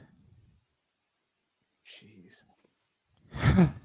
All right. No, when you had to say the site, you could have just said Triple X, and me and JJ could have pretended you meant the Vin Diesel movie. Yeah. That's okay.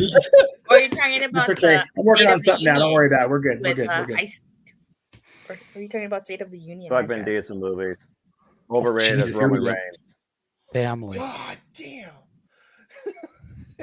Just Noah's on fire today right now. God damn. All right, so the second part of our double main event comes back to Seth Rollins. Oh boy. Poor bastard. During the match with Jinder, he was injured. Of course. He suffered a torn MCL and a partially torn meniscus. Oh. Well, according to reports that I have seen on NoDQ.com. just Average recovery time for these things is between 4 and 8 weeks. mm-hmm. Now, that means that they could just take him off TV, not have him defend the title for a couple of months, let, in theory, Punk win the Rumble, build up to their match at Mania, still drop the belt. Seth can go on, have surgery if needed, blah, blah, blah. That's best case scenario. But then there's worst case scenario. And what happens if they have to do something more drastic? There's already talk about having the title put up for the winner of the Rumble. Not a fan of that idea, if I'm being honest. Yeah. We've also got the briefcase lingering around. Damian Priest has his briefcase. Seth is supposed to come out on Monday night and address his future. Come in, ambush him, cash in the briefcase, win the title off him right then and there. But what does that do with Punk? We can only assume, because none of us have seen the contract for Phil Brooks, that part of him coming back was getting the main event at WrestleMania. One of the nights, yeah. So, Punk versus Priest? Sorry, there's no money there. Nope. The obvious choice would be Priest versus Balor, because there's been tension within the Judgment Day recently. So where does Punk go? Does Punk go for Roman? What happens to The Rock and Roman? There's a lot of now question marks that loom because of Seth's injury. And here's the irony of it all. Seth has been supposedly, if you believe what WWE commentators hype up, working with a broken back for the better part of 6-8 months. Even longer, potentially, but they've really been emphasizing it recently since winning the championship. So if he had lost the belt to Shinsuke in the last man standing match, we wouldn't be here with the torn MCL. If he had lost the belt to Drew McIntyre, we wouldn't be here with the torn MCL. If he had lost the belt to Finn Balor, we wouldn't be here with the torn MCL. You see where I'm going here.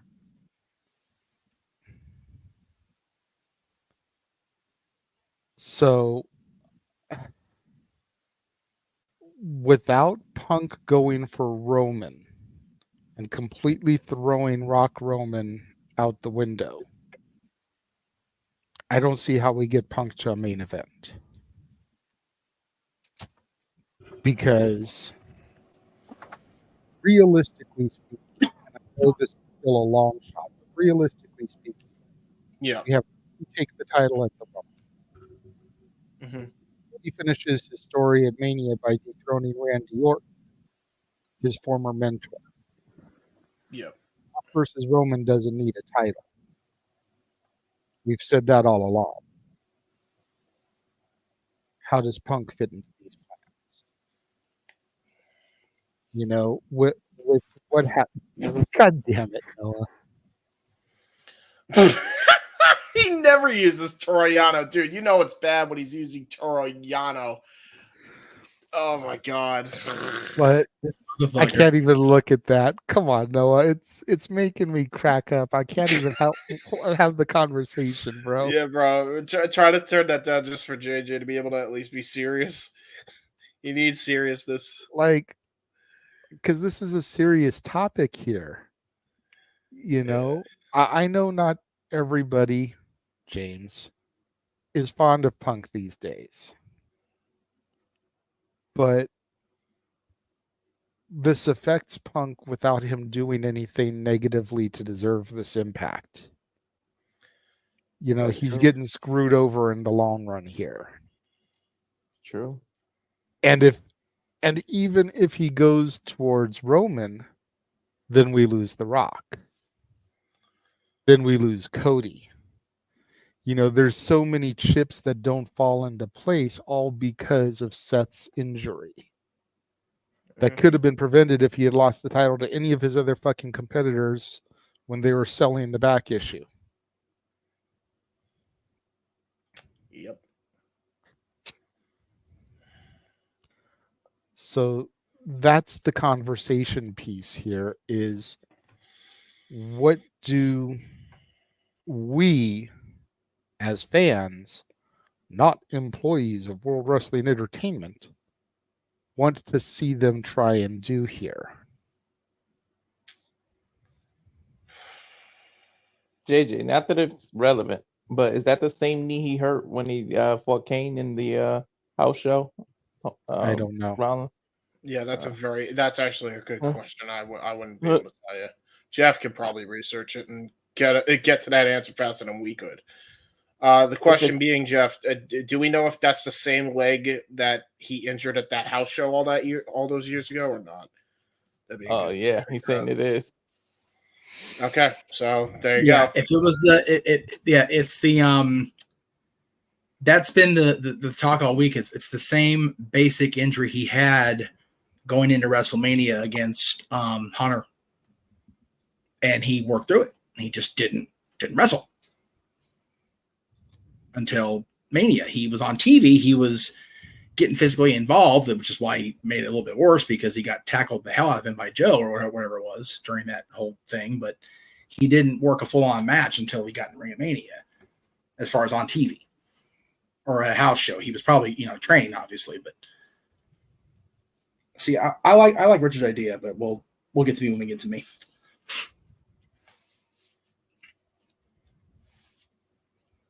Noah, Right since you seem so interested in the conversation piece here. Dude, he gonna laser beam your head off. He won't do it. He's at least he's gonna have to call the action. I'm sure he's got some kind of thought process about it, even if this isn't his number one choice of entertainment.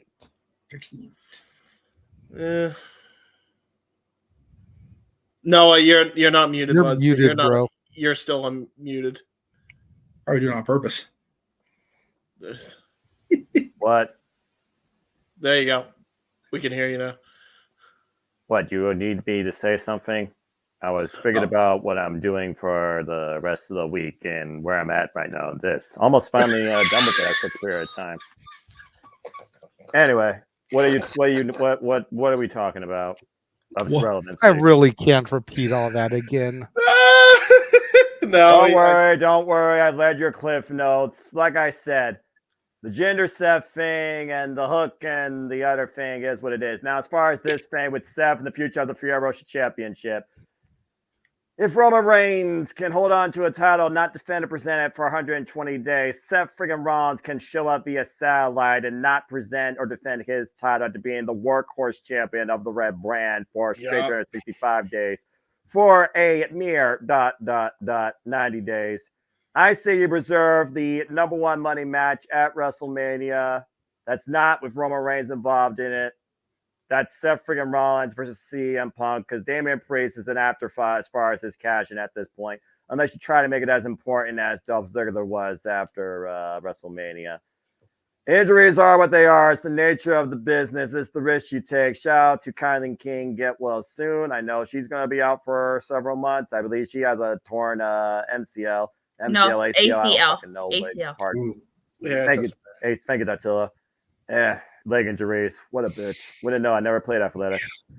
But as far as Seth Rollins and Damian Priest, who gives a fuck? Seth Rollins, CM Punk has to be the way you go for WrestleMania. Otherwise, your WrestleMania 40 night one plan is a bust because Roman versus Cody or Rock is going to happen at some point at WrestleMania. That's got to be one of the only two plans they have in store for the Tribal Chief. And then maybe he finally goes into the history books and becomes history, and you finally be set and make me believe in something different in WWE. So, yeah. I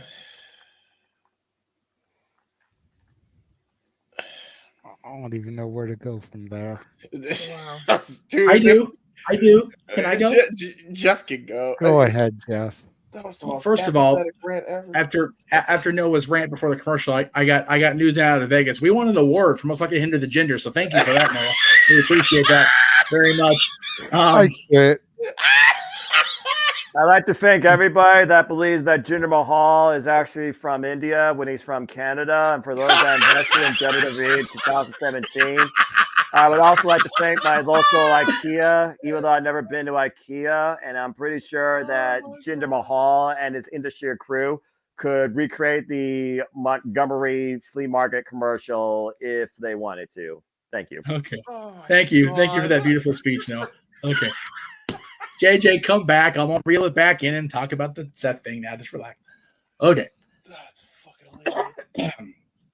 So, honestly, I think we're all getting worked up about it a little prematurely, which kind of goes back to the AVN Awards, I guess. Prematurity is never a good thing, especially in that business. Now,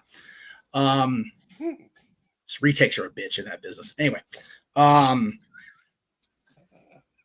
I say we wait until what happens with Rollins on Monday, because there's supposed to be, if you believe the reports that have been reposted on NoDQ.com and elsewhere, that we're going to have an announcement from Seth about his future. What I would personally do is, if the injury is as non-severe as it was going into Mania 33, then just, as Noah said, very less than eloquently, just wait it out, man. Ride out that via satellite, appearing as happens or as needed stuff. You don't need to have the champion wrestle every single week, even though that's been the way he's been promoted as the world champion. Things change. Shit happens. I've had to learn, especially in this week, that plans, the old saying, everybody's got a plan until they get punched in the face. Everybody's got a plan until something like this happens. Everybody's got a plan until a personal life situation completely sends you sideways. That's been the case around here. Mm-hmm. So it's just one of those things that and again, I don't know what's been reported by Seth Rollins or by WWE doctors. As far as I know, nothing. So as far as the surgery, that will be or not be needed, we don't know anything until we hear it out of the WWE or a approved doctor's mouth or Seth himself, right? That's just the way it is right now, So I just think we need to be patient. Good to see you, Big G. Thank you for coming in, by the way. $5 super chat. Good to see you, sir. Hopefully we'll see you back, because remember, next Saturday is our post-Rumble show, and I will be there. So at least one Jeff in the room for the whole show would be cool. Yeah, there's that.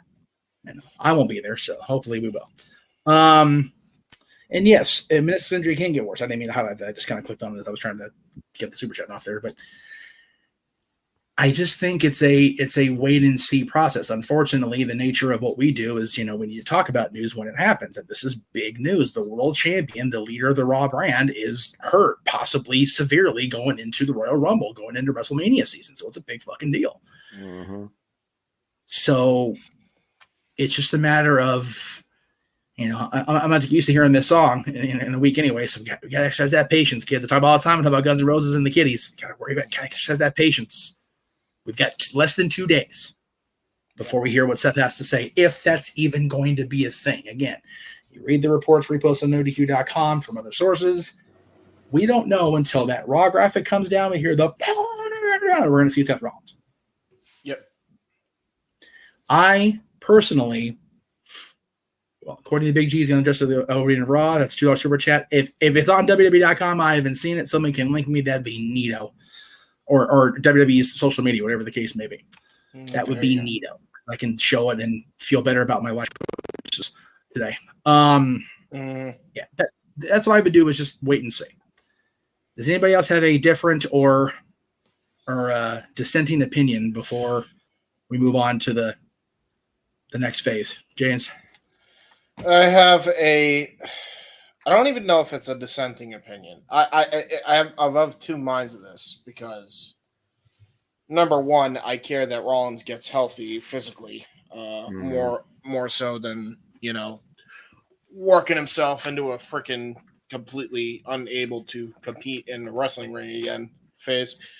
So whatever he needs to do to make sure he can compete at 100%, do what he needs to do. I would rather that. If worst case scenario happens, it sucks. Shit happens. There's no way to control that. Nope. So, yeah. That's my mind with that, is I just care that Seth Rollins gets healthy in a proper fashion and he doesn't overwork himself. Now, if the worst happens and we don't get that Mania main event of night one because they can't, CM Punk can't live out his fantasy that he couldn't in AEW because people were jackoffs, simply put, and I'm going to tell this straight to Phil Brooks because he has been told this for his entirety of his career and he's never listened. Get the fuck over yourself. Move on. Let it die. Oh, okay, but again, this isn't. This is Punk's about fault that. In this case, yeah. That's right. Again, this isn't about what Punk did or did not do. This is not Punk's fault here. No, and I agree with what you're saying. Can't hear you. Oh, sorry. Hi. Hello. There we go. Better. Hello. Yeah, sorry. Hello. Yes. There we go. Go ahead. Okay. Sorry. All right. Yeah. So no, here's the reason I say that though, because we're in a point right now for Punk. This is where the second mind comes into this, because Punk was slotted to be in this main event spot with Rollins. As far as we know. Yes. Again, it's all speculation until that graphic appears on our television screens. Or Adam Pearce makes it official. True that. Either way, on social media or on, whatever. I say that because if he learns to have the shit fed to him on a fucking silver platter for a change, then I might actually tune in to see CM Punk again. That's why I say that. If this injury to Seth Rollins, which is the top priority, is to make sure he is physically able to get back in the ring per doctor's orders, regardless of what that timetable is, CM Punk needs to learn to eat that shit up, regardless of what happens. And I know that ain't going to be easy for him. And he's going to have no choice now if everything is to be reported and believed, including from his own mouth, that he is on a probation period. I think this counts to that probation period. You were promised a main event of Mania? Tough shit. The guy that you were going to main event with, he's injured right now.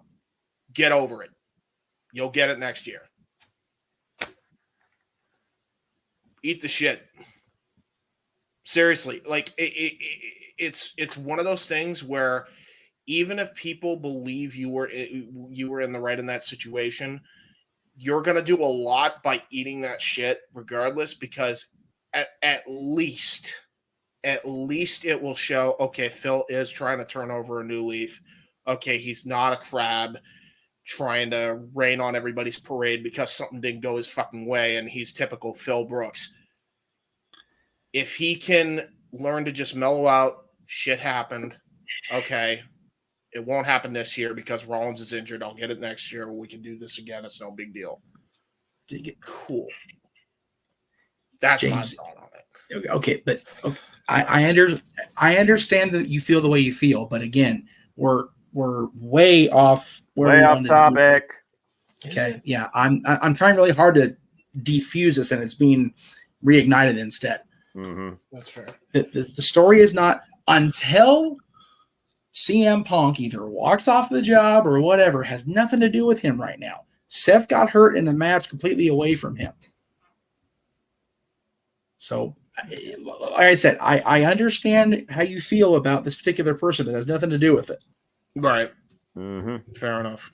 Bottom line, Seth friggin' Rollins, the individual, the human being, Tyler Black, what does the future hold, and does his WrestleMania dream go up in smoke? True that. Yeah. And if it does, what do you do in that situation? Honestly, it sounds like a harder question than young adults understanding what prematurity means before you get pregnant and get married before the age of 18. That's true. I will say too, by the way, I hope that everything goes to plan, because I would hate Rollins not getting as many a payday. That's a huge freaking match for him.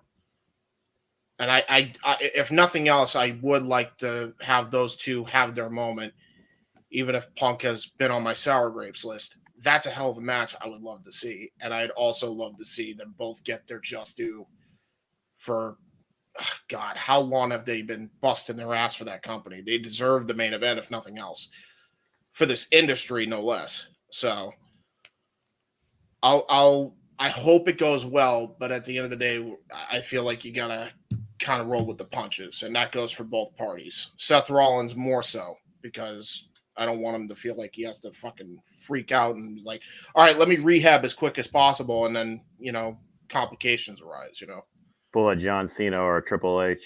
Exactly. No, thank you. But again, I think we the folks that are already anti-Punk are allowing ourselves to project the anger. It's not deserved.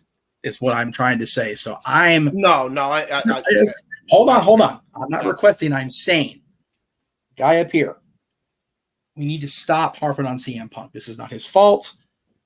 What has happened since he walked through that curtain at Survivor Series, he has done nothing but show me that he wants to be back. So until he shows me otherwise, we really need to get off his ass.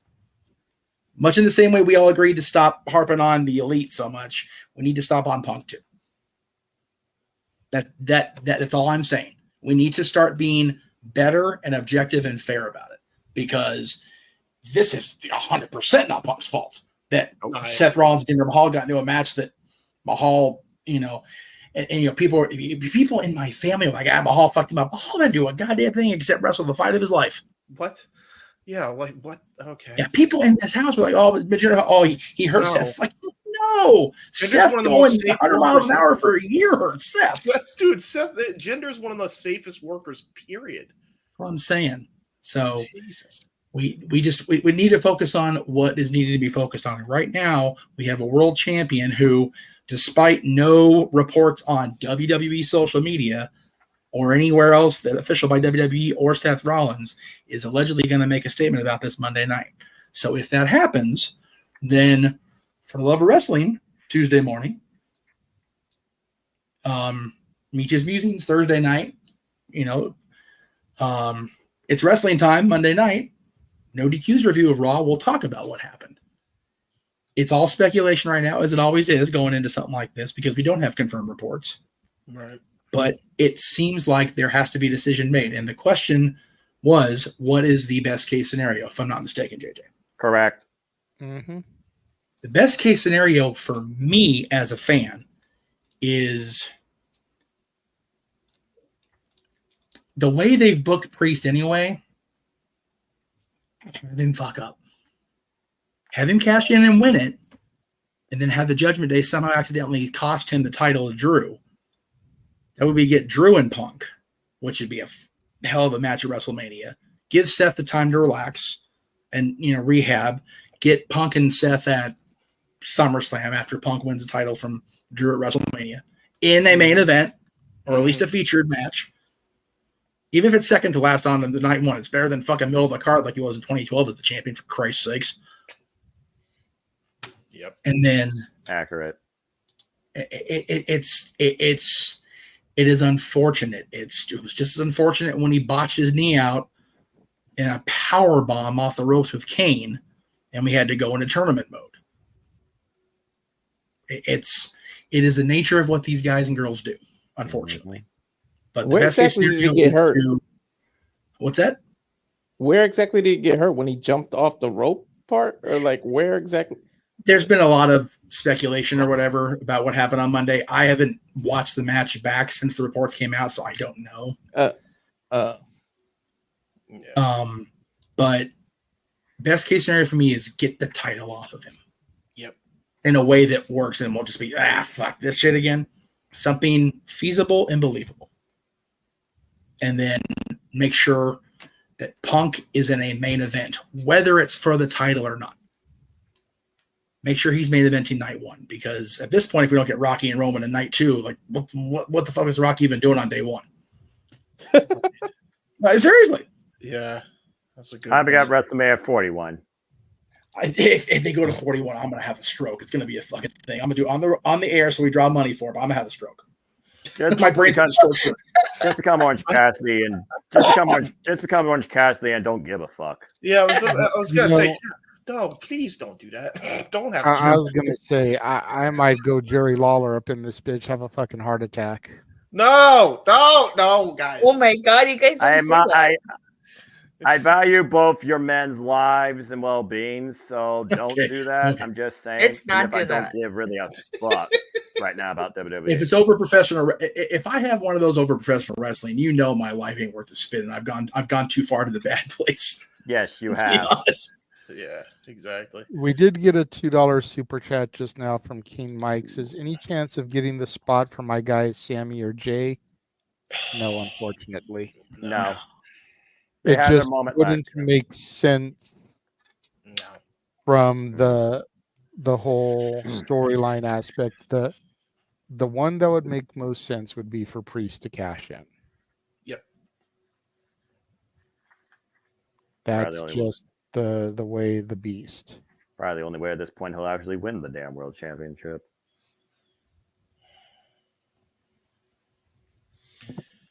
Yeah. Yeah.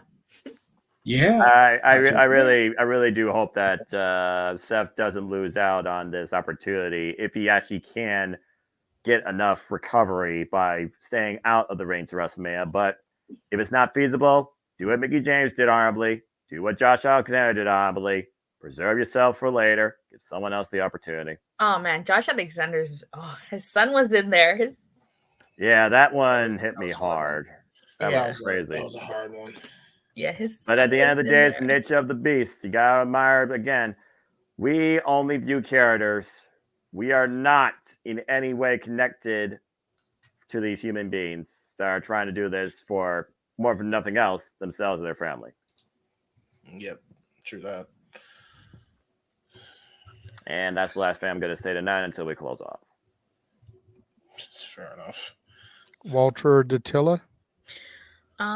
For me, I feel like the best case scenario would be that Seth is not too severely injured and that he's not going to work Royal Rumble or Elimination Chamber and he'll be good for WrestleMania. As Jeff said, I think that if worst case scenario, you take the belt off of him, you have Priest cash in, and like how Jeff mentioned and other people in the chat mentioned, have Damian Priest be a transitional champion. You take that belt off of Priest with Drew McIntyre, but no matter what, Punk is winning the Royal Rumble and main eventing WrestleMania night one, no matter what, even if it's not against Seth Rollins. He's winning and main eventing night one. It's just now a question of who. So, but the important thing is for Seth to, stay healthy and to get better. And hopefully he doesn't need surgery. So that's all I have to say. Walter? Yeah. First of all, get better, Seth, if anything. First of all. Yeah, True that. Yeah. That's fair.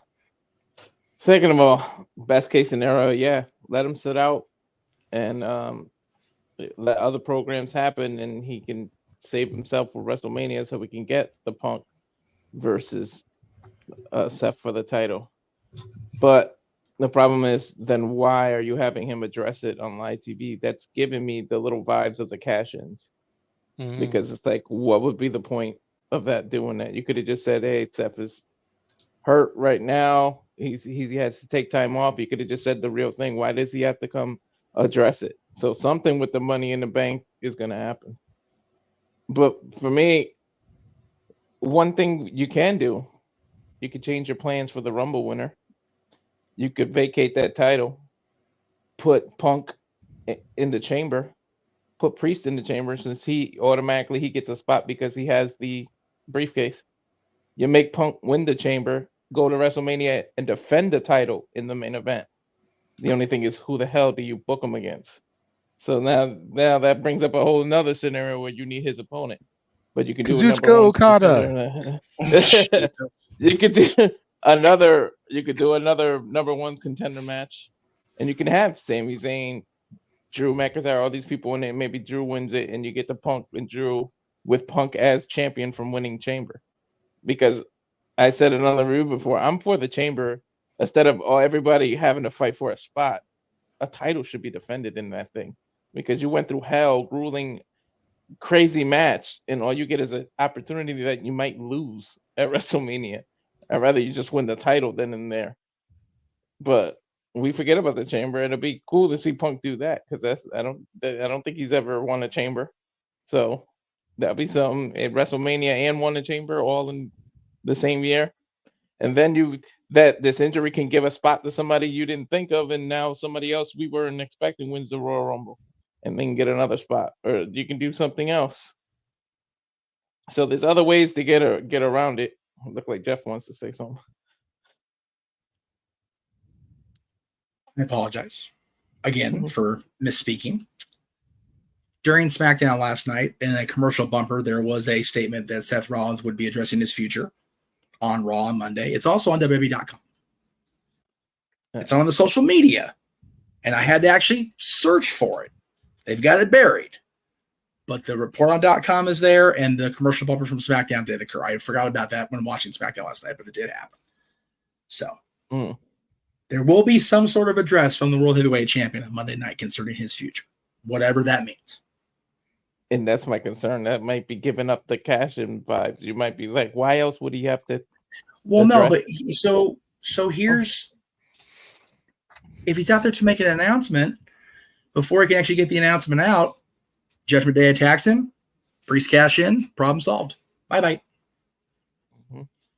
Again, there are so many different scenarios that can play out. We just have to follow the words of Axl Rose, or in my case, genocide. Just have a little patience, folks. Well, question though, Yes, ma'am. if there is a cash in, do you open or do you close with that?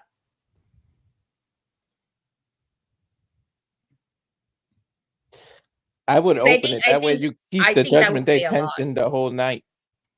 I think that would say a lot of what's really going to happen if you open or you close with Seth Rollins making the announcement.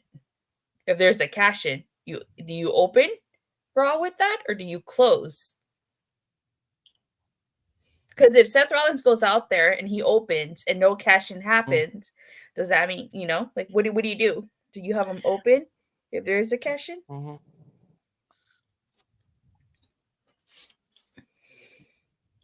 Just really thinking. He's really thinking. I personally would open with it, because then you build the tension. Maybe you see like little teases of jealousy and attention in the Judgment Day, and then in the future that's going to lead to something they're going to break up.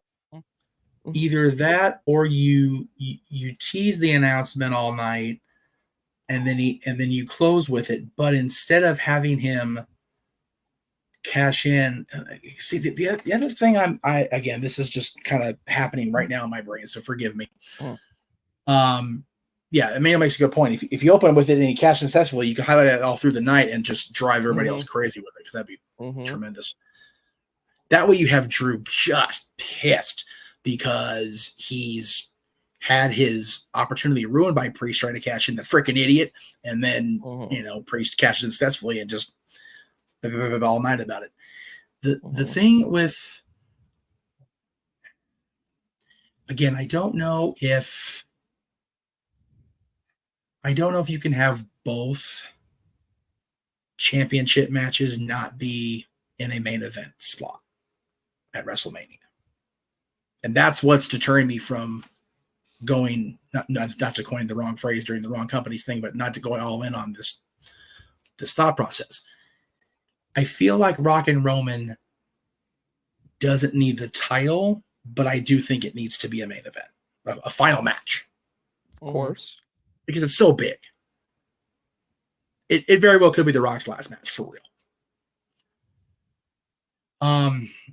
But on the other side, it's like if you don't have the added thing of it being Punk versus Rollins for the world title, is Drew versus Punk strong enough without the championship? Possibly. But to have both world championships not be in a final match of a night, that I don't think that works. If there is no championship, why would Drew and Punk have a beef? Why would they fight? Well, because they were chirping before, and Drew was chirping about Punk being back. There was all that scuttlebutt at Survivor Series or whatever. I do like the idea of it being Priest and Balor, but I like that being about the title even less than I do about it's, again, there's so many different ways they can go in a 3-hour time span on Monday. I'm here for it. Noah said it earlier. He hasn't been this interested in a Royal Rumble, let alone Wrestlemania season, in a long time. And I'm grateful for the anticipation for it. If you know, kids. I know. But it's just a matter of, is everybody going to be universally happy? No. It's just the nature of the beast. Nope. The other thing nobody's talking about is Brock Lesnar. And I know that's the default. I know that's, oh, God, why? Why not Brock again? Why? When in doubt, emergency break glass. That's a big glass breaker. I want Brock and Gunther. That's why. I'm with Walter. Brock and Gunther. Vince is not in charge. I don't think. Okay. So why can't Brock and Gunther be for the WWE Championship or the World Heavyweight Championship at WrestleMania? Why can't that be a thing? Can be. Gunther goes in Ultimate Warrior style, just much more approachable than Jim Hellwig was, as the Intercontinental Champion. And Brock Lesnar goes in as a world champion. I'm not saying they're going to do it, but that is an option. It's there. It's a road to take. That's it. This road to WrestleMania is not a straight highway, kids. Nope. It's a multi-interchangeable freeway of hell. It's a lot of forks. But it is the road to WrestleMania, baby. I'd rather see Punk. You mentioned Punk and Rollins. I'd rather see them. I mean, sorry. You mentioned Priest and Balor. I'd rather them go for the briefcase on the line rather than the title on the line. If you're gonna put these two together. Yeah, maybe. Yeah, I mean, you could also just do the first ever cop out and get mega heat on Priest and just have him cash in and then get the title by default just to piss people off.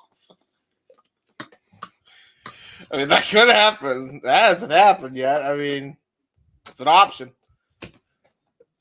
Yeah, different. Sorry, I had a good night from the boy. He's finally going to bed at a decent hour for him. Anyway, one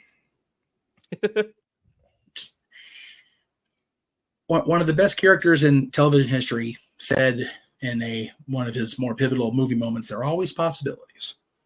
Mm-hmm. Just gotta wait to that, unfortunately. Yeah. But the best case for me would be to be Drew and Punk. If it's for the championship, so much the better. Mm-hmm. True that.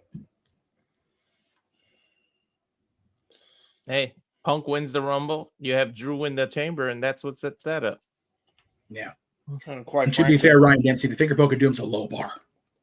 And also, Yeah, to it be is. fair, Drew was owed a moment after he was robbed a bit during Pandemic Mania. Well, So, again, I would love to see Drew in a championship match in front of that many people, even if it wasn't here, because that sucked that it wasn't here. But he had a hell of a match out here for Mania, so I'm okay with it. I'd be okay with him being a world champion and getting that moment, whether he wins or loses. He should be in a world championship match in front of people because that was supposed to be his moment. Hell, run it back with Brock again. Shit. True. Like I said, people are so like, oh God, not this again. We've got a champion with a possibly not going to happen at Mania knee. We need to be open to pretty much anything at this point. Yeah. Even if we are getting another award for hindering the gender for what we said again. Hey. And it's, to be fair, anytime the road to WrestleMania is mentioned, Brock's name is going to come up regardless. That is true. Yeah, that's the thing. Whenever Hogan would go on one of his little hiatuses, as soon as the talk started getting away from him, there you go. As soon as Cena started becoming part-time, WrestleMania, we're gonna get John back. Gonna get Brock back.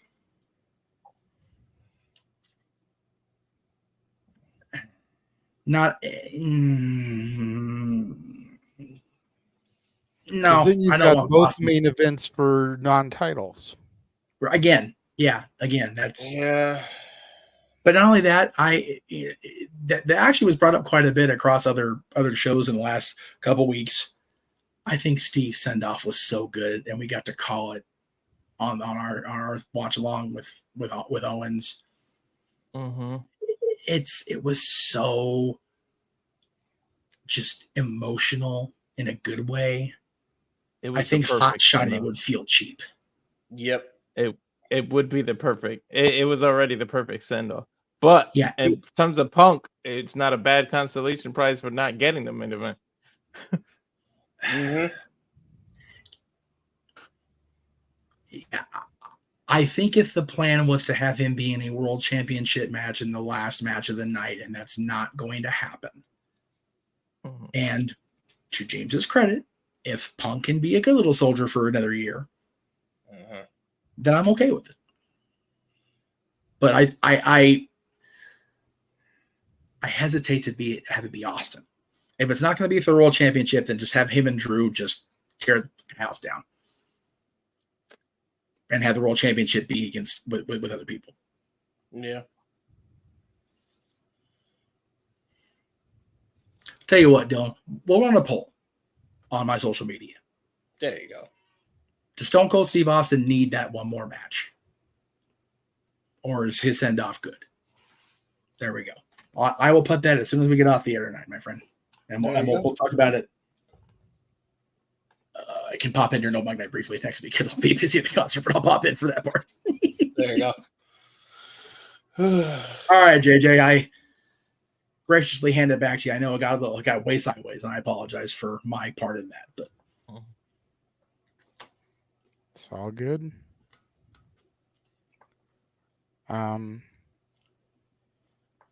Yeah. Gonna get ready to go into the shows here, but before we do, we'll run one more quick trailer. Once again, we'll take a look at all the upcoming watch-alongs, and then we'll get into the finale here.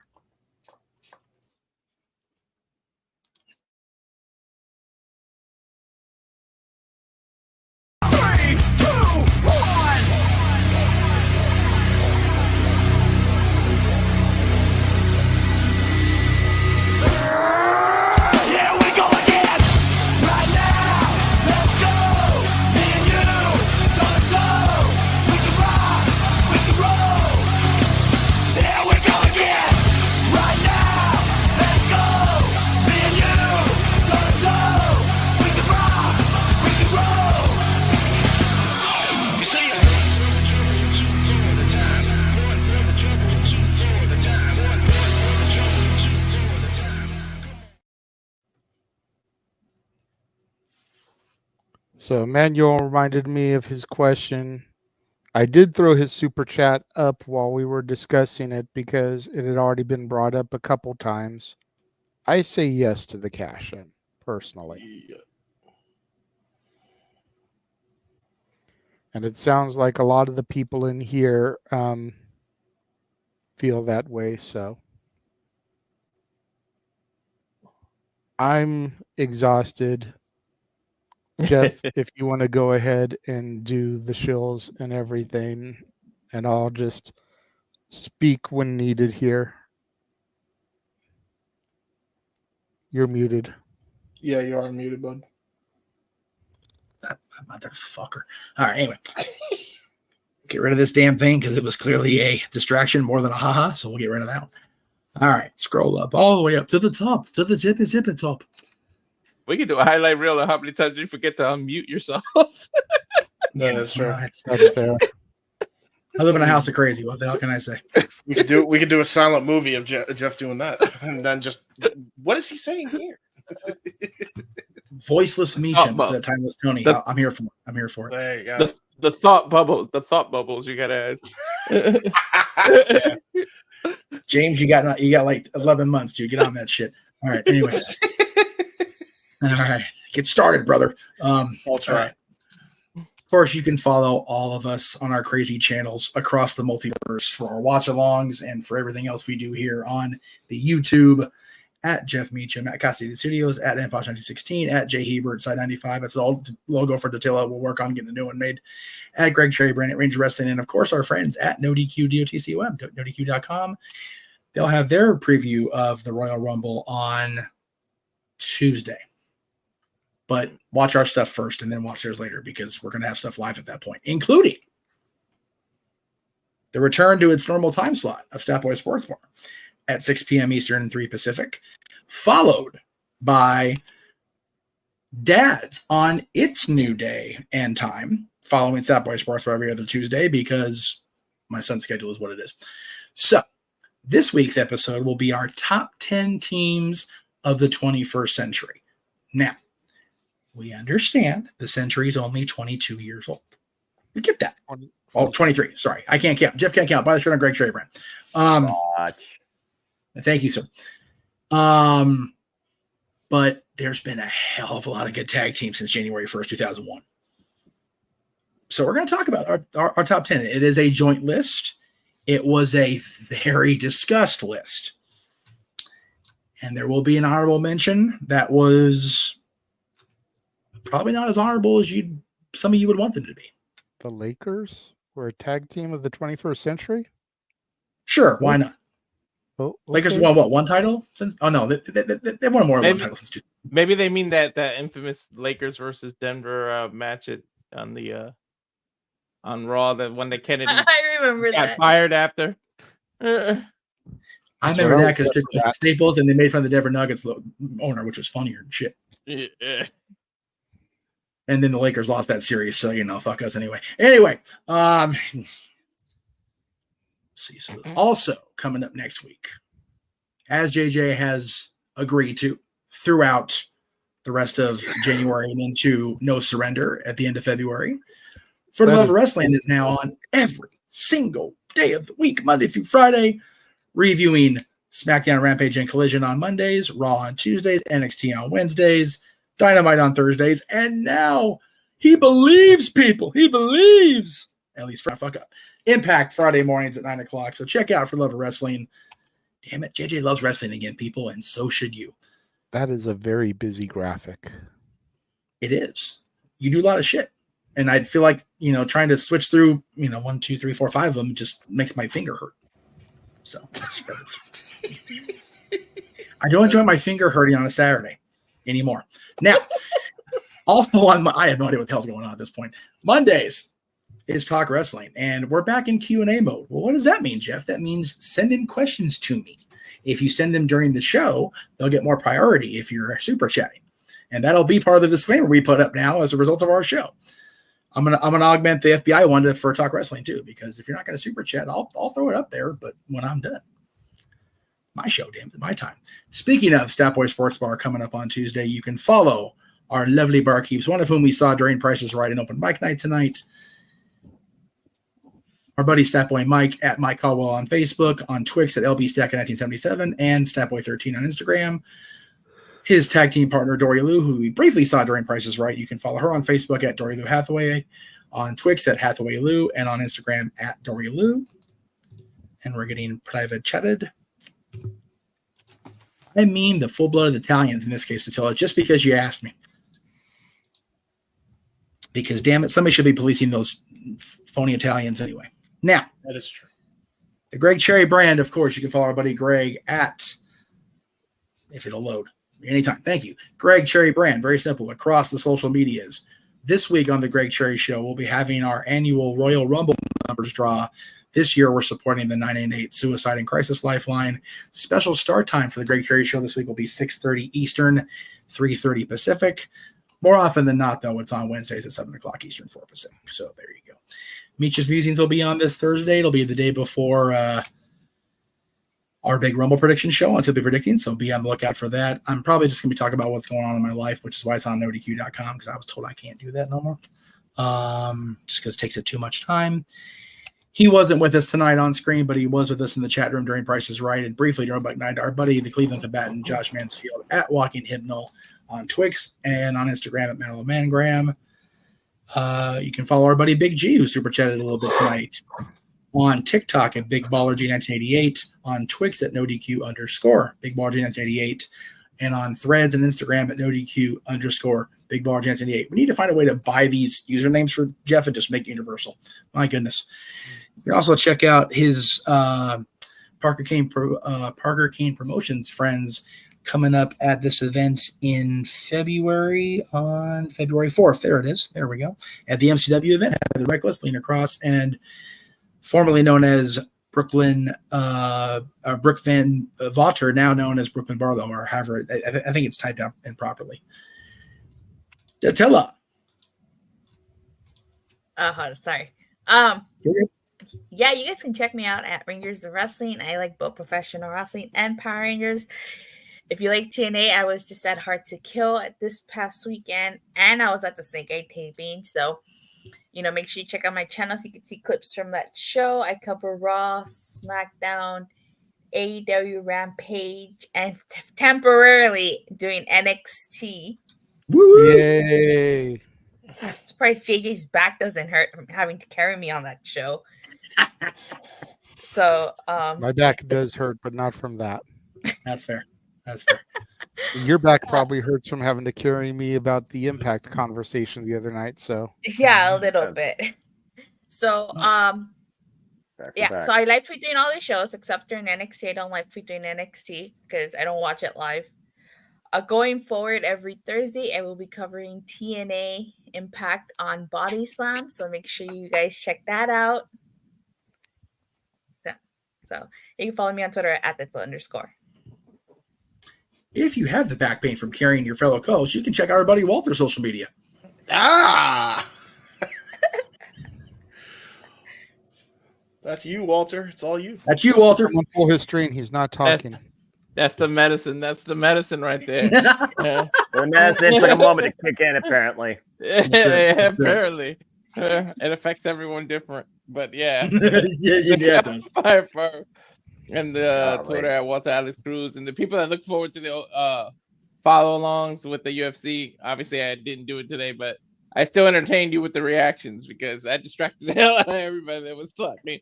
But you're in MMA, you're just into it. But yeah, subscribe to the Rage of Wrestling YouTube channel. And that's it for me. All right, Heat Man, you're up. All right, you guys can follow me on Facebook at James Heban Hebert, on Twitter at JHebertSide95, and on YouTube at JHebertSide95. As you saw earlier today, Gary Hebert documentary is going swell. Rap song coming out right after that. Whether that's in February or March is going to be determined as of right now, but that is a work in progress. Don DeMarco show will be returning, as well as Character Select will be debuting on my channel.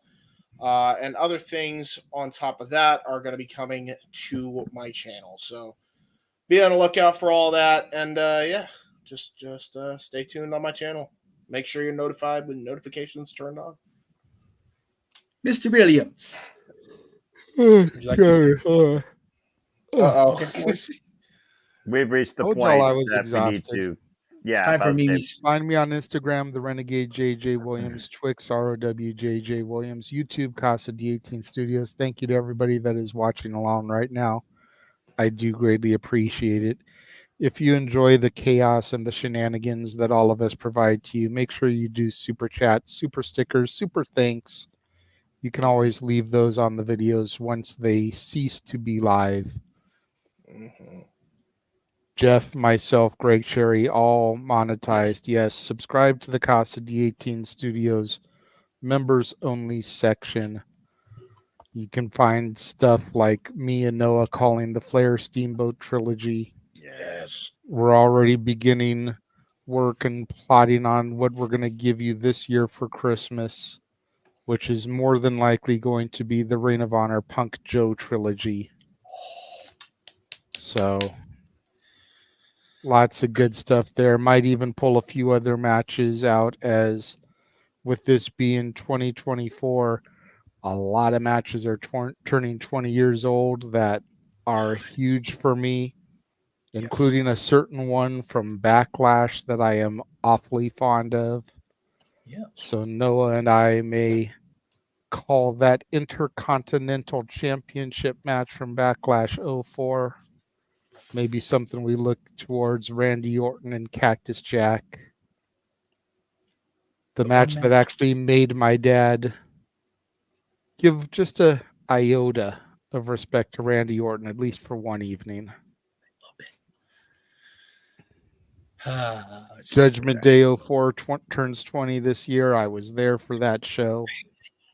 Crazy. May have to do something for that, since I was actually there for that one. We'll figure it out. First, we have to get through the road to 40.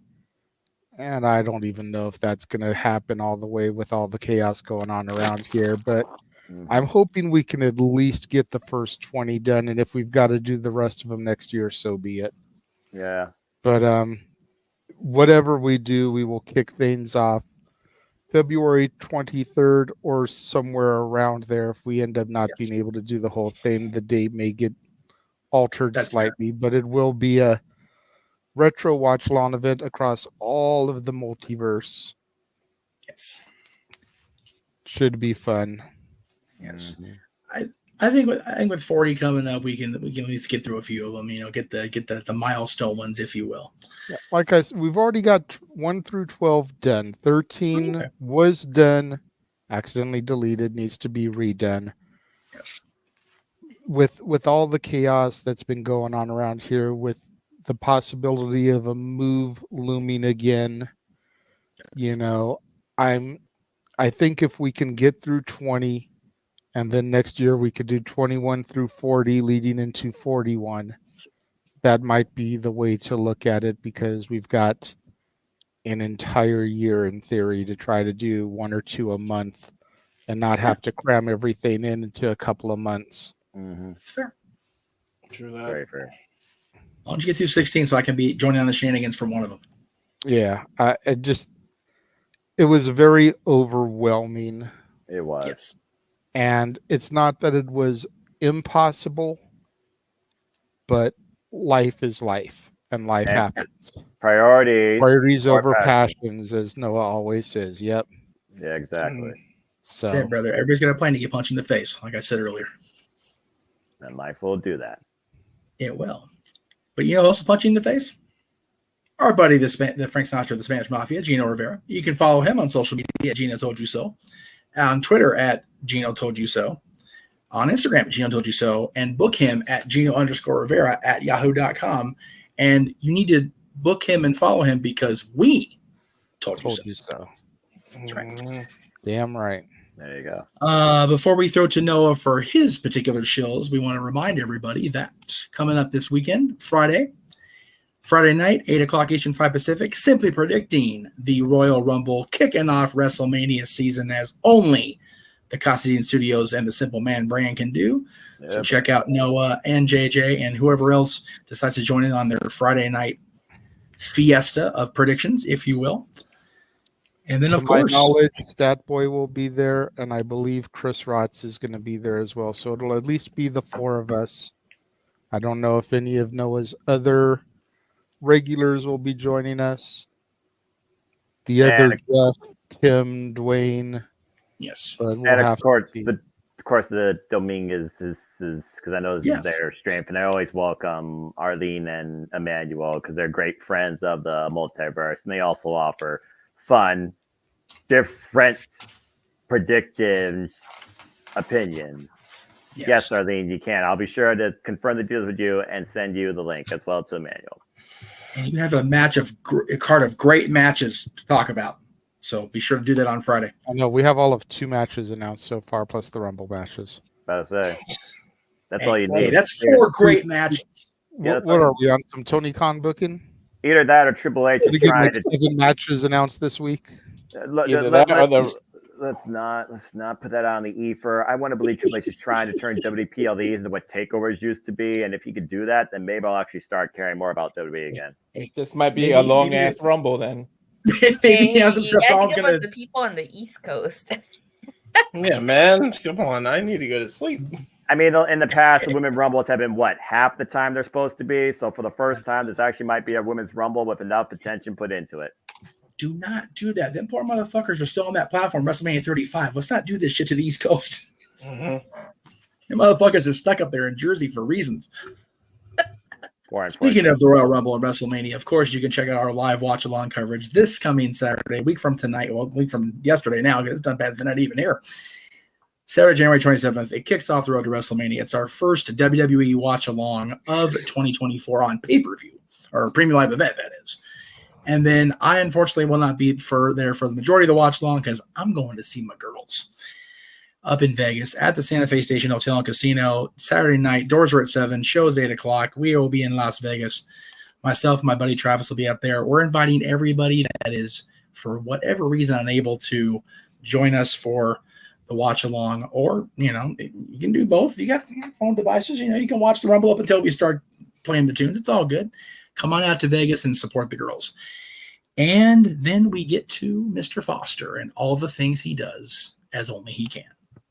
I don't do that much, but if people wish to engage with me, you can find me on the Twitter and on YouTube at Imposter1916 for all things wrestling and simply predictings and so much more. It truly is that simple, folks. I'm not that hard to find, but also not one to constantly communicate or be there. But you can always get your predictions in via the community tab. You'll find the forums and leaderboards. Use the front page of them there, as well as give your own simple assessment on all the biggest shows we cover at Multiverse of Media on a scale of 1 to 5 in your own way to give your own simple take on the shows that we cover here across all things wrestling. There may be a new HC review impromptu this week. The first one, 2024. Stay tuned for more on that. Got to see if me and the crew are going to be, feasible enough to do that after AEW Dynamite. And then, again, the predicting, we got the coverage, and we'll go from there. The simple takes have been suspended for now because, again, priorities for passions. But who knows? With the optimistic goal of trying to get me monetized, maybe if we hit a milestone, we'll bring them back, and we might even do them live. So stay tuned. I guess I'm about 150 subscribers away from that last I checked according to the new thing that you talked about. So we'll see. But again, folks, why do I do this? Why do I endure all this? Why am I the one that is at the expense of everyone else's dignity? And damn it, also on that shit.